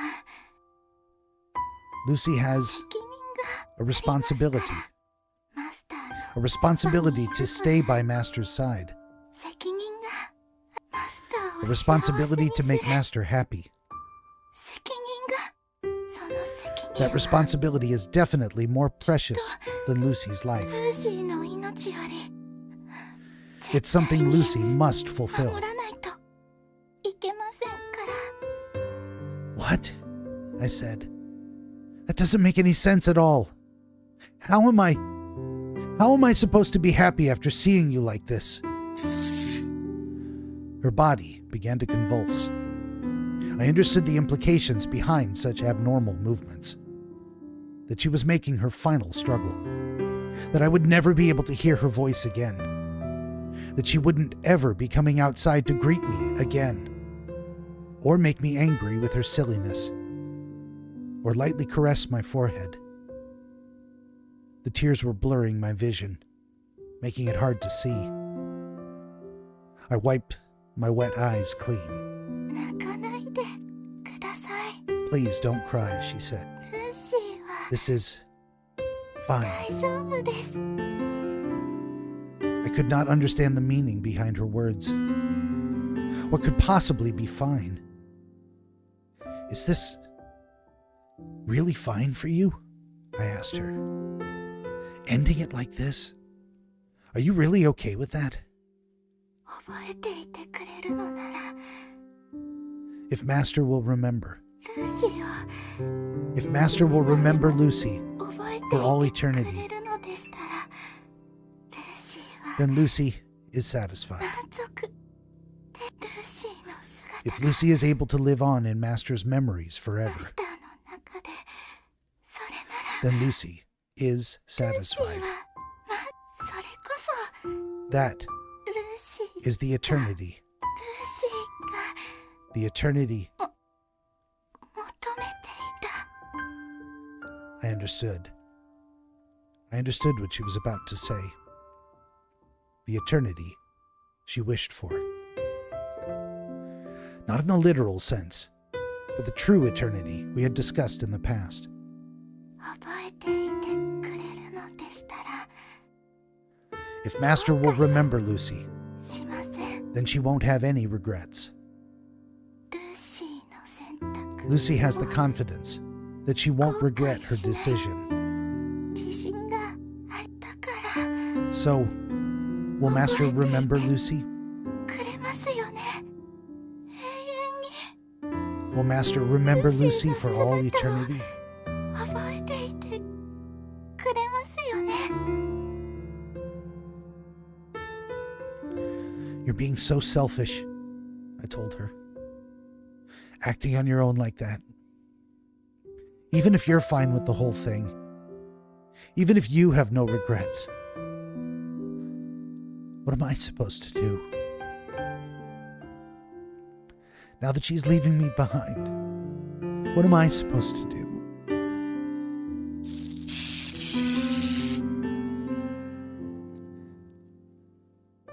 Lucy's head was shaking. あれおかし That's strange, she said. いもし I'm sorry, Master. ございませんだんだん耳 Lucy appears to be losing her hearing. 遠くなってきました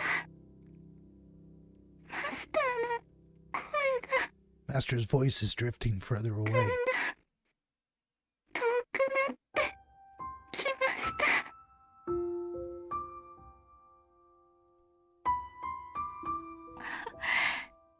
困りましたね This is bad. Lucy didn't get to 返事を聞けて hear Master's reply. のに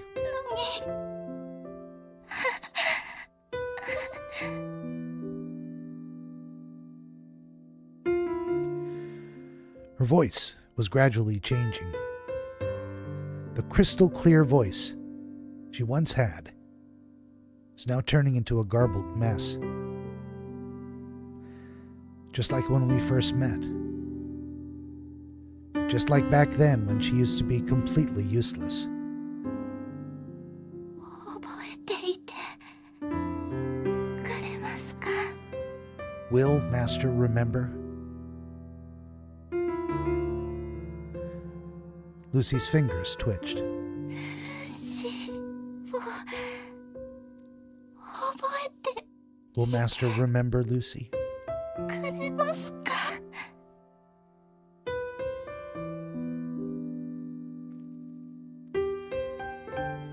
Nonetheless, Lucy pressed on, with a voice that might cut off at any second. She still desperately tried to hear my answer. I have to make up my mind. After seeing her struggle, I have to make up my mind right here and now. While holding back the tears welling up inside, I gave her a nod with my tear-stricken face. I will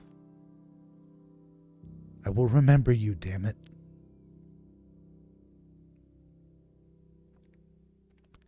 Lucy smiled. よかったです。 Lucy is glad, she said. やっと願いが叶い Lucy's wish finally came. ましまし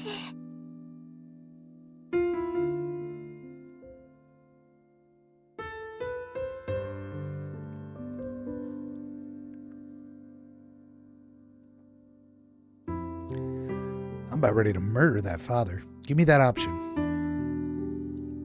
Lucy? Lucy?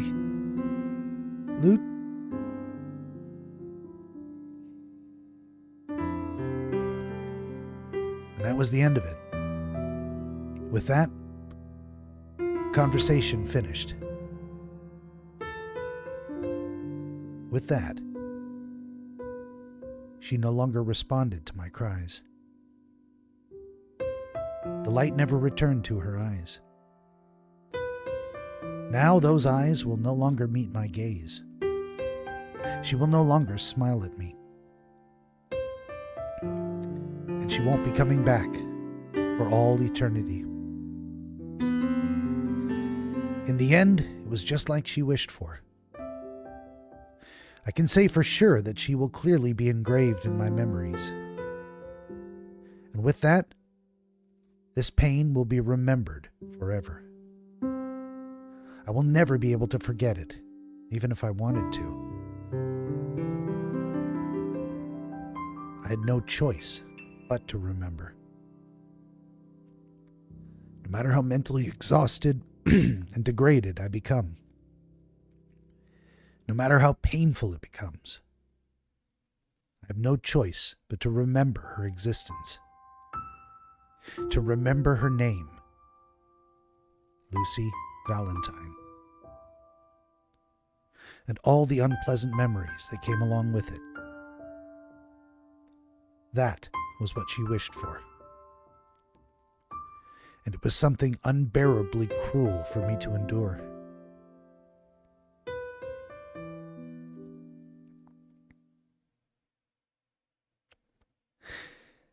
Was that the bad ending? Did we get the bad ending?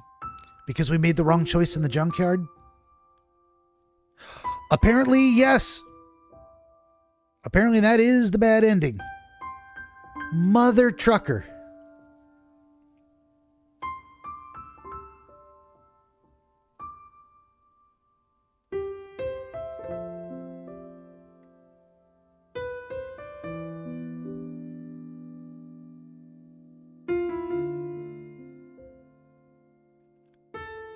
And this music cannot be skipped. And I cannot... Oh,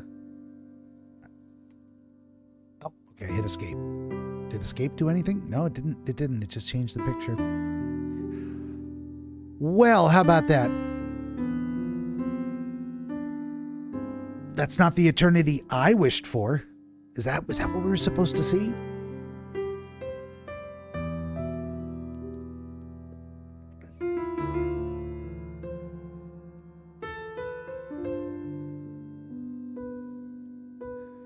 I don't like it. Not one bit. Not one bit.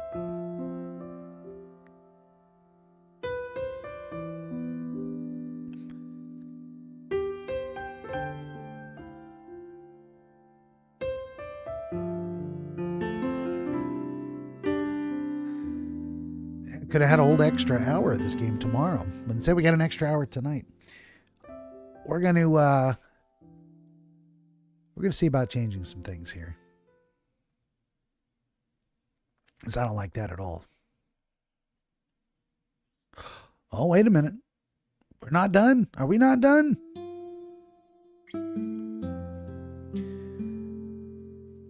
Hey, said Dr. Gears. You listening? He said. Cheer up, man. Ah, come on. What's wrong with you? You're even making me depressed. This is why I warned you not to get attached to her so much. Robots are robots. Humans are humans. You were hurt because you couldn't tell the two apart. I mean, he's hurt because his father would have never murdered a real girl. Or maybe he would have. Seems like a real psycho. You crossed the line, said Gears. The line that wasn't meant to be crossed. And I made it so clear for you, too. I warned you that you'll be the only one hurt in the end. Really? How foolish of you. Is he talking to me? He's talking to the player? I stayed silent. I had nothing to say. Well, said Gears, now that I think about it, maybe this turned out to be a pretty good experience for you after all. What? I raised my head up and looked at him. The fact that you finally learned your lesson makes it all worth it, I think. It may have been a harsh lesson, but wasn't there some merit to it? You should know this better than anyone else. Well, I guess you're right, I said. Mm-hmm, said Gears. Then let us start enjoying life properly. What do you mean? I asked. Gears continues, there are a lot more interesting things in life than androids. So let's go find out what's in store for us. Because to be honest, we've devoted a huge chunk of our lives just to study, right? It's time for us to catch up on all the fun stuff. How about you give me an example, I said. All right, said Gears. First, we should try to get to know some girls. You sound as if you haven't been trying, I said. That's just mean, said Gears. Anyway, there are always women out there who are more attractive than Lucy. And of course women with better figures, too. Although you won't be dealing with a robot, there must be someone who's as nice as Lucy. With a woman like that, you should try getting into a serious relationship. And go traveling to all kinds of different places together. And make lots of special memories. Let's try all the fun things we've missed out on. And eventually, you'll be able to move on from this incident. Well, doesn't that sound exciting?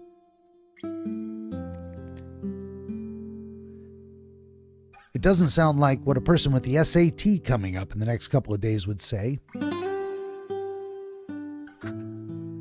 That's true, said Gears. But whatever.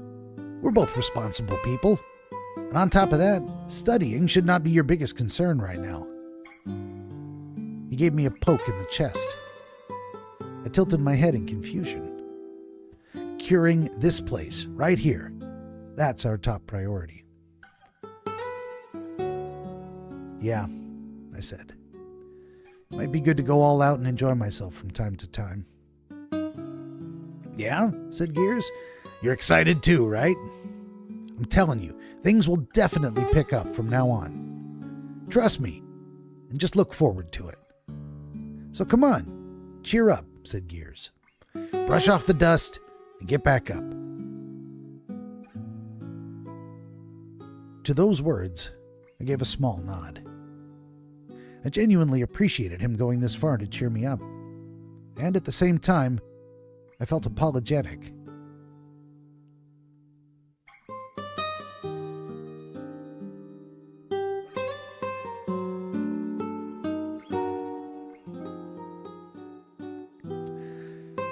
Man, you look like you've gone to hell and back, said the repairman.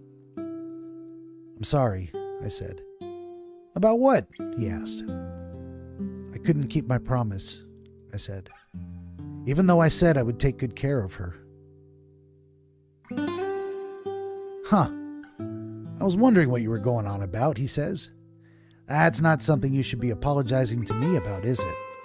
There's no point, said the repairman.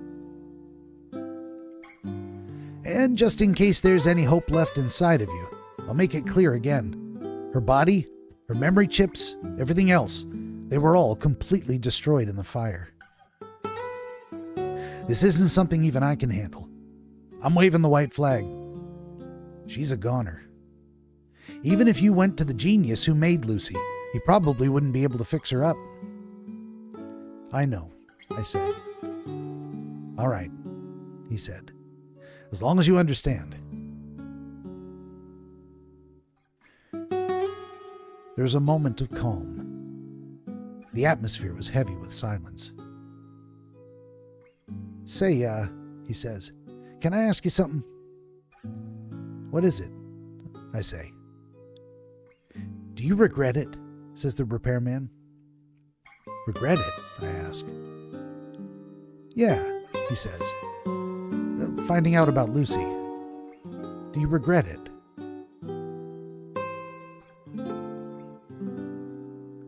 I pondered for a moment. If I'd known that it would end like this, maybe it would have been better not to have met Lucy at all. If I had never found out about her existence, if I had never picked her up at the junkyard in the first place, maybe I could have been much happier. I try to place myself in a different scenario. Oh, we've got one final answer.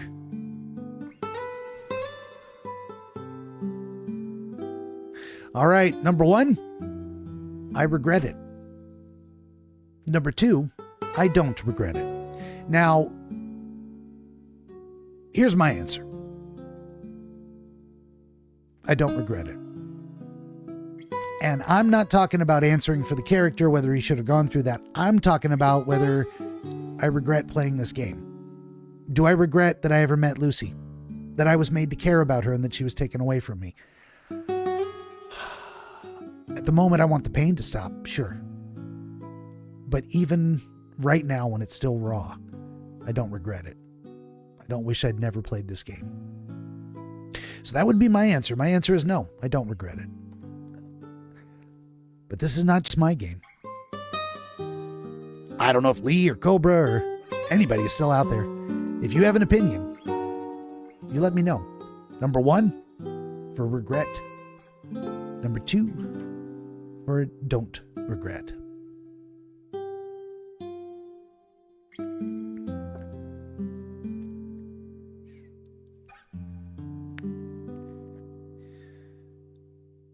I think Lee's the only one still responding, so we're going to go with it. We're on the same page, brother. Let's do it.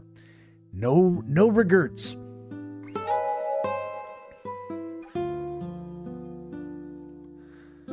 Laughter suddenly escaped my mouth. Without hesitation, I replied to the repairman's question. No, I said. I don't particularly regret it, and I don't plan on doing so in the future. I see, he said. He quietly stares at me for a good long while. Lee says, Nemo's playing TFD. Yeah, and he's probably doing his own stream. That's all good. He's doing his own thing. That's fine. We'll just knock this out, the two of us. Anyway, said the repairman, I've been short on hands around here lately. Short on hands, I ask. He says, yeah. Would you ever consider working here? I can't afford to pay you that much, but if you're all right with that, I'm willing to take you in. You can build up some work experience. I'll teach you a lot of things. It'll be tough to find someone as skilled as I am, you know. So how about it? He asks. Normally I wouldn't be inclined to take up such an offer. But now, things were different. Well, I said. Working here doesn't sound particularly bad. I'll be sure to think it over. With that said, I headed towards the exit.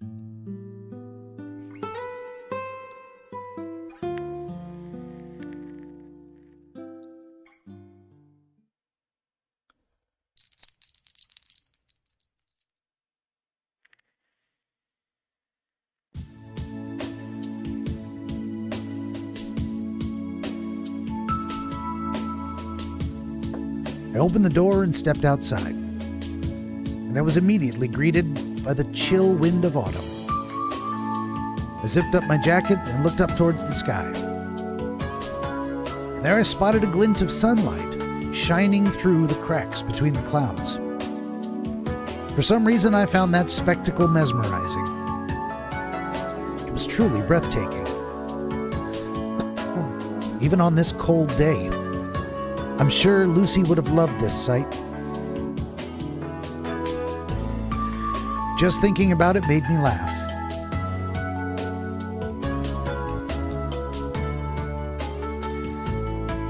And Lee says, end music, indeed. That sounds like end music. And here we are getting credits again.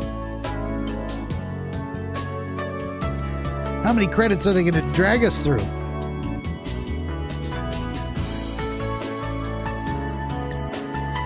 And just because I won't be satisfied until I know, we're going to look up the good ending and see what that is. Hopefully it's not the ending where she dies. Did we get the good? Is that the good ending?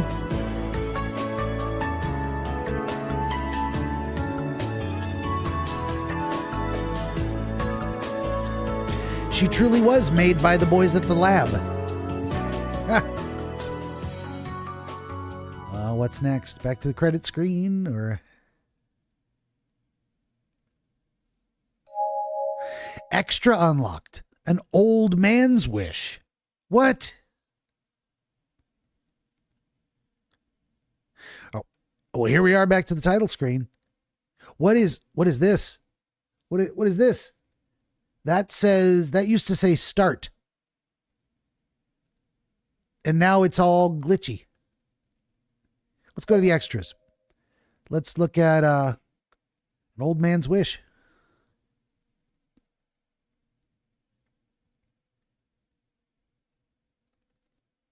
I don't regret playing this game, but I am having a hard time letting it go.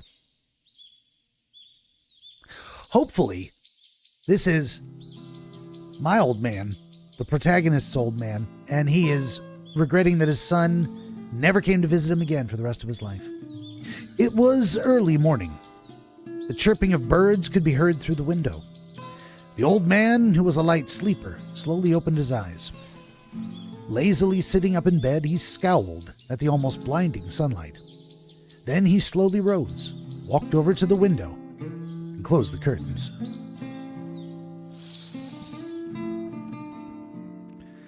As the curtains came to a halt, everything became quieter, as if he had muted the television. Darkness engulfed the 16-square-meter room. Even after opening his eyes, the old man continued to sit on his bed, staring into empty space. It appeared he hadn't fully woken up yet. "Pardon my intrusion," said someone. There was a sudden knock at the door, followed by a feminine voice, oddly devoid of emotion, which caused the old man to snap out of his trance. He slowly moved his gaze towards the entrance of the room with an indifferent stare.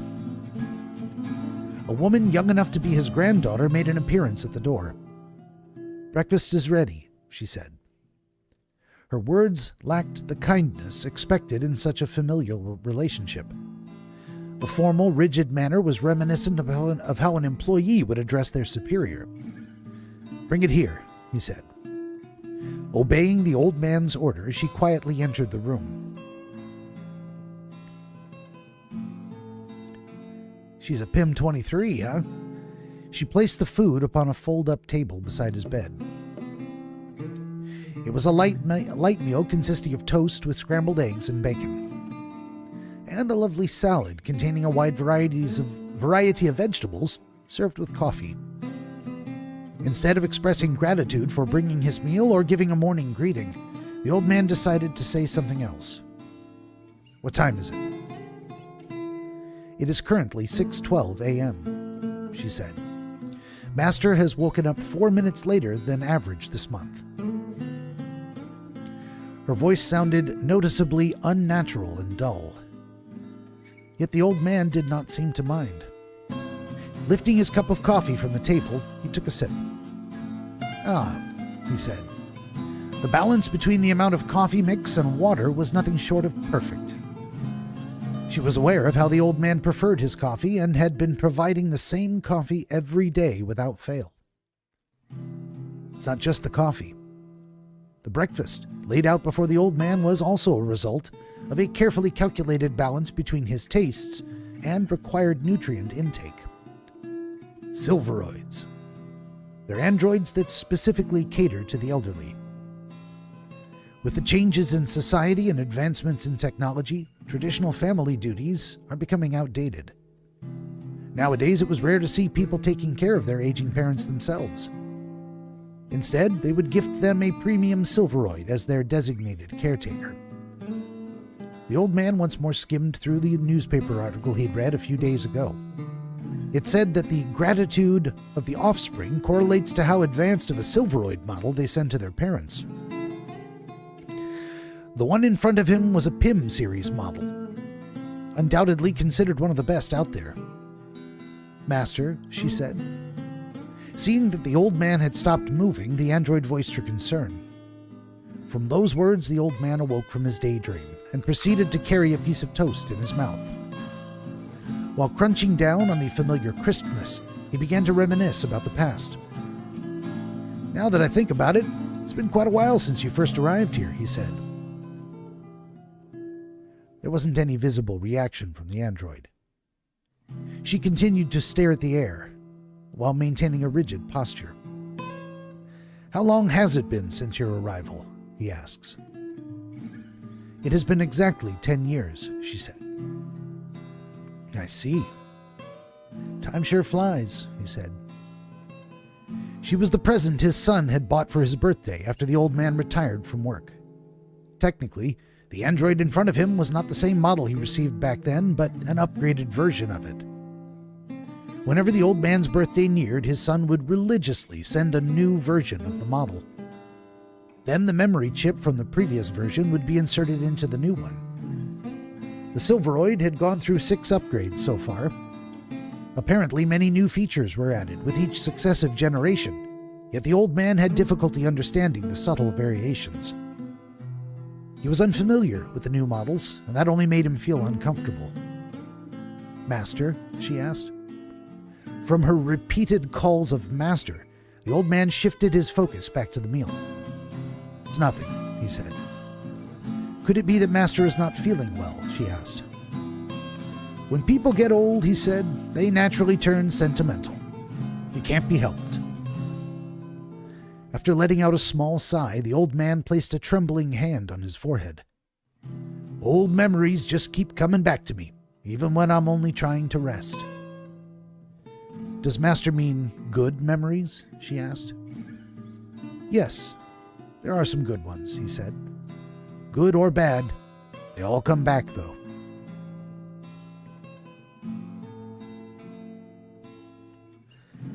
She was an android he once had actively rejected. Yet being left alone after a recent divorce had somewhat altered his views. As an old man who had only paid attention to work in his life, it was obvious that he wouldn't be able to handle the housework on his own. He tried hiring live-in housekeepers, but found the arrangement too uncomfortable, as it wasn't in his preference to live together with someone unfamiliar. After he had experienced numerous failures, he finally decided to try the Silveroid. He still had a lot of trouble with the robot at first. She nitpicked about the smallest things and ambushed him in the washroom every day with her examinations and whatnot. The first year was very stressful for him. However, humans are adaptable creatures. With time, he eventually adjusted to her routine, keeping his complaints down to a minimum. In fact, he had become so dependent upon the convenience of having an android that The old man wasn't sure if he would ever be able to survive without one.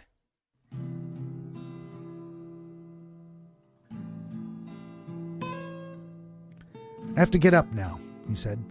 "Take this away." The android put on a puzzled expression as the old man weakly set down the fork. "Master is finished, but Master has not yet met the recommended nutrient intake," she said. "I don't feel too hungry today." "Then just to be safe, today's morning examination will have to be more extensive than usual," she said. "I expect nothing out of the ordinary, but there's nothing wrong with being cautious." "How am I supposed to find the time for that?" he said. "I have to go open my shop." The old man rose as he stubbornly replied. "Master must not avoid the examination entirely," she said. "If Master insists, I will do my best to get through it as quick as possible." The old man clicked his tongue in annoyance. Only a few years ago, he would have gotten furious in a similar situation, but he was used to it by now. After shaking his head, all he did was quietly stare at the android approaching him.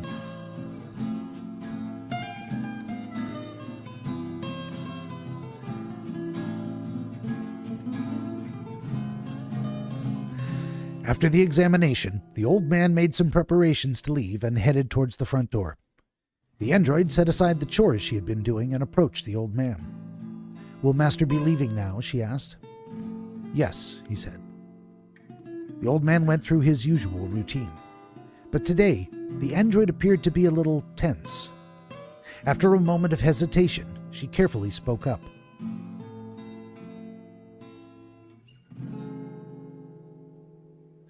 "Master," she said. "What is it?" he asked. "I was thinking maybe Master should avoid going to work today," she said. "Why is that?"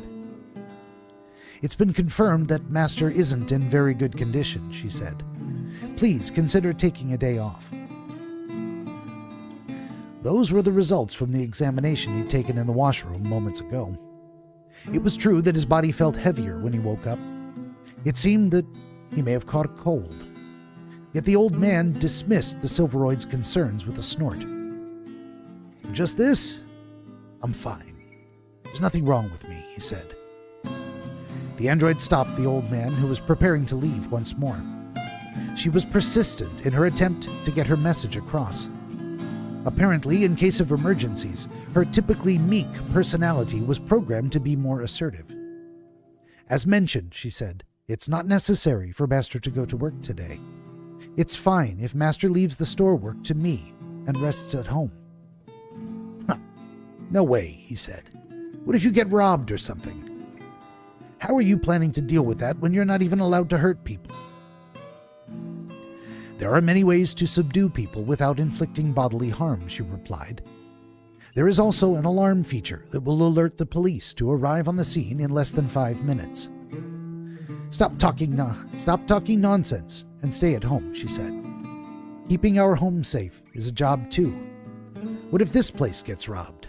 Oh no, he says stop talking nonsense and stay home." It seemed like the android wanted to say something, but she eventually,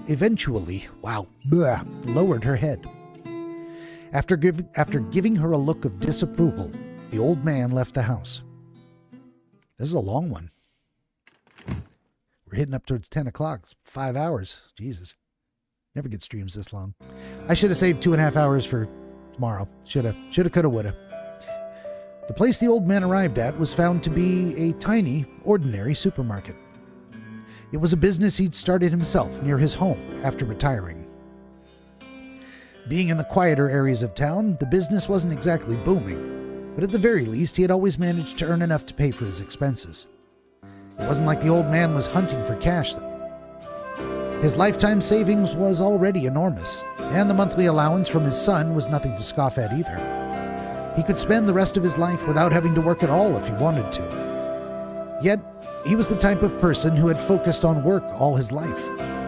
Unlike others, he never bothered going on vacations or spending time abroad, mostly because he didn't know what to do with his free time. He wasn't flexible enough to try and find a new hobby at this stage of life.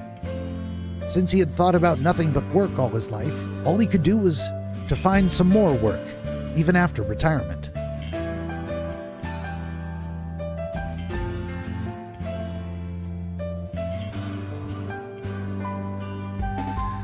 The store remained vacant, even after its opening. Several regular customers stopped by as time passed, but today still seemed especially quiet. Sometimes a co-worker from the company he used to work at would come visit the old man. He had always been a little out of touch concerning family matters, but he was well respected at his workplace back in the day. Whenever they paid him a visit, the old man would reminisce about the past and share stories, usually over drinks. But that seemed unlikely today. Inside the quiet store, the old man passed the time by cleaning and checking the inventory.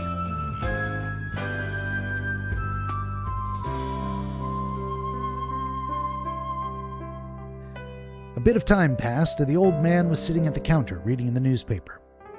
At the usual hour, the android stopped by the store.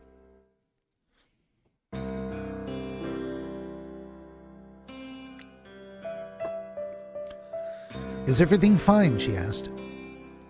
The android offered a greeting with that dull voice of hers. She was carrying a large sack. He already knew what it was without needing to look inside. She placed the sack on the counter and proceeded to unwrap it.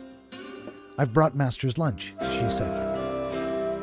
The moment the old man caught a glimpse of the lunchbox, he let out a deep sigh. "How many times have I told you? You don't need to bring me something like this," he said. "I can just get by with the stuff in the store." "With all due respect," she said, "the food inside the store is not healthy enough for Master. Please refrain from eating such undesirable products. I have received a specific order from Master's son that I should supervise and manage Master's diet."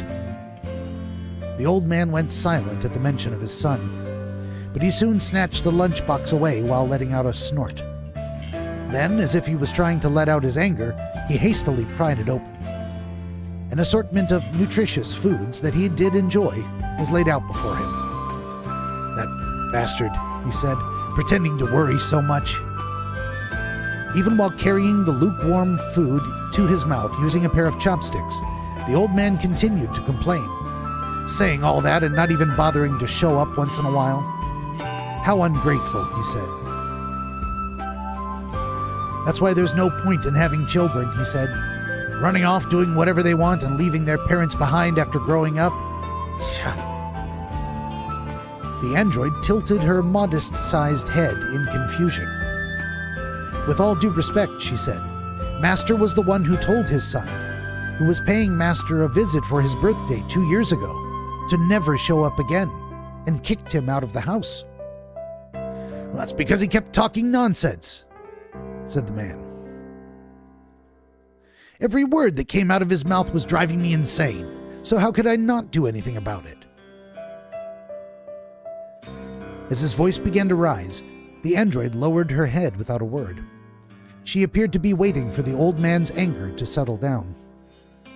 2 years had passed since the old man and his son had last seen each other.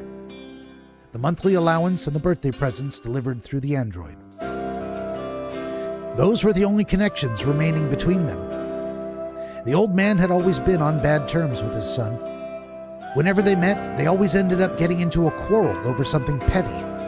This eventually led to a huge confrontation on his birthday 2 years ago. The argument escalated until the old man, who had finally reached his breaking point, decided to kick his son out of his house. Since the incident, they had not made any direct contact in 2 years. Their relationship had deteriorated to the point where they would only use the old man's Silveroid to keep in touch. From the son's perspective, Master may have come across as exceedingly cruel, she said. "I've done nothing wrong," he said. He had returned from overseas just to pay Master a visit, so perhaps it was insensitive of Master to drive him away only because of a minor argument, she said. "That's enough," said the man. "This is nothing out of the ordinary. You should already know that." "Even so," she said, "I feel that this has been going on too long this time. Even after a conflict, he almost always would return the following holiday as if nothing had happened. I'm worried that the pain in your son's heart may be deeper than what Master believes." The old man did not reply. He'd also been worried all this time. He'd always argued with his son, yet he did silently admit that this latest conflict had lasted far longer than usual. For a moment, he began to worry that his son wouldn't visit, because something bad had happened to him.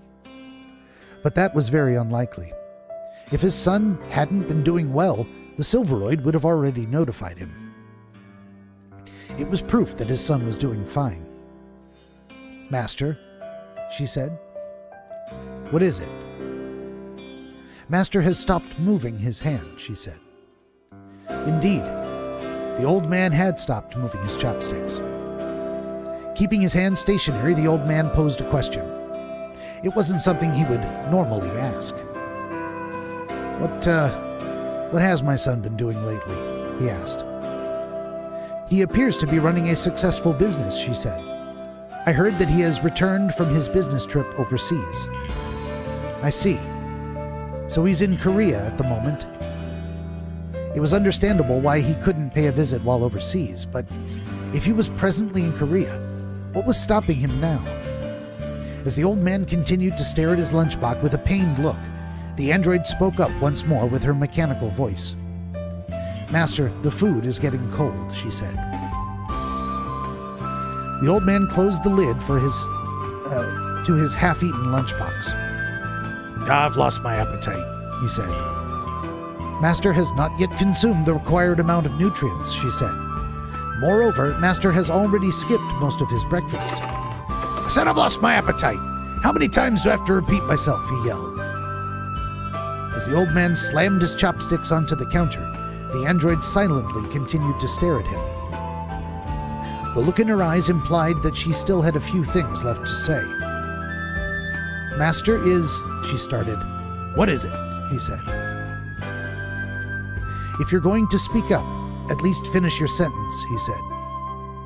Following the old man's command, the android continued with her emotionless voice. "With all due respect, I believe that Master has a tendency to get too angry with his son," she said. "I recommend that Master attempt to be more understanding." It was rare for the android to openly criticize him. Because he wasn't used to such treatment, he couldn't help but furrow his brow. After a moment, he lowered his voice and replied calmly, "Are you taking his side?" "I'm not taking anyone's side," she said. "I'm only advising that if Master wishes the situation with his son to improve, he must gain proper control over his emotions." "You really think I get mad just because I want to?" he said. "Of course not. But the stuff he spouts in front of me makes me lose my mind. It's his fault for being such an idiot." "Isn't that because," she said, "he's part of the family?" "Just what are you talking about all of a sudden?" he said. The android stared at the old man intently. She opened her mouth to speak as she shook her head back and forth in hesitation. Evidently, she wasn't feeling very confident. The reason why Master gets so frustrated isn't because having a father-son bond causes one party to unconsciously expect something from the other and become frustrated when they don't follow through. Oh, isn't it because, yes. I have never seen Master get so angry in front of other people. "I am an android," she said. "Therefore, I am unable to properly gauge how these negative emotions are being formed inside Master. We do not have any unnecessary troublesome emotions programmed inside us, after all. But what?" he said. "Since I will never be able to experience such emotions, sometimes I find myself a bit envious of that side of humans," she said. "Huh, what nonsense," he said. Just for a moment, the old man nearly forgot he was conversing with a machine. The android knew that the old man wanted the straightforward, robotic version of her instead of the casual, conversational one, so she rarely ever opened up to share her thoughts like this. Such a candid display stirred up a memory deep within the man's past, nearly forgotten until now. "Now that I think about it," he said, "there was another android, very similar to you." The old man quietly mumbled. "I can barely remember when that was. It happened so long ago. My son once brought home a strange android. She was The old man closed his eyes in an attempt to comb through his distant memories. He remembers her and regrets it. She was a little different from you, he said. Yes. She really seemed like a real person, that one. A real person? Asked his android companion. I've forgotten about how she looked, or what she sounded like, he said. But one thing I remember is that she was very talkative. She would always get ahead of herself, despite being only a robot. The android remained silent after the explanation, staring blankly at her master. But my understanding, she said, is that Master prefers a less talkative, laid-back android companion. I do, he said. That's why I hated that android. My son and I used to argue over it all the time. What did you do with her? asked the android. What do you mean? He said. Her eyes slightly narrowed. The android, she said. What did you do with her? Why, I'm not sure, said the man. Did Master continue using it? She asked. It was so long ago, I don't recall exactly what happened, he said.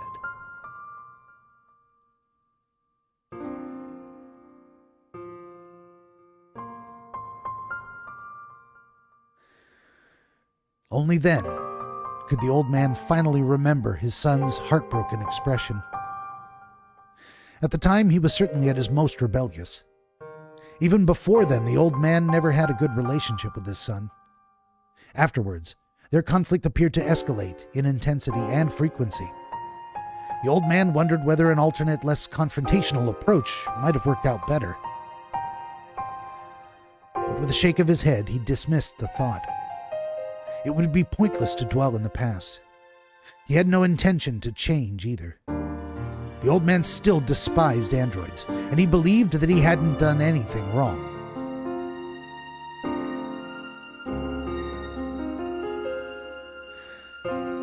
How about making an apology? She said. The old man's hand flinched a little. He responded in anger. Quit talking nonsense, he said. Oh? Was it truly nonsense? She asked. I thought Master would want his relationship with his son to improve. Does Master not want to make peace with him? Stop it. How do you expect me to do such a thing? He said. Master, she said. There was a bit of hesitation, but it only lasted a very short moment. With a newly determined look, the android stared straight into the old man's eyes. I've served Master for a very long time, she said, and I'm confident that I know more about Master than anyone else. I've more or less deduced what Master deems important in terms of values, she continued. Just what are you blabbering about, he said. You're acting quite strange today. Isn't there something more important than Master's pride, she asked.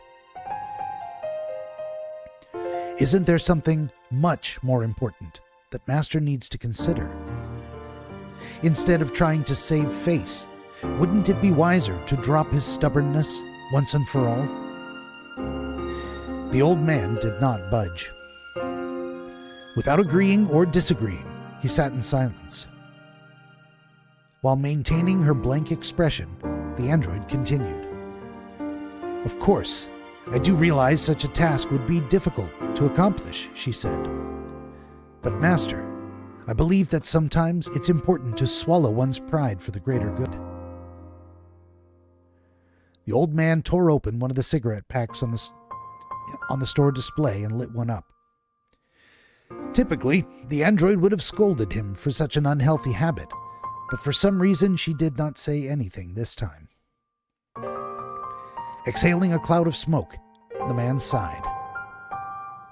It will be Master's birthday soon, she said. Instead of holding a social gathering with Master's acquaintances, may I recommend a private session with Master's son to spend some quality time together? You sure are talkative today, he said. The android lowered her head. Perhaps this was her own unique way of apologizing. The old man exhaled another cloud of smoke. "Well," he said, "I suppose it wouldn't hurt to sit down and have a nice long chat with my son." The android raised her head to look at the old man once more. "Then I will make the preparations right away," she said. "Also, is it all right if I pay Master's son a visit and deliver the message in person this time?" Although her voice sounded flat, as usual, the old man could somehow sense a tinge of excitement coming from her. "Is it really necessary that you go in person?" he asked. To elaborate, the timing would coincide with the arrival of an android engineer for the annual model upgrade, she said. "I thought it would be a good idea to go into the city and get the upgrade there, while delivering the message. Although things will be inconvenient for Master during my absence." "Well, if that's better for you, then go ahead, I guess," he said. "I'll be fine around here." "I understand," she said. "Then I will make the preparations to leave right away." "All right. Good luck," he said. How long is this? It's going on and on. I did not expect to still be playing. Give me a minute. I gotta pee. I'll be right back. I really do want to see what happens.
Gone.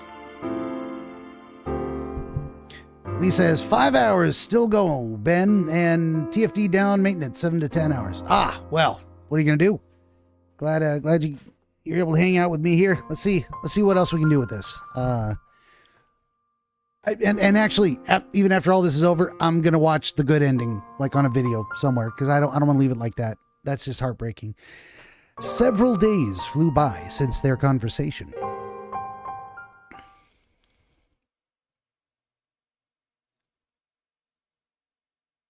How do they tell you a game takes like 6 hours to get through? Here I am at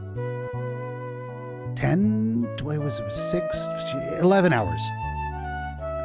The android, who had been busy creating a schedule all this time, was especially making a lot of racket today. When she was done, she bid farewell to the old man before she departed. "Then I will be taking my leave now," she said. "If everything goes as planned, I expect to be back by evening, 2 days from today." "You'll be taking that long?" he said. "The trip itself shouldn't take much time, but I must cater to both Master's son and the android engineer's schedules," she said. "With the time constraints, it appears that I will have to meet up with the engineer for upgrade first." "What about my son?" said the man. "I will be seeing him on the last day of the scheduled trip. I am planning to bring him back with the news bring him back with the news of Master's birthday. Now please, take this, she said, as she handed the old man a piece of paper. What's this? He said. It's a list of popular restaurants nearby, she said. Each one offers a unique birthday set menu. I've listed the foods they offer in great detail. That should be more than enough to go around, but I'd like to recommend Master to add in some of his son's favorite foods. If it's too much trouble, I can take care of the reservation and everything else, but I just thought it would be better if Master personally chose the menu himself. All right, he said. I'll take a look. Squinting, the old man scanned through the sheet of paper. The text was in a large font in consideration of the old man's vision, but he still had trouble reading it. It appeared that his eyesight had gotten even worse. He took out a magnifying glass from his pocket to ease the strain. The Silveroid was very thorough. She had listed the menu and price comparisons, cuisine critiques, as well as accompanying photos. Rice cakes, seaweed soup, an assortment of veggies, crab soup, pork chops, beef ribs, stew, vegetables, pancakes, and so forth. All the menus were fairly similar, with little diversity.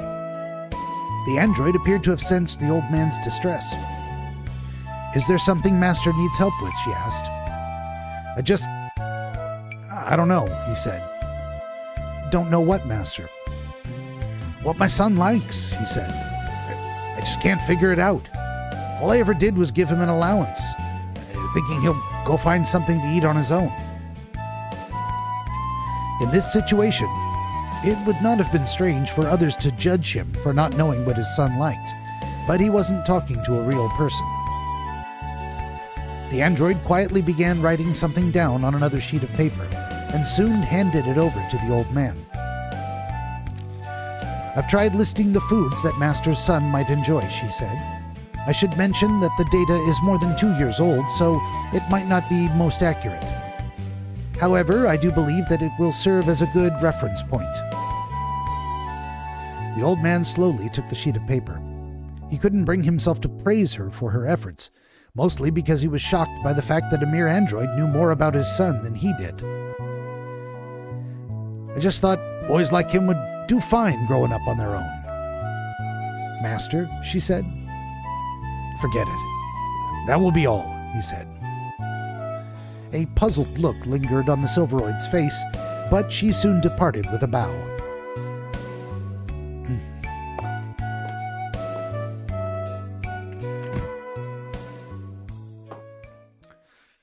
I don't know how much longer I'll be able to keep reading. And the old man was instantly enveloped by deafening silence. He could only hear the loud ticking of the clock. It seemed he was having trouble getting used to the emptiness, so the old man made his way towards his bedroom.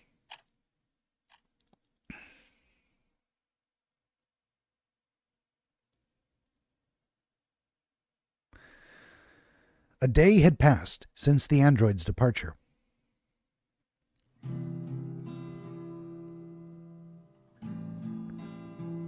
He's still living in the same house. Today was a day no different than any other, yet it felt far from normal for the old man. In the Silveroid's absence, the old man had to take over all of her chores, which was no walk in the park. Even the simplest of tasks, such as cooking, were proving to be quite an effort. The old man found preparing the meal bothersome, so he decided to skip breakfast and headed straight for the store. Go heat up a ramen meal in the microwave.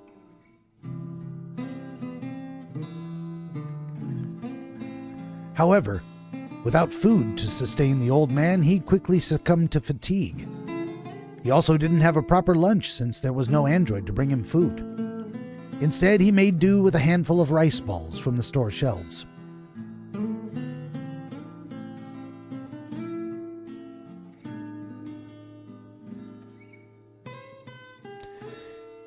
He set aside some time during work to make a reservation for his birthday meal. The old man chose the restaurant he thought young people might prefer. He was notified that the delivery would be made tomorrow around 5 p.m. After a busy day of work, which felt much longer than usual, the old man dragged his tired body home. Is he going to die before his son can come back, regretting all of his life's choices? When the old man arrived home, he was too tired to cook up a proper meal.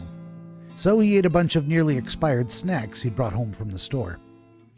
Afterwards, he neatly folded up and put away his clothes instead of leaving them lying around the house like he usually did. Deeming it too much effort to run a bath, he opted for a quick shower. Then he ran a laundry load through the washing machine and tidied up around his house. This was what the android had always done for him. He clearly didn't have the same amount of energy he used to. He was no longer at an age when he would be able to do everything on his own. The old man began to feel thankful that he had someone that could take care of all the chores for him. He probably would have never felt this way if his body hadn't been so weak.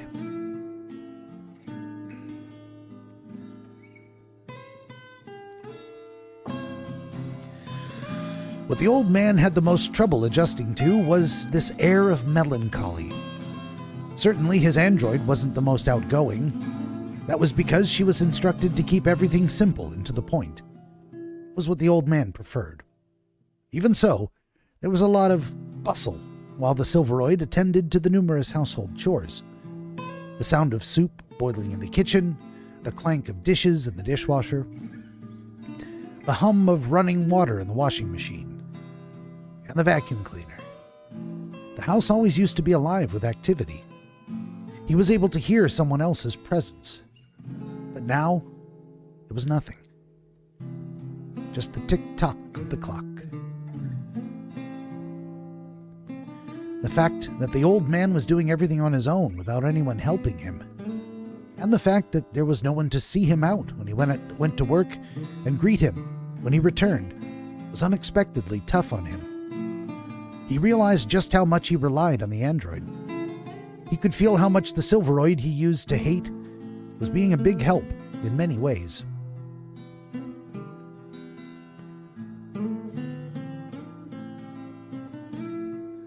While lying in bed with nothing to do, the old man tried to picture himself in his son's shoes when he was young.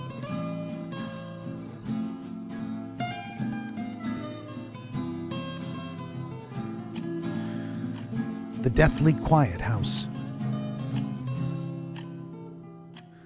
The $10 bills stacked on top of the kitchen table instead of a warm meal. The old man imagined his son picking them up with an unhappy look on his face. He imagined how his son would have felt being all alone at home while listening to the sound of the clock ticking away, while waiting for his parents to return late at night. Only then could he finally understand how that old android, whose name he had now forgotten, could have been such a big help to his son back then. They say people require less sleep as they age, yet the old man felt particularly restless that night.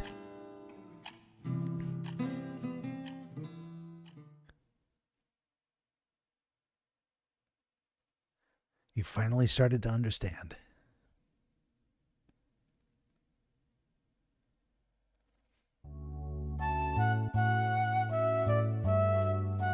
Today was the big day. In the evening, the android would return with the old man's son. Or would she? The old man took a light shower. After brushing his teeth and combing his hair, he made his way towards the living room, feeling refreshed.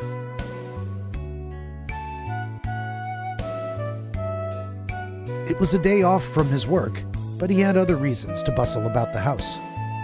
Rather than standing around until the food arrived, the old man decided to occupy himself with some chores. He first checked for any messy spots around the house.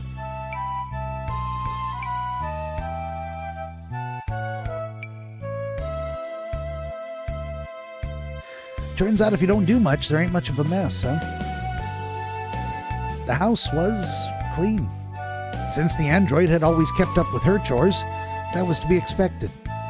There wasn't any work left for the old man to do. So at the very least, he decided to change the kitchen tablecloth.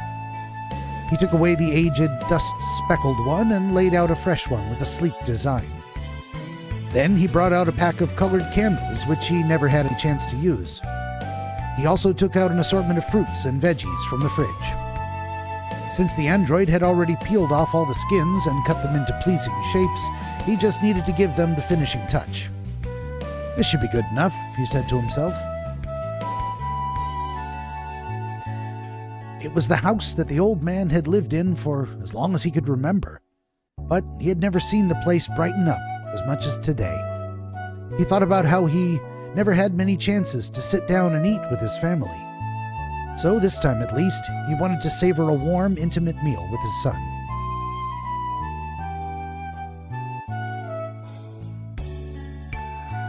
While rummaging about, the old man came across a room that hadn't been used for ages. It was his son's room. The room had remained vacant after his son moved out. It was getting late, so he might stay over for the night. With the intention to clean the room, the old man opened the door.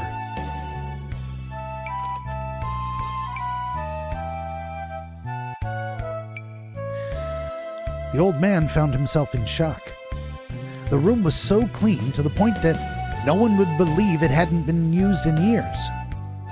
The old man dragged his finger across numerous surfaces, but not a single speck of dust was to be seen. It appeared that the android had been cleaning the room every day. Had she been doing that just for the sake of cleaning the entire house? Or had she been anticipating the day his son would finally return? The old man couldn't tell.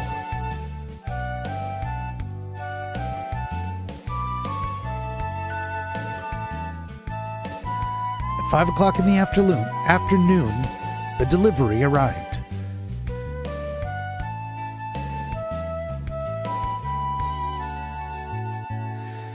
Since he had added numerous side dishes, it came out to be quite a large amount of food. It wasn't something 2 people would be able to finish, but that was all right.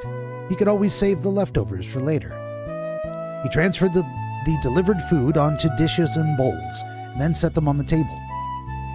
The old man took all the dishes containing foods that his son might enjoy and placed them on his side of the table. He did not bother placing candles on top of the rice cake. It would be embarrassing to sing the birthday song and blow out candles at his age. He fiddled with the candle placement in an attempt to create an ideal atmosphere. He also prepared a bottle of fine wine that hadn't been opened for 10 years. Soon, the old man's very special guest would be arriving. Oh, would he? I don't know. I'm not feeling too confident about this. I expected the son never to speak with his father again, to just leave. 7:15 in the evening. They did not arrive for 2 hours. Could it be that he was running a little late? It was the time the android had promised, yet the doorbell did not ring. The old man strove to be patient. After all, it had been 2 years since they last met. Waiting a few more hours wouldn't hurt. He tried to think up some topics he would be able to discuss with his son. He had no intention of ending this meal in a fight, when it had been so long since he had last eaten with him. The old man did some rehearsals in his head. He thought about how he would start and carry the conversation. He reminded himself that he would need to pay extra attention to his quick temper. And then it was midnight, possibly. We got some sad music here. The android and his son, neither one of them were going to make it. They're both dead. 2 hours passed in the blink of an eye. The clock now read 9:25. The old man started to worry if something had happened to his son. He considered giving him a call, but stopped himself. He decided to wait just a little longer.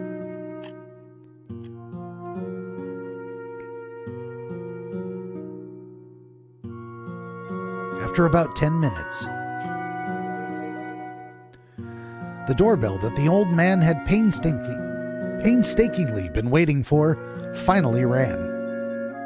Waiting for a doorbell is not something that one does painstakingly. And suppressing the urge to rush out, he slowly made his way towards the front door. Oh, who's there? What's gonna happen? A a silhouette of a person enter the old man's vision as he opened the door.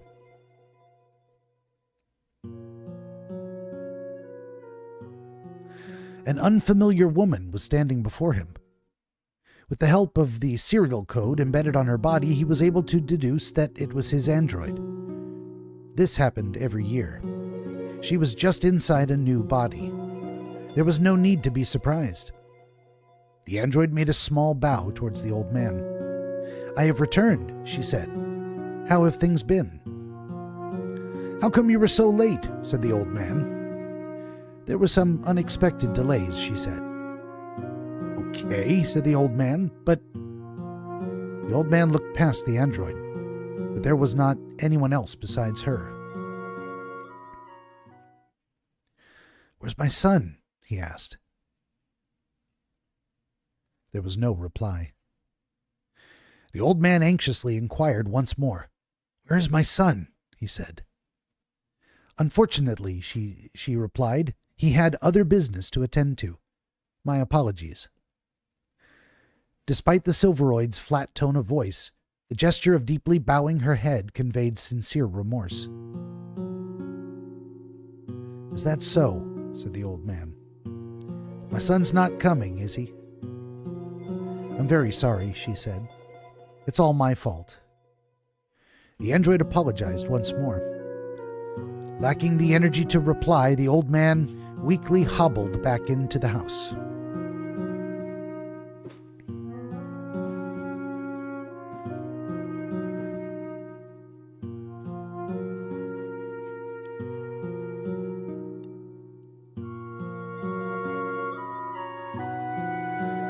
The old man's stare lingered on the prepared table full of food. Much to his chagrin, he found it difficult to conceal his sadness from the android. "The first birthday meal I've prepared in a long time has gone completely to waste," he said. "I don't think I can finish this on my own." The android's head lowered even further. Perhaps she was feeling guilty. "Look, it's not your fault," said the old man. "It couldn't be helped that he was busy. Raise your head." "Actually," she said, "I have brought a letter from him." "A letter?" said the old man. "What's it about?" The android shook her head from side to side. It appeared that she did not know herself. The old man sat up in his chair and prepared himself. Would you mind reading it for me?" he said. "My eyesight is quite poor." The android nodded and took out the letter. She spread out the long piece of white paper and began to read, making sure to pronounce each word clearly. Oh boy.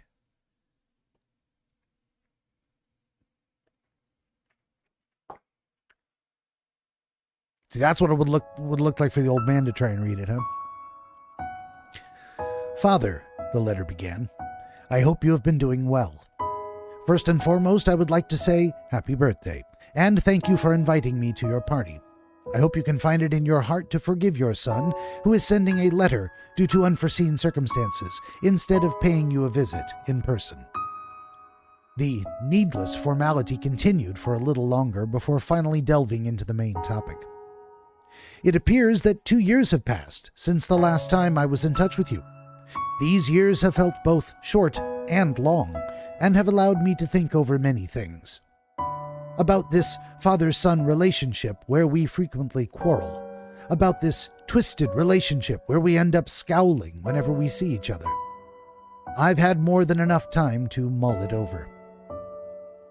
I pondered over why we always fought over even the pettiest things. Why both of us were so quick to anger whenever we came to a disagreement, and why we could not avoid these conflicts. Time and again, I tried to figure out why. I tried to grasp why you found me so detestable. And soon enough, after thinking it over while putting myself in your shoes, I began to understand your feelings to a certain degree. I began to understand what you wanted from me and what you expected from me. In short," the Silveroid paused momentarily. Her wavering did not last very long. Despite her hesitation, she continued. It appears that we are simply incompatible. A small moan escaped from the old man's mouth. For the past 2 years, I realized that much like you have your own ways of doing things, I have my own. We have conflicting values and beliefs, and neither of us is willing to compromise. Indeed, by cutting off all communication between us, I believe both you and I will be able to lead happier lives. They say that some people were simply meant to clash with one another. Much like a relationship between a mother-in-law and a wife, hopeless relationships can exist where you just end up despising one another no matter what. Father, perhaps we were born to end up in that sort of relationship. From now on, I ask of you to continue on your chosen path, as I shall press onward on mine, despite not being the one you would have favored. I have chosen to sever all ties with you. I believe that will be the best for both of us.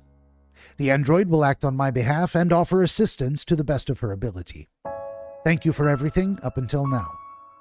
Goodbye. Pretty much what he deserved.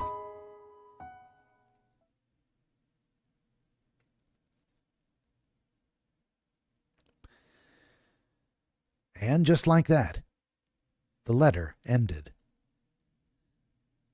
His eyes closed, the old man sat quietly in his chair. He smiled bitterly as he digested the words from the letter.